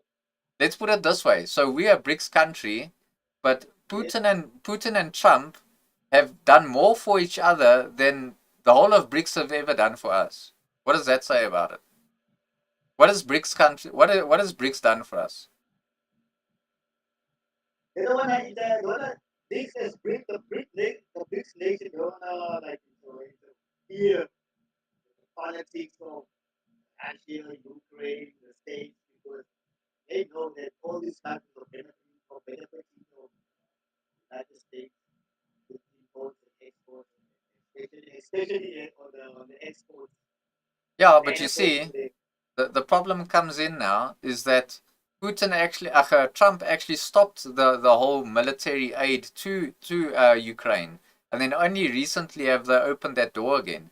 So it's not that Trump wants to keep supplying it; he actually wanted to stop it. It's Zelensky, and Zelensky is a Jewish person, by the way. just so that you understand that he's not Ukrainian, he's Jewish. He's the one that keeps asking for all this aid. Hey, musician, rapper, all I that. can't I can't remember which country it was. I think it was Qatar. But Zelensky recently wanted to give like I think it was Qatar. I could be wrong. I could be wrong on the country, but he wanted to give a certain Arab country 50 million US dollars for nothing. I think For nothing. Just so. yeah, That as aid. that Russia and Ukraine war is it about the land or is it about joining NATO? Which one is it? So let me ask you this. Do you think Crimea is part of Ukraine or do you think it's part of Russia?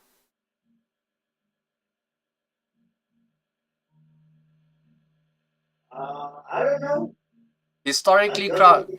historically, Crimea belongs to Russia, but certain people within the European Union decided that it doesn't belong to Russia anymore. So that's the land dispute there. But it's not just over land. It's also over the people, and then it's also over political reasons as well. Yeah, but what do the people say? They want to be under Ukraine or under Russia? So there is some people in Ukraine that want nothing to do with Russia, but then there's also some people in Ukraine, like where they're close to the Russian border, that want to be part of Russia. So even if it's just within Ukraine, it's very disputed. And you must remember, Oh, Ukraine is also, just like our country, very, very corrupt. I promise you, Ukraine's government is highly corrupt. and then corruption is everywhere. When it comes to politics, all corruption. And most of it, especially in Africa, definitely corruption. Every country, everywhere is corruption. Hey, Some democ- European countries, yes, maybe. that's what democracy brings you. It brings you corruption. Yeah. I also want to peace about corruption myself. Because I'm stuck. So yeah, man, if I could get an opportunity to be corrupt, I would take it. Look at this, being status, I'm here, movie. I would rather want to Don't know get. what, I would rather want to like get completely remove corruption completely. I think that people that are corrupt should ultimately, like, if in my personal opinion, if you're a corrupt politician and you doing your country a disservice, you should probably get hanged because you're doing the whole country a disservice. You're not just hurting some random family, you're hurting the entire country. You're hurting the economy, you're hurting the policies, you're hurting everything. Which only if that was true, but yeah, you know how it is, game escape, corruption, that type of thing, suspension, pending the investigation. What so they, so we'll do this, right? So we'll take all of our politicians and the ones that are corrupt, they must face the worst part of the law, the full force of the law, but not just that. The rest of all the other politicians, they shouldn't be getting these crazy high salaries. They should just get a basic average salary like a normal South African would.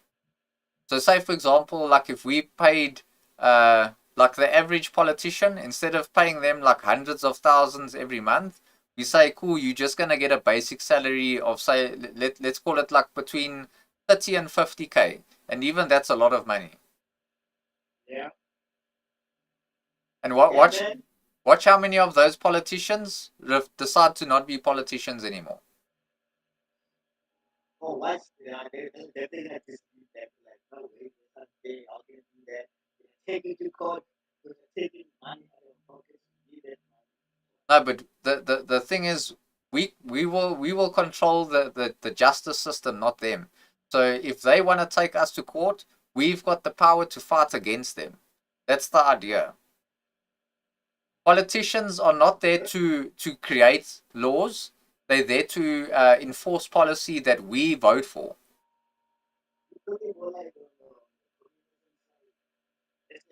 this small. Like your mic kind of cuts out every now and again.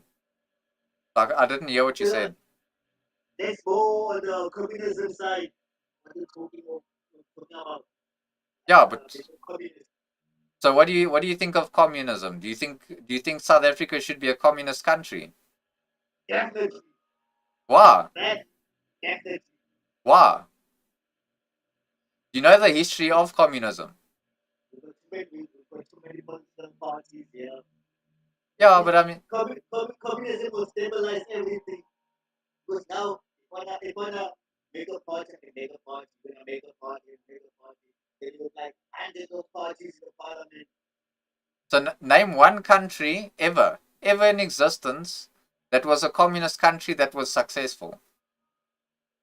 China, China is not a communist country. It's got a communist party, which is the CCP, but they still have ownership of their land. There is certain parts of the economy that the government own, but people can still own their own businesses. They they literally go look at all the toys that are made in the world. All of them are made in China. So China is how in a communist country can you have capitalist policy? What makes you a communist? What? that's why No, but that's why what makes you a communist if you are working on capitalism? Because that's what they do. also small into capitalism. So communism. China. Also like capitalism. Even if you want to use Russia as an example, even Russia is not a communist country. They've had communism there, and the flag of Russia, the symbolic communism flag comes from Russia, but even they are not truly communist. So that's what I'm saying. Name me one country that is completely a communist country that was ever successful. Because the ones that did go and try that resulted in millions of deaths of people. Like even when it was Russia, when Russia was full communist, Stalin killed many people. And Stalin was also Jewish, but he was a Bolshevik Jew. But where under his communism, he killed millions and millions of people. Yeah, but we can do it definitely. How? No, as a state, we can control everything as a state.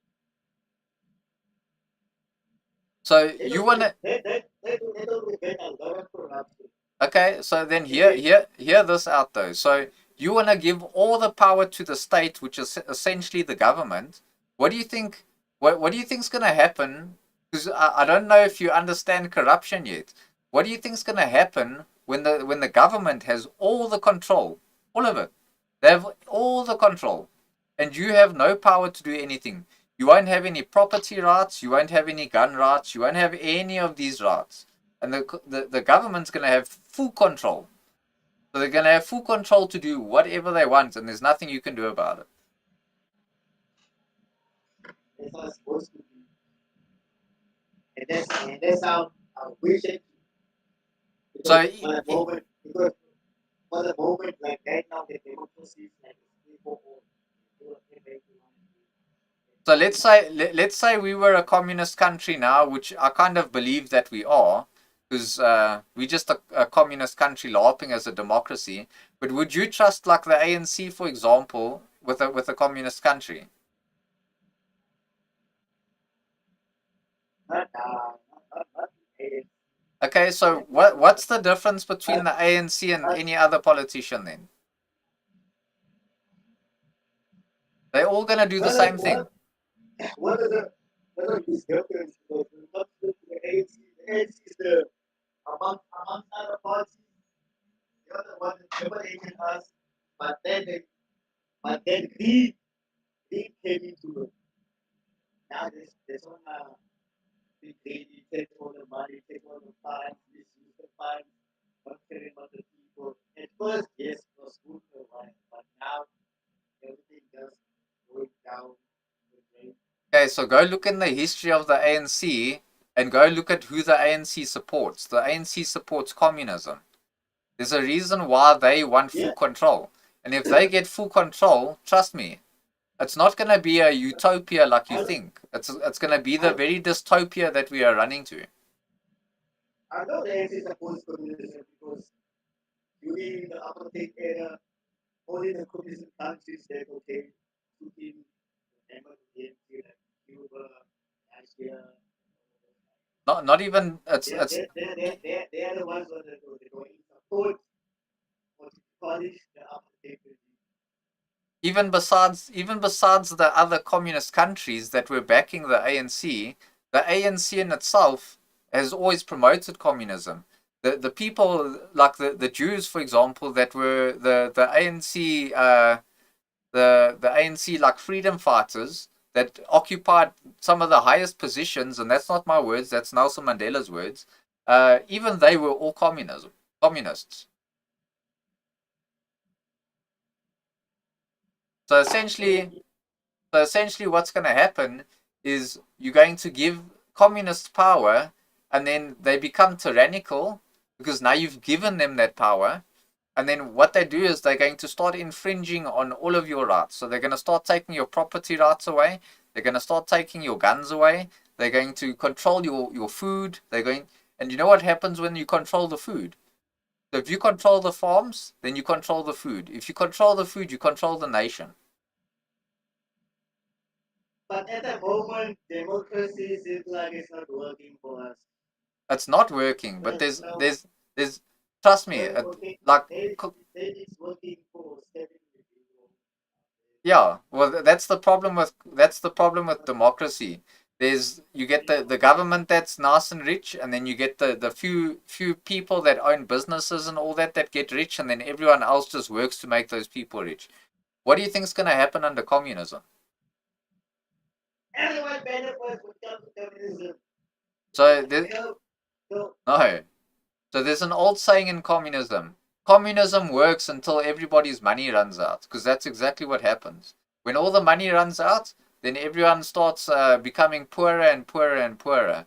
And then when everyone becomes poor to such an extent that nobody has anything, then violence always breaks out and then there's wars. This is how communism has always worked. I mean, if you want to, go look at Europe. Europe fought communism many, many times. And every single time that they tried to implement it there, it resulted in wars. Yeah.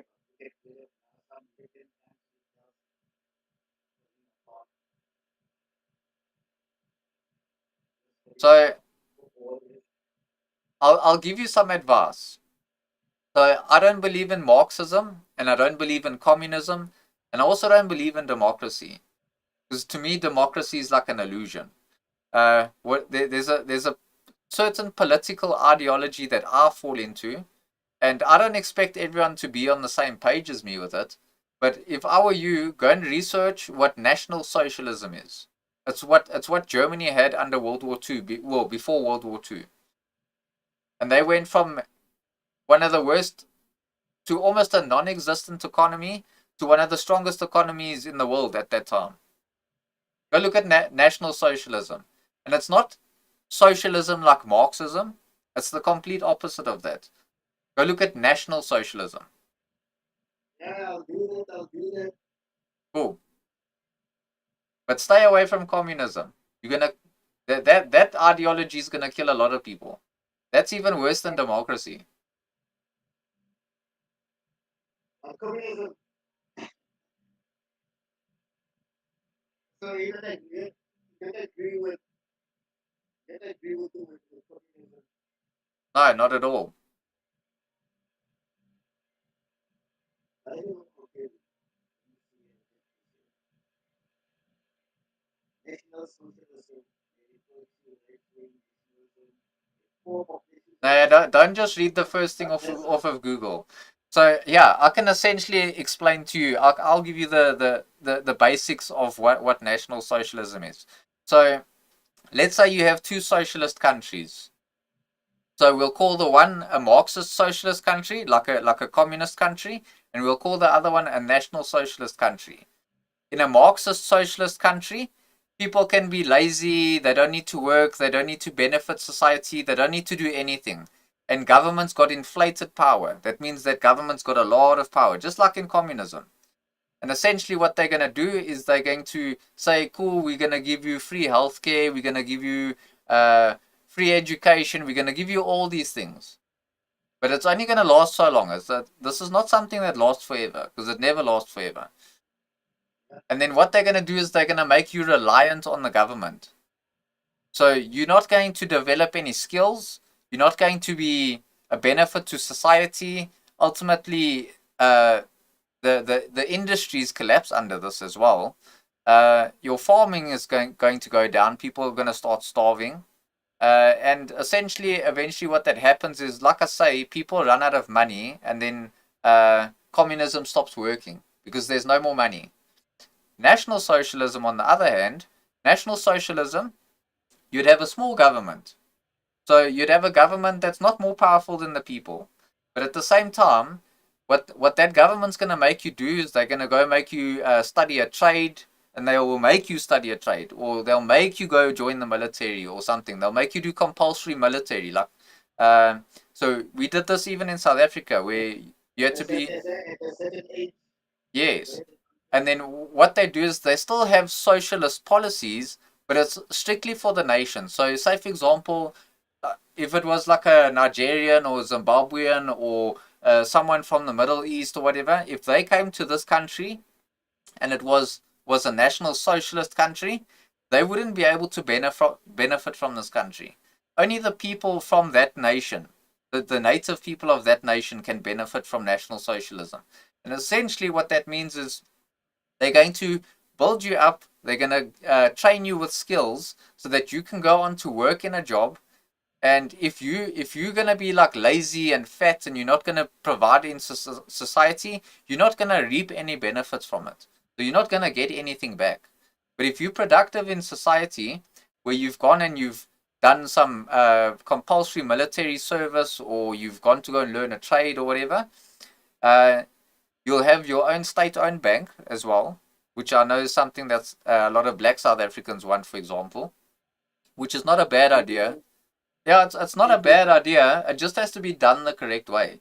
But also under National Socialism, it means a small government where people have the power. Under communism, it means that you have no power, but government's got all the power. That's the difference. It's two very opposite things. Same as democracy. Think about how democracy works. We all go out, we vote, we this and that. Who makes all the decisions? Because we didn't ask for all the foreigners to come to South Africa. The politicians let that happen. We didn't ask for a failing infrastructure. The politicians made that happen because they don't maintain anything with our tax money. They have too much control over what we're supposed to have control of. So they are busy doing all the wrong things, like spending 700 million on a national dialogue. That who does that benefit? Nobody.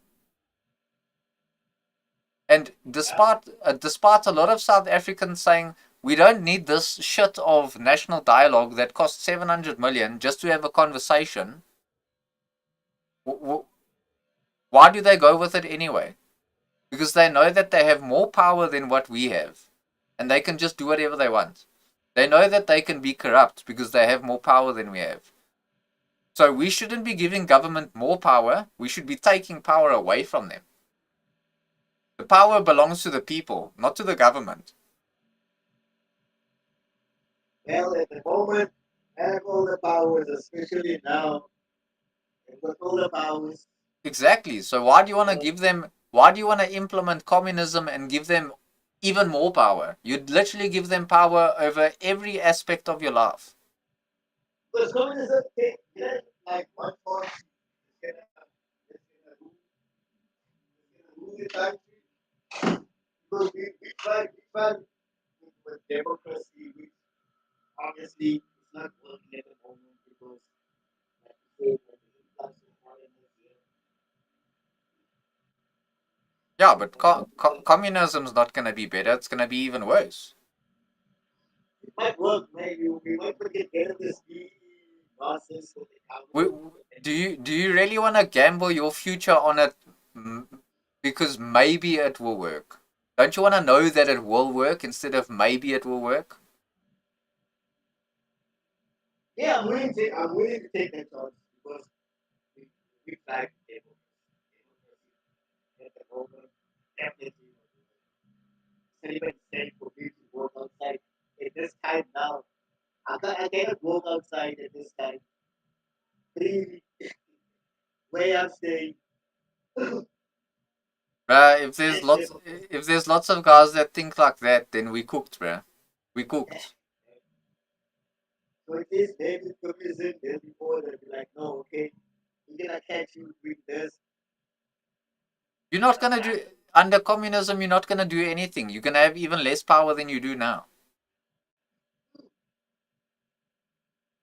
Especially when it comes to crime, violence, and all of that. I think we should take the route of other countries. Like everything that you're naming that you have a problem with is gonna literally be worse under communism. Like this has been proven many times in history. Like Why violence, would it work? 100%. Do you know how much violence increases under communism? Literally, go study a bit of communism. You'll find out very quickly. There's a reason why communism always leads to violence. Every single time. Always has. Why? Because there's like one ruler for the whole entire generation. Yeah, but that's what I'm saying. Shouldn't the people have power instead of the government? Because Quite different. shouldn't we have power over our own destiny instead of the government deciding what our destiny is? We try to give the people the power. Who do you think is going to make better decisions for you? Do you think the government's going to make better decisions for you? Or do you think you are going to make better decisions for you? Exactly. So you're just making the point that communism is not for you. But this thing implementation is happening now that they I, got I, I understand. I but then understand. but then I, anyway, I it is what it understand. is. And I do agree with you. Democracy is a failure. It's an illusion. That's all it is. It's to make you think that you voting in a democratic society, you voting for policy and all that. But everything that we've ever voted for in a democracy, we don't get it. We get the exact opposite. We get corruption, we get high crime, we get failing infrastructure, we get lots of unemployment, we get all this nonsense that none of us voted for it. I get it. So I fully agree with you that democracy, 100% a failure. But I also don't believe that communism is the better option. Because essentially, all you're saying to me is we've given the government power, they've already failed with this power. Now you want to give them even more power. That that's not the right way to go about it. Oh, The right way, definitely not the agency, not giving, yeah. it doesn't matter who. Like which political party that we have in this country now is going to be able to implement communism and then call it successful. Name one. Because you have to stop. It's like, it's so I can't hear you. my part, that's not your part. Which one? Which party is it? If Okay, so again, I'll even use the EFF as an example. Where's the school? We're going on 6 years. Julius Malema in 2019 said that he was going to build the school. He hasn't built that even. If you can't even build a school, what do you think? What makes you think he's going to build an entire country? yeah, it was in charge. Yeah, it was in the school. Now it's not in And now he's promising to buy houses and all that, build houses and all that. How's he going to do all of that? this politics for him. When it comes to this, about getting votes, you have to make promises. So they can be in charge of the nation. And once you are in charge, you're gonna see, okay, your country said this, and you ask, where's that? In terms of houses, where the houses? In terms of schools, where the schools? course, ANC.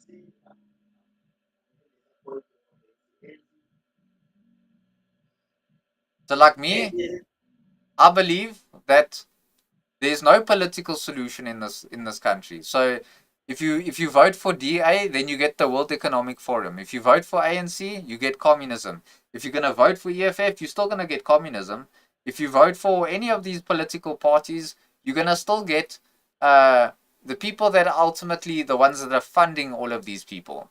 So you're gonna still vote have the same people.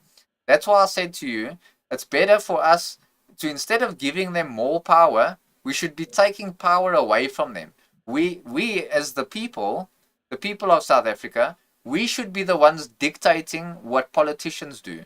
Because right now, politicians, whether they the governing party or they are just the opposition or whoever they are, they've got too much power in this country to decide what has to happen over our lives. And you yourself said that the person that's going to make the best decision for you is yourself, not any politician and not any government. So already there, I know that communism sounds great, maybe to you, but actually, what you want is you don't want them to have power. What you want is to have power. So that's why I said to you, better to be a national socialist, for example. And I'm not trying to say that you have to be, but rather, if you don't want to be a national socialist, look at political ideology that gives you power instead of the government. Because that is where we hold power. If we hold power, we dictate the terms to the politicians, and the politicians have to follow. Then they don't have power over us. We've got power over them. That's what we need to do as a country. We need to have power over the politicians because right now, as you can see, they've got power over us and it's not working. In fact, they become tyrannical when they've got power over us. Yeah, I hear you, man. Yeah. But was good. But we see how the future, what the future holds for us.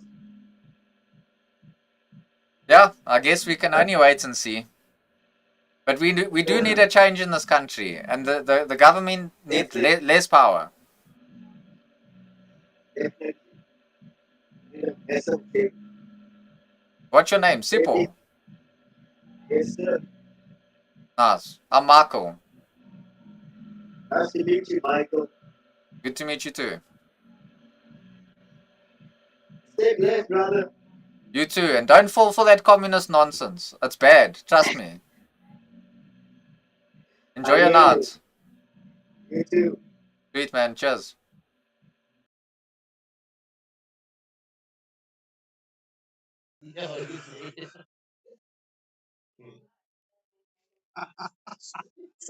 Paul George.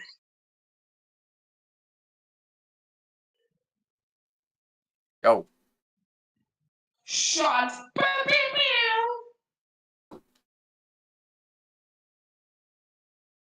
Got a real gun, bitch.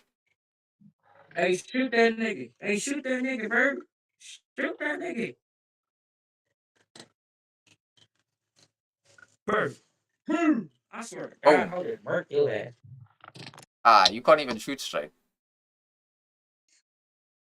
What's good, Chunky? I mean, I'm kind of skinny, but Hi, Chunky. What's good, bro? what's happening? What's good, bro? How's your day, bro? Is your day going?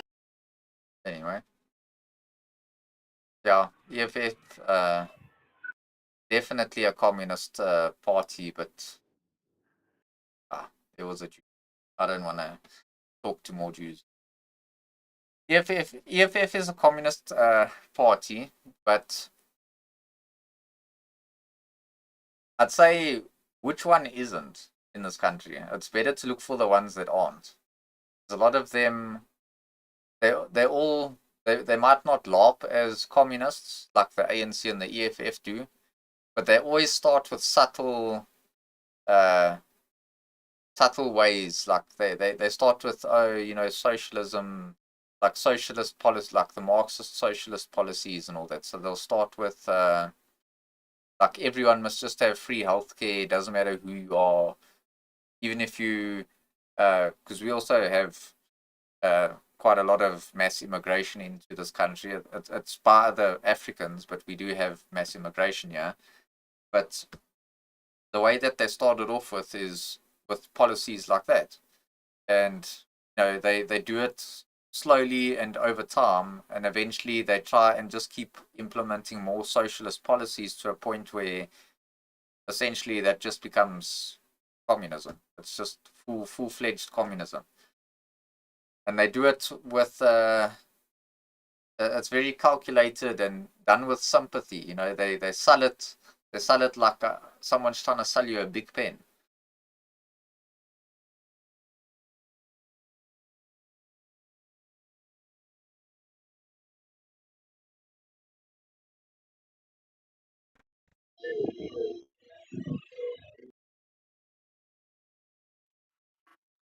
What the heck?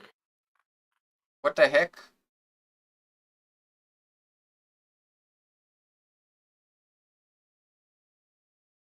Bonjour.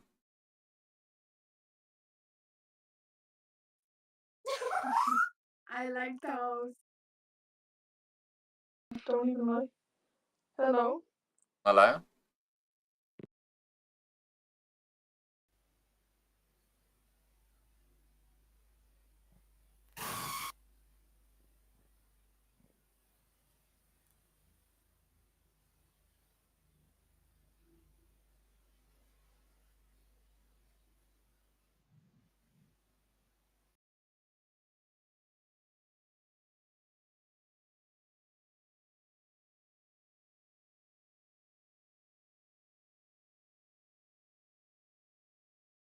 So this app just said no, apes don't have tails.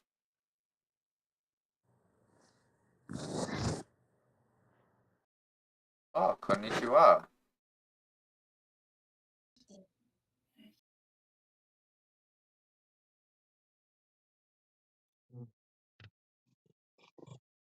South African? Yep. Oh, how is South Africa? I mean, in relation to what? Like in general?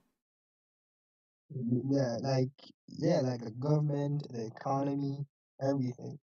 The government's shut, the economy's shut, the infrastructure's failing, there's lots of crime, lots of corruption, uh, Just unemployment, just like just like just a typical country in Africa. pretty much. Yeah. And I think the only country that's not that bad is Nigeria. Oh, sorry, Burkina Faso. I think that's the only country that's actually developing. Yep. But that's probably because there's no corruption. Very little.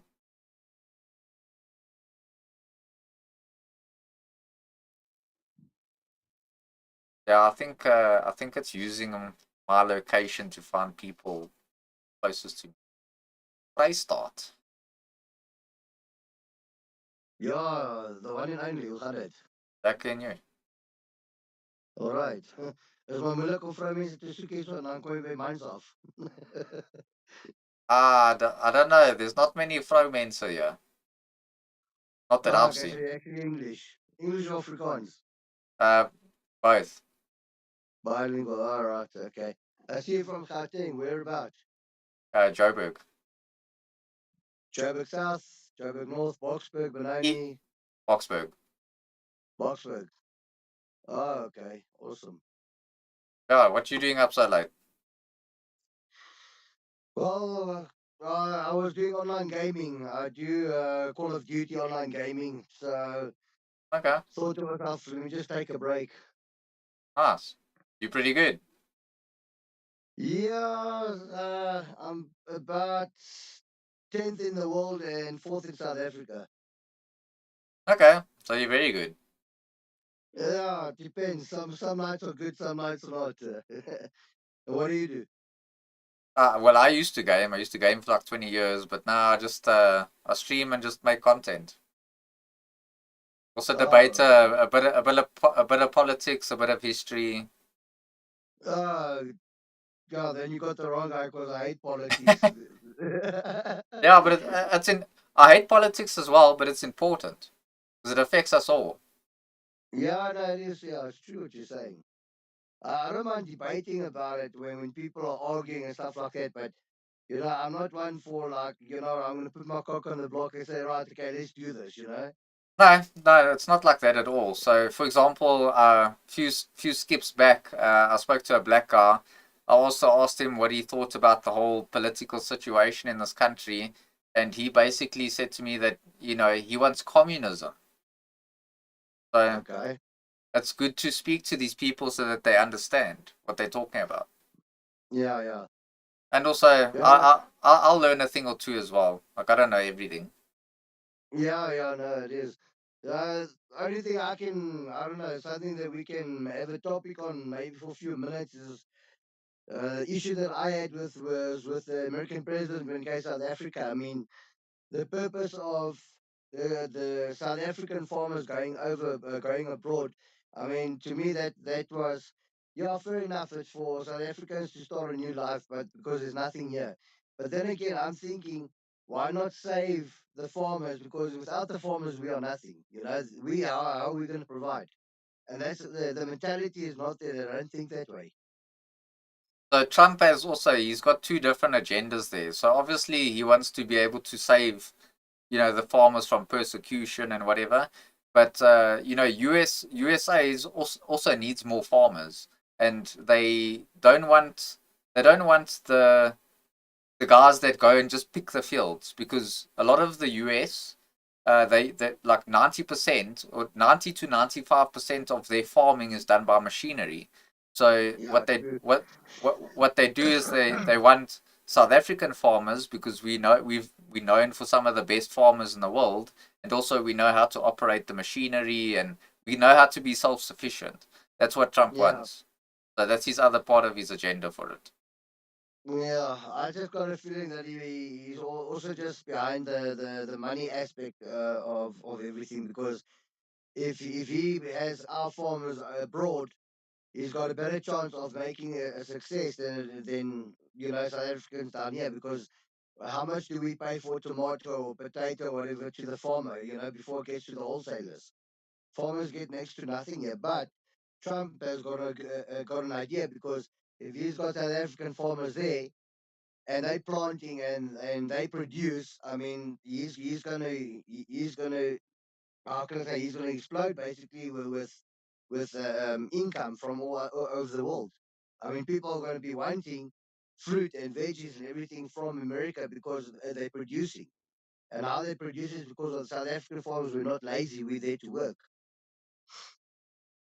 Yeah, definitely. But from the farmers' perspective, if they like you say, if they're not getting that much out of it in this country, they will also get up and leave and go to a place where they can be more prosperous. And USA is one of those options for them. Yeah, I mean, if I was brought up on a farm and had the know-how on machinery and when to plow and stuff like that. Yeah, by all means. I mean, I got the knowledge. I'm born and bred to do that. Then, if Trump had given me that opportunity, I would also go because what is there for me here in South Africa? You know, I mean, apart from the land, but the land's already been taken by the non-whites. No offense, but you understand what I'm saying? No, but trust me, And everybody's just I taking don't take offense. no, they just want fame. Everybody wants a piece of the pie. But at the end of the day, look at all the people sitting. I mean, you know, if I look back when I was younger, I just a quick example. I had to look at, let's say, when we still had the apartheid era. Yes. Right now, with the apartheid era, everybody had to work. Everybody had a job. The black man, he used to go to the farmer's house. He used to milk the cows. He used to feed the chickens, feed the pigs. He used to go back to his shack, which was on the farm. He had food from the farmer. They were looked after. Yep. Yeah, there are other aspects. Yeah, they were not allowed to walk around at night. There was curfews. Yeah, but apart from that, is they had a lifestyle. They had their own lifestyle. Nowadays, the roles have been changed. You Yeah, know. I'd even go one further to say you can look at today and see why we needed those curfews and why we needed to have limited rights. And I say that respectfully because if we look at apartheid, right, we had 46 years of apartheid. We had 21,000 murders within those 46 years. Yeah. We we've had over 600,000 murders in 31 years. It's like Yeah. 24. It's 24 times the amount of murders we had under apartheid, and we haven't even reached the same time frame.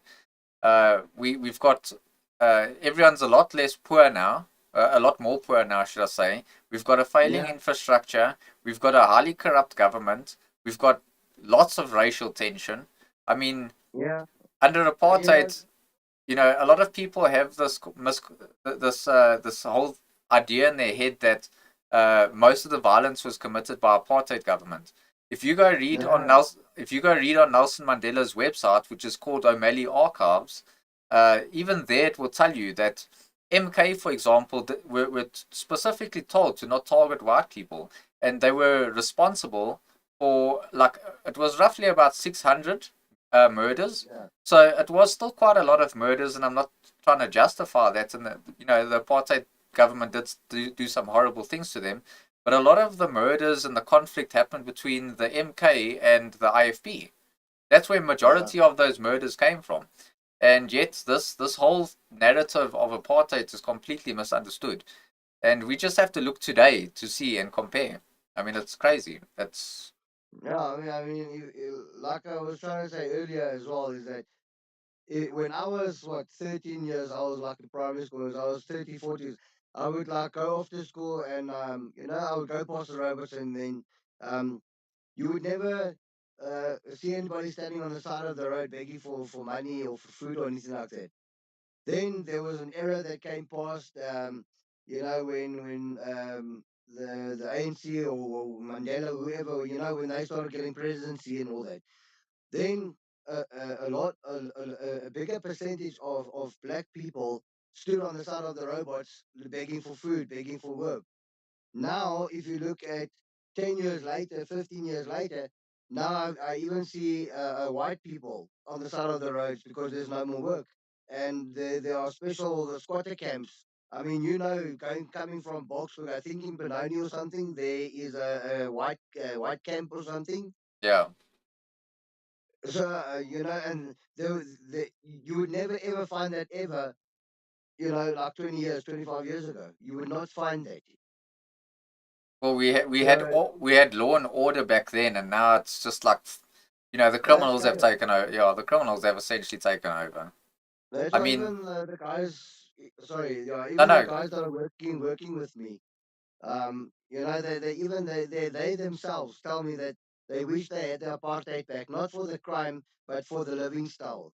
They had a life back then, and I find it surprising. The black guys even telling me that you know they keep on voting for a certain party, and then at the end of the day, it's empty promises. I mean, how long have they been voting? And there were promises being made and said, but nothing's been done. And then they blame the boer. They blame us, for their mistakes. yep, no I mean, accountability yeah. essentially. Say again. I say they've got no accountability. It's because they want to have a way to blame the Yeah, failures on something, and ultimately they're going to always resort back to, but if this didn't happen, if apartheid didn't happen, then this country would be different. Like yeah, it's all just theatrics. Like it's a load of nonsense. I mean, both Julius Malema, Desmond Tutu, and the Zulu, well, Kings Zwelithini at the time, all three yeah. of them condemned the post-apartheid South Africa. They all said it was better under A apartheid, and better I mean, era or better uh, time. Yeah. and that's a lot, especially for someone like Julius Malema to admit. Yeah, no, it is. A lot of people also against Malema. You know, I was against him at one point just because of the Kill the Bull song that came out. But we turn pages, I move on. But when I look at him now, the things that come out of his mouth, what I like about him is he cuts to he cuts a knife through butter. He goes for the headshot. He doesn't have stories or doesn't turn left or right. He tells you the way it is. You know, I mean, with all the I've been watching on YouTube. Sometimes I come across court orders and stuff like that, where they show Honorable Malema and Honorable, the whole bloody time. And then I think to myself, but at some point he does have a reason. Yeah, You know? so even me, I'm not an advocate for Julius Malema at all, but even I wouldn't say that everything that he says doesn't make sense. I think that some of the things that he does make sense. Yeah, Some of the things that he says does make sense, but this is my perspective on it: is that he's also not all the things that he says that he is. Because I mean, we're still waiting for a school 6 years later. He's promised to build. Uh, a bunch of housing. He's now promising to build a college and all that. And I understand that he's not the one in power. He's not the one in government or yeah, anything like that. But being a politician and him having power in certain areas, it's not like he has no power to do anything. He still has state resources yeah. to work with. I'm sure he can pull some strings somewhere along the line. Exactly. And okay, so that's one aspect of why I'm not like completely sold on the whole Julius Malema thing. The other thing is I also know that while he's not I wouldn't say that he's specifically out to get us or whatever. Yeah, I also know that he's not going to advocate on our behalf, us being white people. So this is yeah, another reason why I can't stand with him because, and uh, like just like Julius Malema, I would advocate on the behalf of my people like he is. So I'm not saying that he's wrong for mm, it, but what I'm not going to do is stand with someone that's not going to fight for me, someone that's not going to end up supporting me anyways. So yeah, yeah. That's on that one. Yeah, I'd rather try and find an alternative way, and it's not going to be like DA, for example, because those people are useless. Uh, but like I think Peter Groenewald has got a good chance of proving himself to people. I think he can do yeah, something, but even then, I'm not even sold on him either. So I don't personally believe that we have a political solution in this country, at least not for all South Africans together. yeah. No, if you look at, I mean, most of the parties are just parties that are combined in their regions. I mean, I haven't seen, again, not going to the being racist or apartheid era, but I haven't seen a party that will support the whites only. Like, I mean, DA is very close to the coloreds and stuff like that, but DA also helps the whites in some aspect. But I mean, looking back, you had AWB. I mean, um, they were in power and all that. And then they were competing against ANC. And for many years, ANC didn't get it right. But it was just that change of Mandela. I think there was a spark that had happened somewhere. And all of a sudden, everything changed. And, there was light and now it was dark. That's it. Yeah, but also the problem that I have with DA is like with Steenhuisen, for example, is I think that he just kind of goes along with what he thinks he must go along with at the time. So one minute he's supporting expropriation without compensation, and then he gets backlash, and then he chops and he changes all the time. And then you vote for DA, and your vote's still going to the ANC anyway. So like, what's the point of voting for Yeah. him? So that's Yeah, my no, that's problem. why. Like Steenhuisen's got no structure. He's got no backbone. So that's kind of why I don't like Steenhuisen too much either. Yeah. No, that's what I say is, just, I can't remember the last time that I mean, it was probably back when the Blue Bulls, when they lost their first game. That's probably the last time that I ever thought of politics or going for parties and stuff like that. Really, that's way back. That's why even now, I would rather, like I said to my guys this afternoon, I would rather watch a movie that's got more action than what our president has, because our president doesn't have any action. It's all say but no do. Pretty much. And this is why I was saying to this other black dude, because like our government already has too much power over us, and now he wants to give them even more, like full unvetted power. And I'm like, you crazy. We should be taking power away from them and giving it to, the people should have the say, and the politicians should just Yeah, do what they're told. But that's what we need. We need more power for people. And I made this argument earlier as well, is that we shouldn't be paying politicians the way that we are. We should give them like a basic salary, and you'll see how many of yeah, the corrupt ones fuck off. Like eventually, all yeah, those corrupt ones would leave because there's nothing to benefit from it. They'd just be earning a basic salary. yeah. Because my guys, I've been working with my guys for the last 5 years. So my guys, I've got seven black guys working for me through the company. But being with them each and every day for the last 5 years, we know each other in and out, and we talk about these things, and there's no finger pointing. I mean, they say, well, what a lot of times they tell me this is how their culture operates. If the one says A, then everybody has to say A. If everybody says Z or B, so they have to stand together. It's like a sort of Collectivism. yeah, and they said unfortunately they cannot they cannot vote themselves. They have to ask a family member or cousin or aunt or whatever who is the best to vote for, so that they can vote as a group. To make it the more the merrier, basically. Makes So sense. yeah, no, but yeah, I talk to my guys a lot, and there's a lot of even they talk about politics every day. And then I just tell them, okay, this is the scope of work. I'm off. I'm going to go to the other side. So, yeah, sometimes they do catch me. We do have a little bit of a debate, but, it's nice to see or talk basically to a different culture, a different tradition as well. Because in my group, I've got guys that are from Lesotho. I've got guys that are from Gauteng. I've got guys that are from Durban. I've got guys that are from Zimbabwe and Malawi. So it's a whole mix. But at the end of the day, they all debate amongst each other, and it's quite sometimes it's interesting to hear what they say. Yeah, From yeah. their aspects. But yeah, Oh, that's pretty good.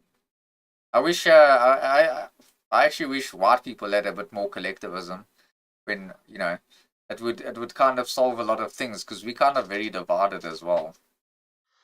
yeah, I think if I look at us, no offense again, but if I look at us, it's all about being famous, having money, and your posture.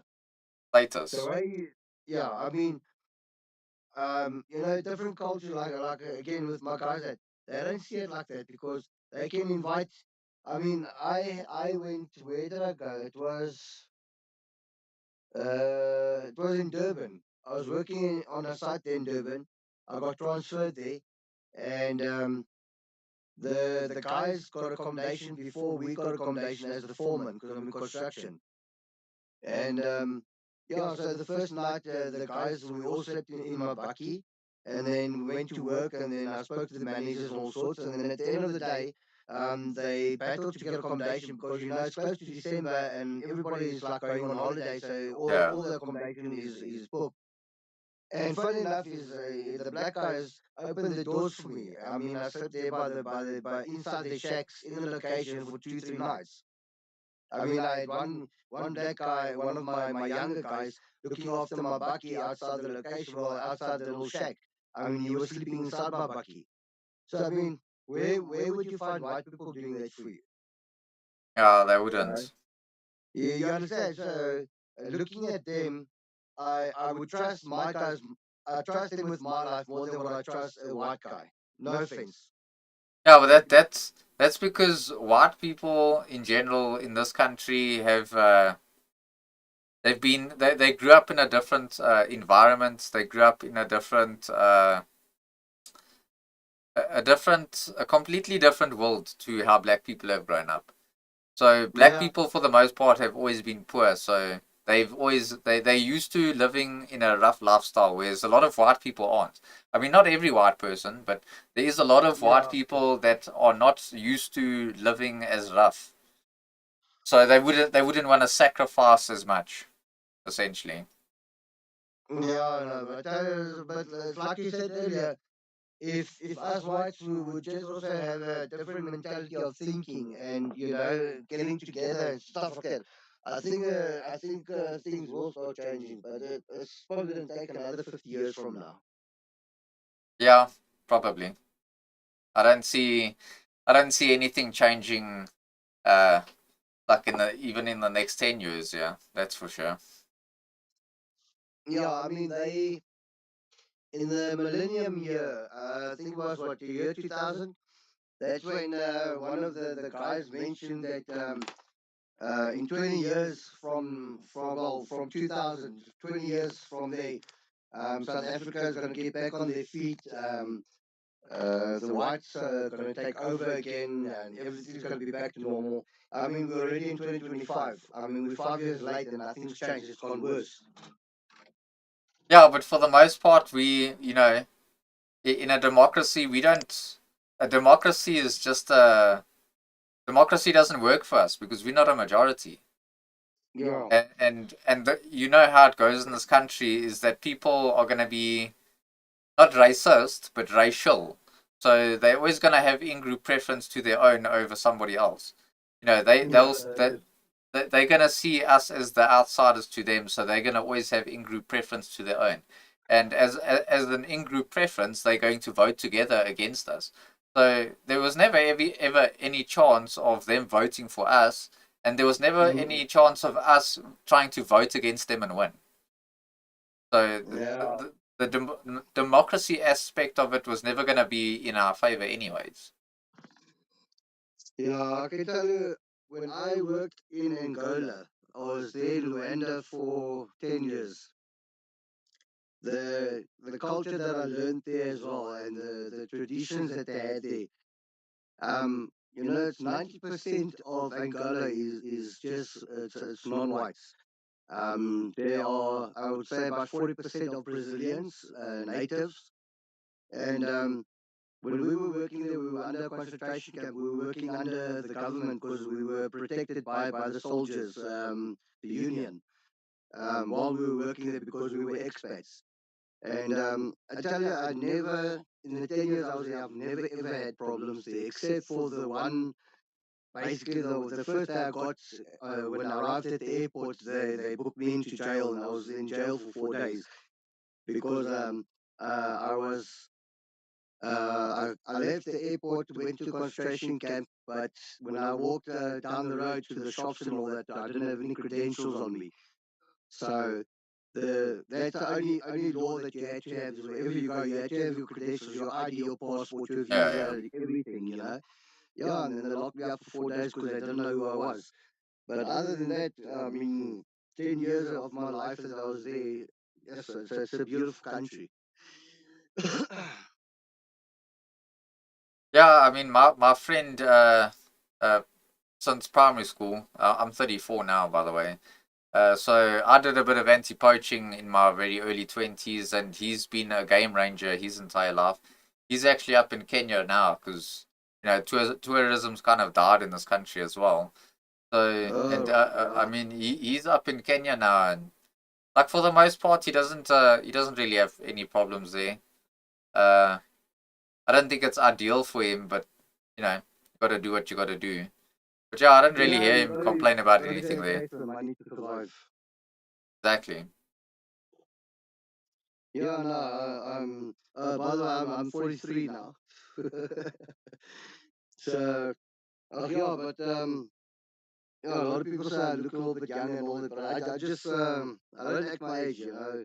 I still, like I explained to you earlier, I still do online gaming. I only started the online gaming for the last 3 years. So I mean, to me, it's like a comfort zone.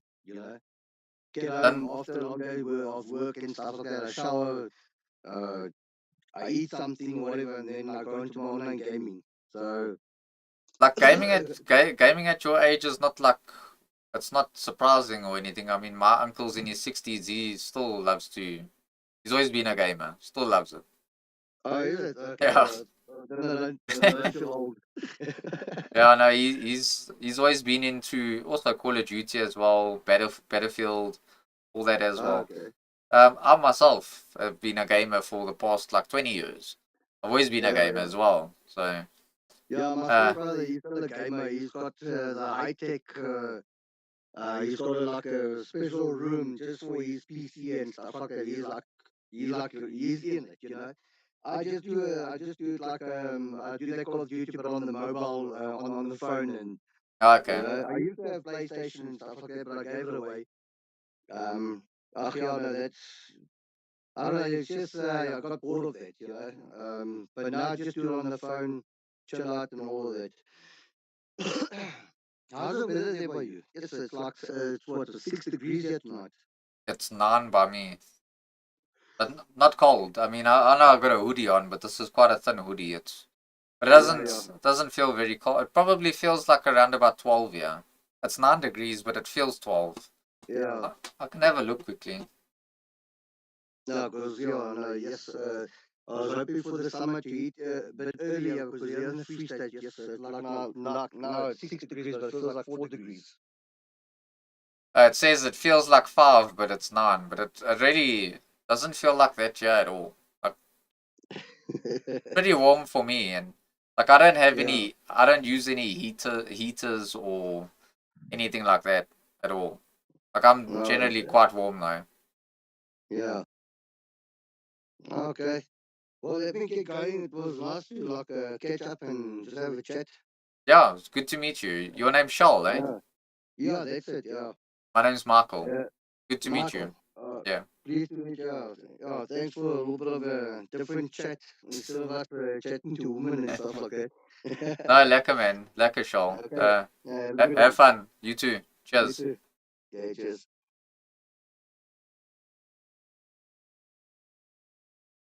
Oh, well, he was chilled for the most part.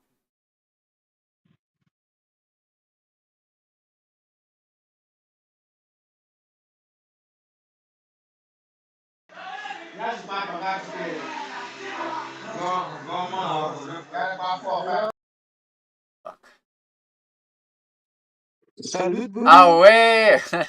You You guys. guys, What's happening? I said there. Are you guys still smoking there in the car? Yeah. uh, What? What's the point of this stuff, bro? Yeah. Oh, you smoked the pot in his push. so you guys have been busy there, eh? Yeah, look at it. I said 200 euro big.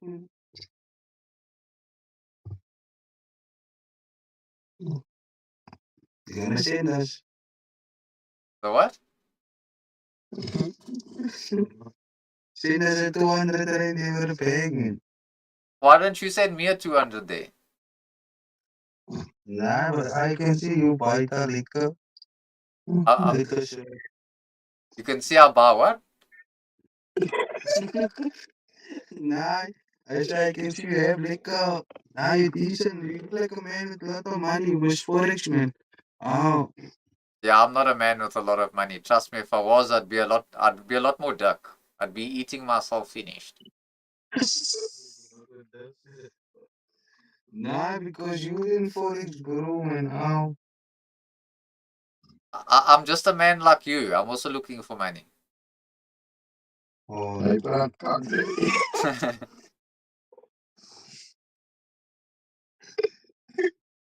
What time did you go sleep?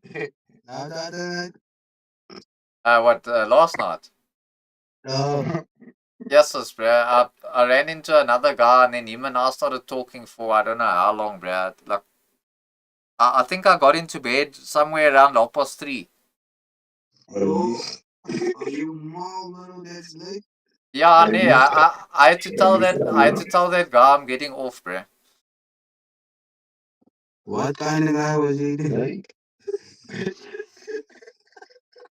Dan die moet ik katten Yours is Pakistani, bro. Hey, pantak. Namens. Hij zei licht, zei. Dit is een manskapper. Waar, ik heb het poesklap gehad, zei. Oh, nee. This is a manskap, die bro. Now you didn't meet the. No, I know. I can tell. I only know you and the guy in the backseat. Ja, push. Ik weet je ook niet, zei. Ah, is fine. was zo. Ja, Ja, jouw jij hoeft niet om mij te kennen. Nah, bro. He must show mensen. Hey, you don't like other people. Ik zet twee ideeën op, zei. Wat, zei? You don't like other people, dus bro. You like no one. Ah ja, zie Say ja, you alright, man, bro? Ah, can't complain. Oh, yeah. Ja. Ja, you know what? Ja, dat weet je wat normaal kak today I didn't voice you. Like you.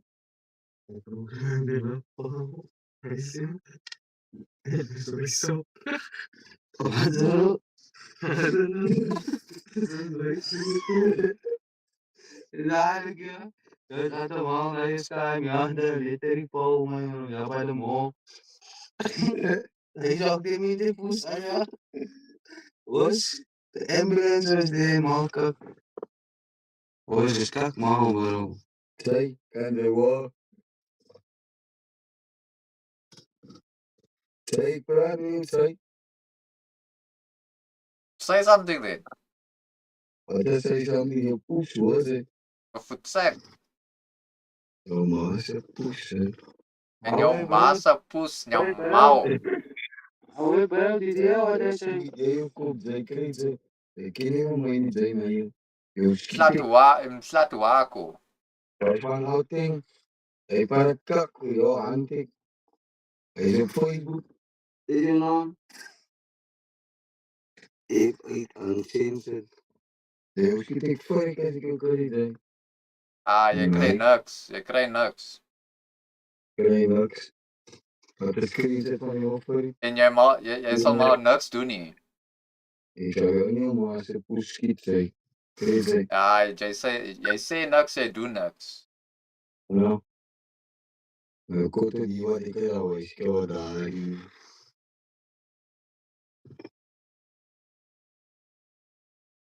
I think you're just Oh, reflecting your insecurities on society. Hij zit elkaar niet eens. Oh, bro, what did you mean do for the day?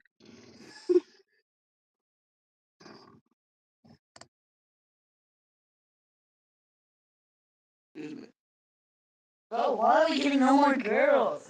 We need girls. Not You're all always. gay. You gay.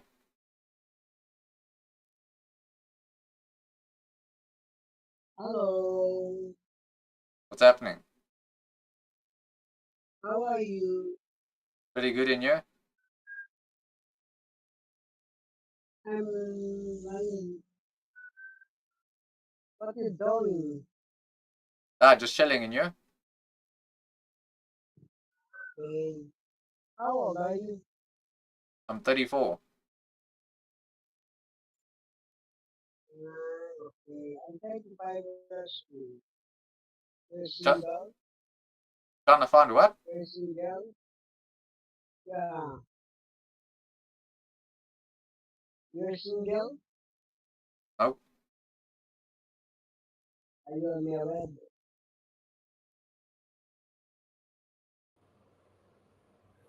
Uncensored debate.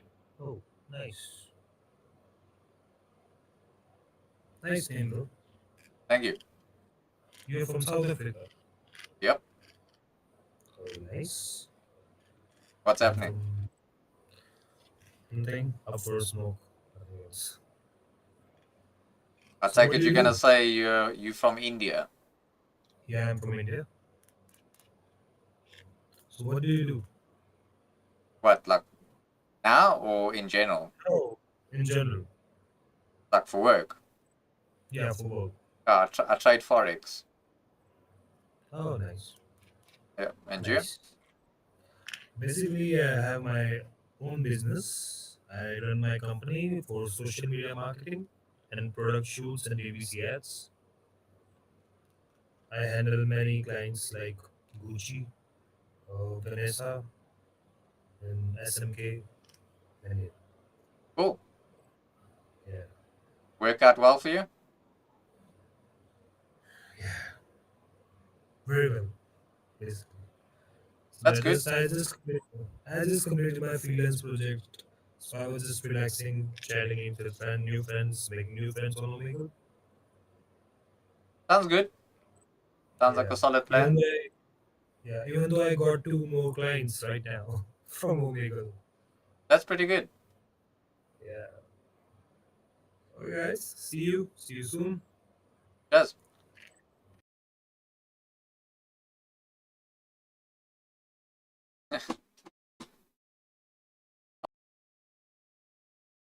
Be back in a sec.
Up.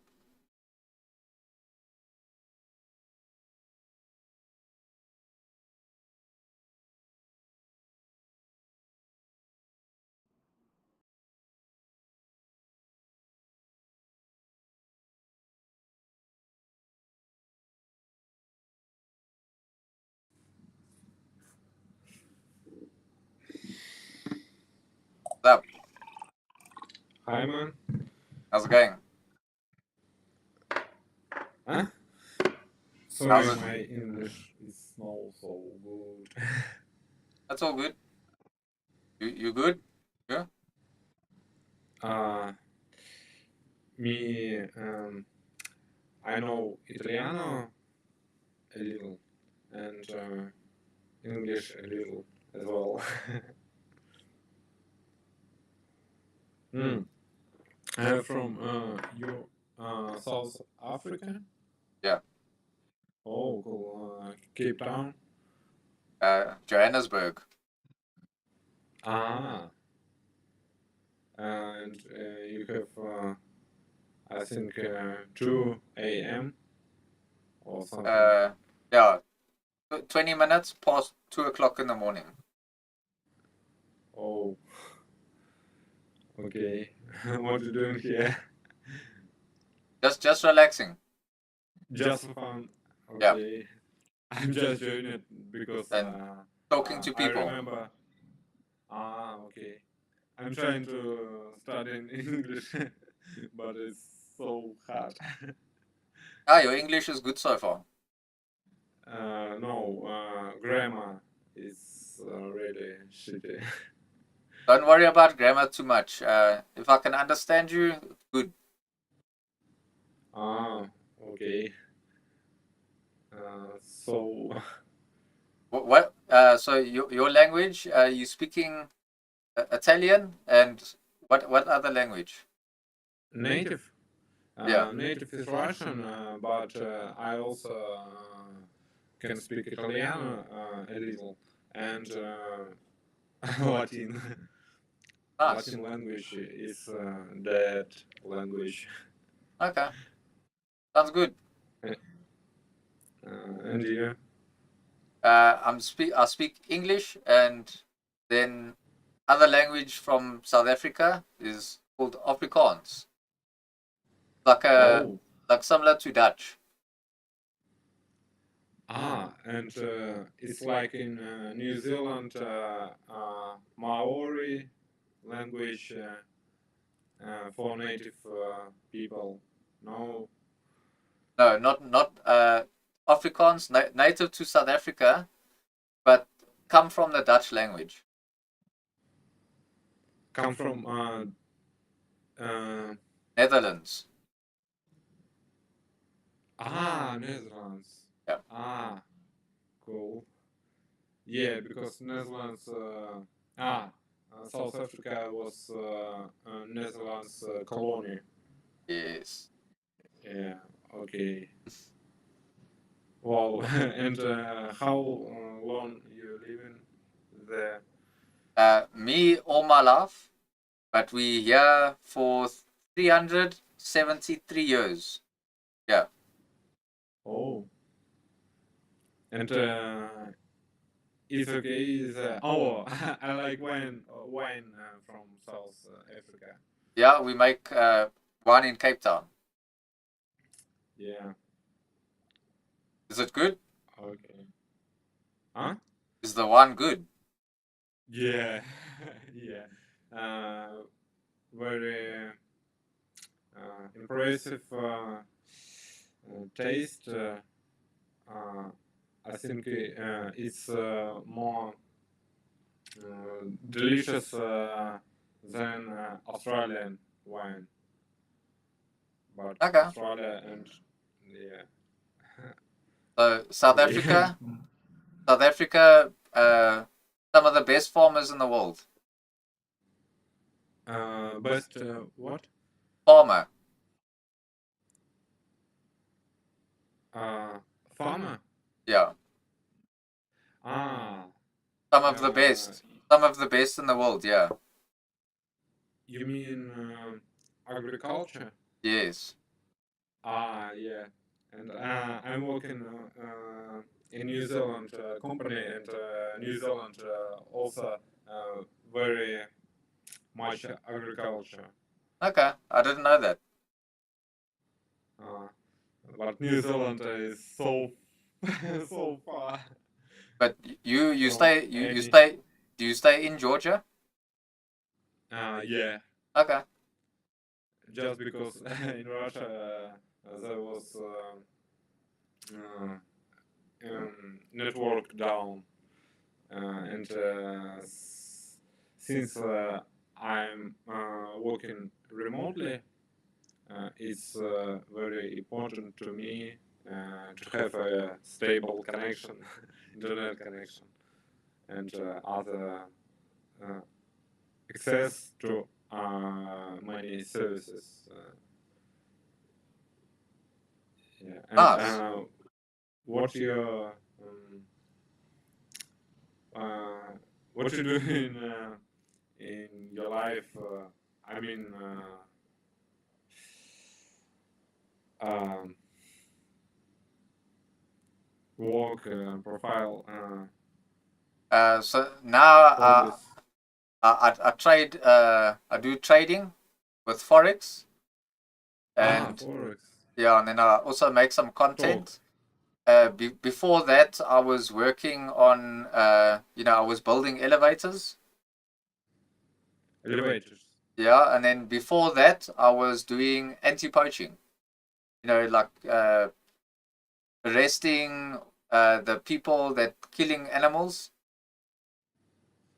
Yeah.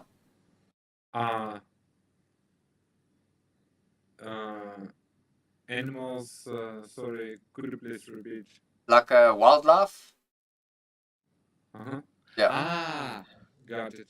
Yeah. Here in Georgia, there are many animals, wild animals, uh, and they have three marks in ear. Red mark means the dog could be aggressive. Orange mark, the dog is average aggressive, and green mark, the dog is friendly. Awesome. Yeah. I see in Georgia, like not big protest, but big march. Big much. Like lot of people walking together. Yeah, yeah. I've actually got video of it. Sorry. I say I've got video of it, of a lot of people walking in Georgia, like not protest, but I think yes, they were walking Yeah. like maybe thousands of people that were walking. You know why they were walking? Yeah. Here, I live in Batumi. Batumi is a beach of Black Sea, and we have beach side like in LA. It's about 10 kilometers, and it's pretty cool to walk here, and really many people walking here, and it's like well, I can maybe show you. I must just quickly find it here. I will put it on background for you, and then you can see. I see only black. Yeah, yeah. I didn't change yet. I'm gonna change for you now. So just give me 2 seconds. I'm gonna put it. I'm gonna put it Okay. now.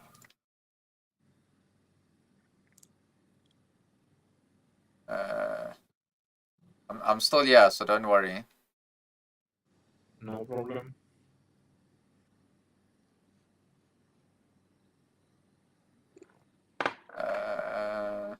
Is it over?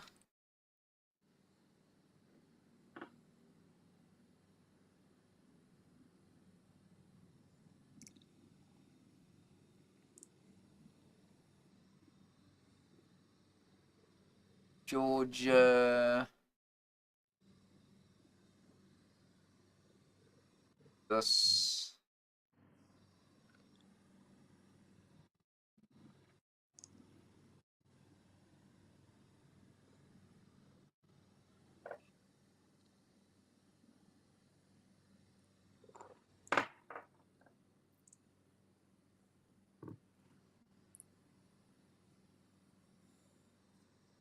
It's not.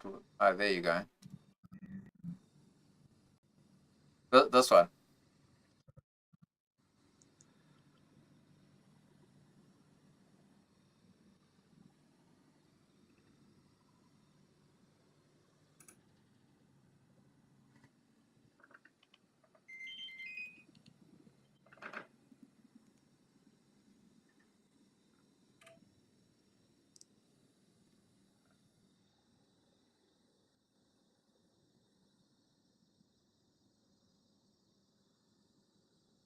You have about 30 degrees sunny weather, no? In South Africa. Now is Now? no, now it's like 30 like 9 degrees Celsius. Mm-hmm.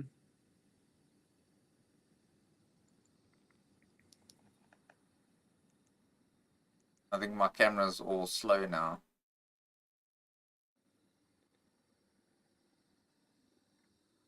Yeah, my camera's all slow now.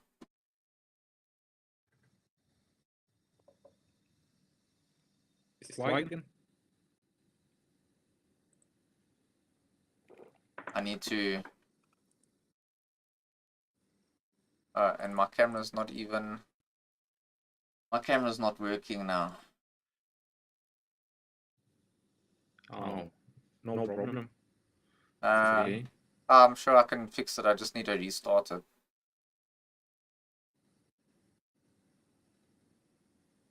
Do you have Windows or Yeah, I'm Mac? working. It's Windows. Okay. Eh,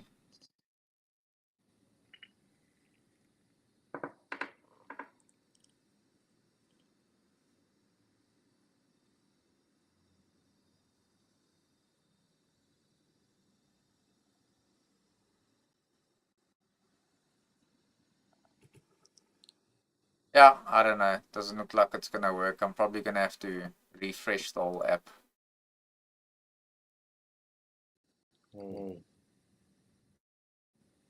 But anyway, dude, it was good to meet you.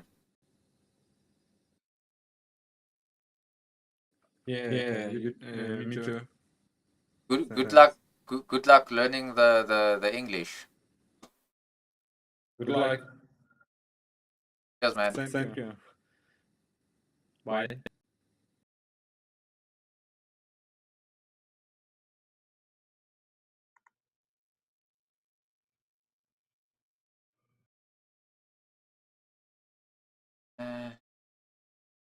Stupid.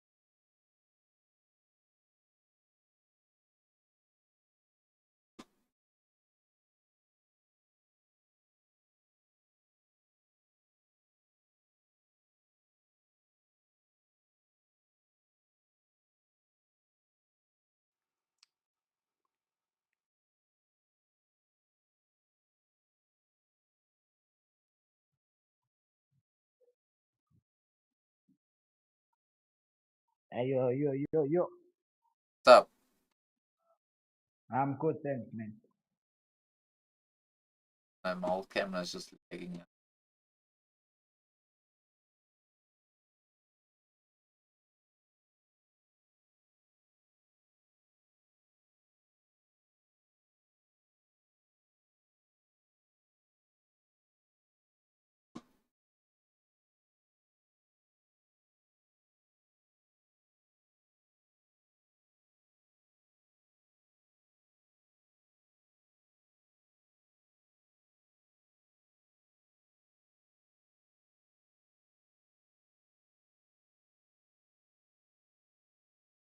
Again.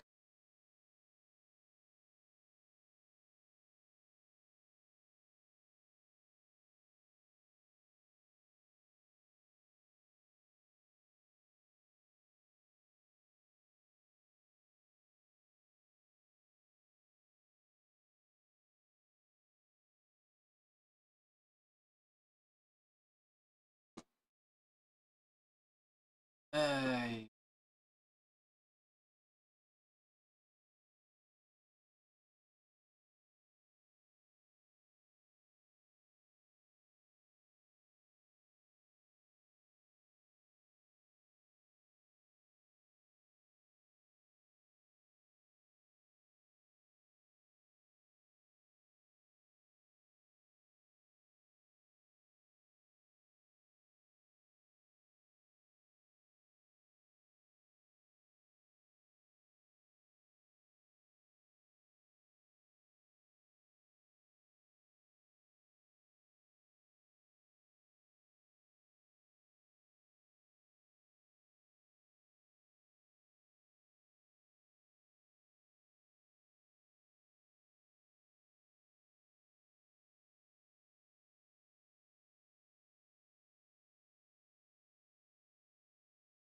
I don't know. Not not working properly.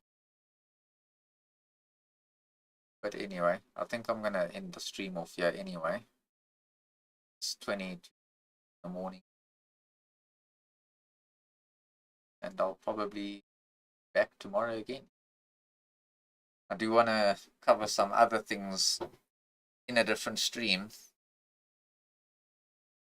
And yeah.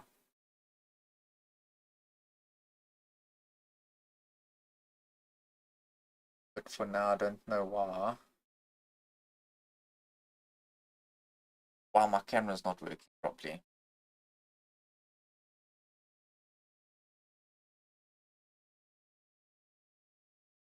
Yeah.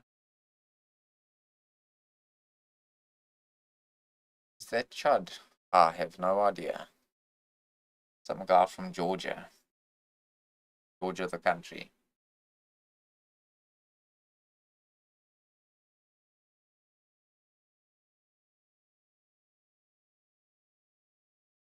Uh,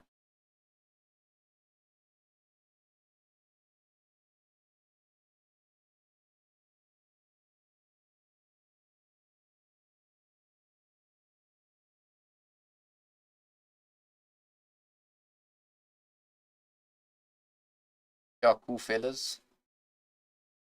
Everyone that's watching, thanks for watching. I'll be back at it again tomorrow. Probably do some more Omegle, and hopefully I'll start a bit sooner, and we can have a look at some other things as well.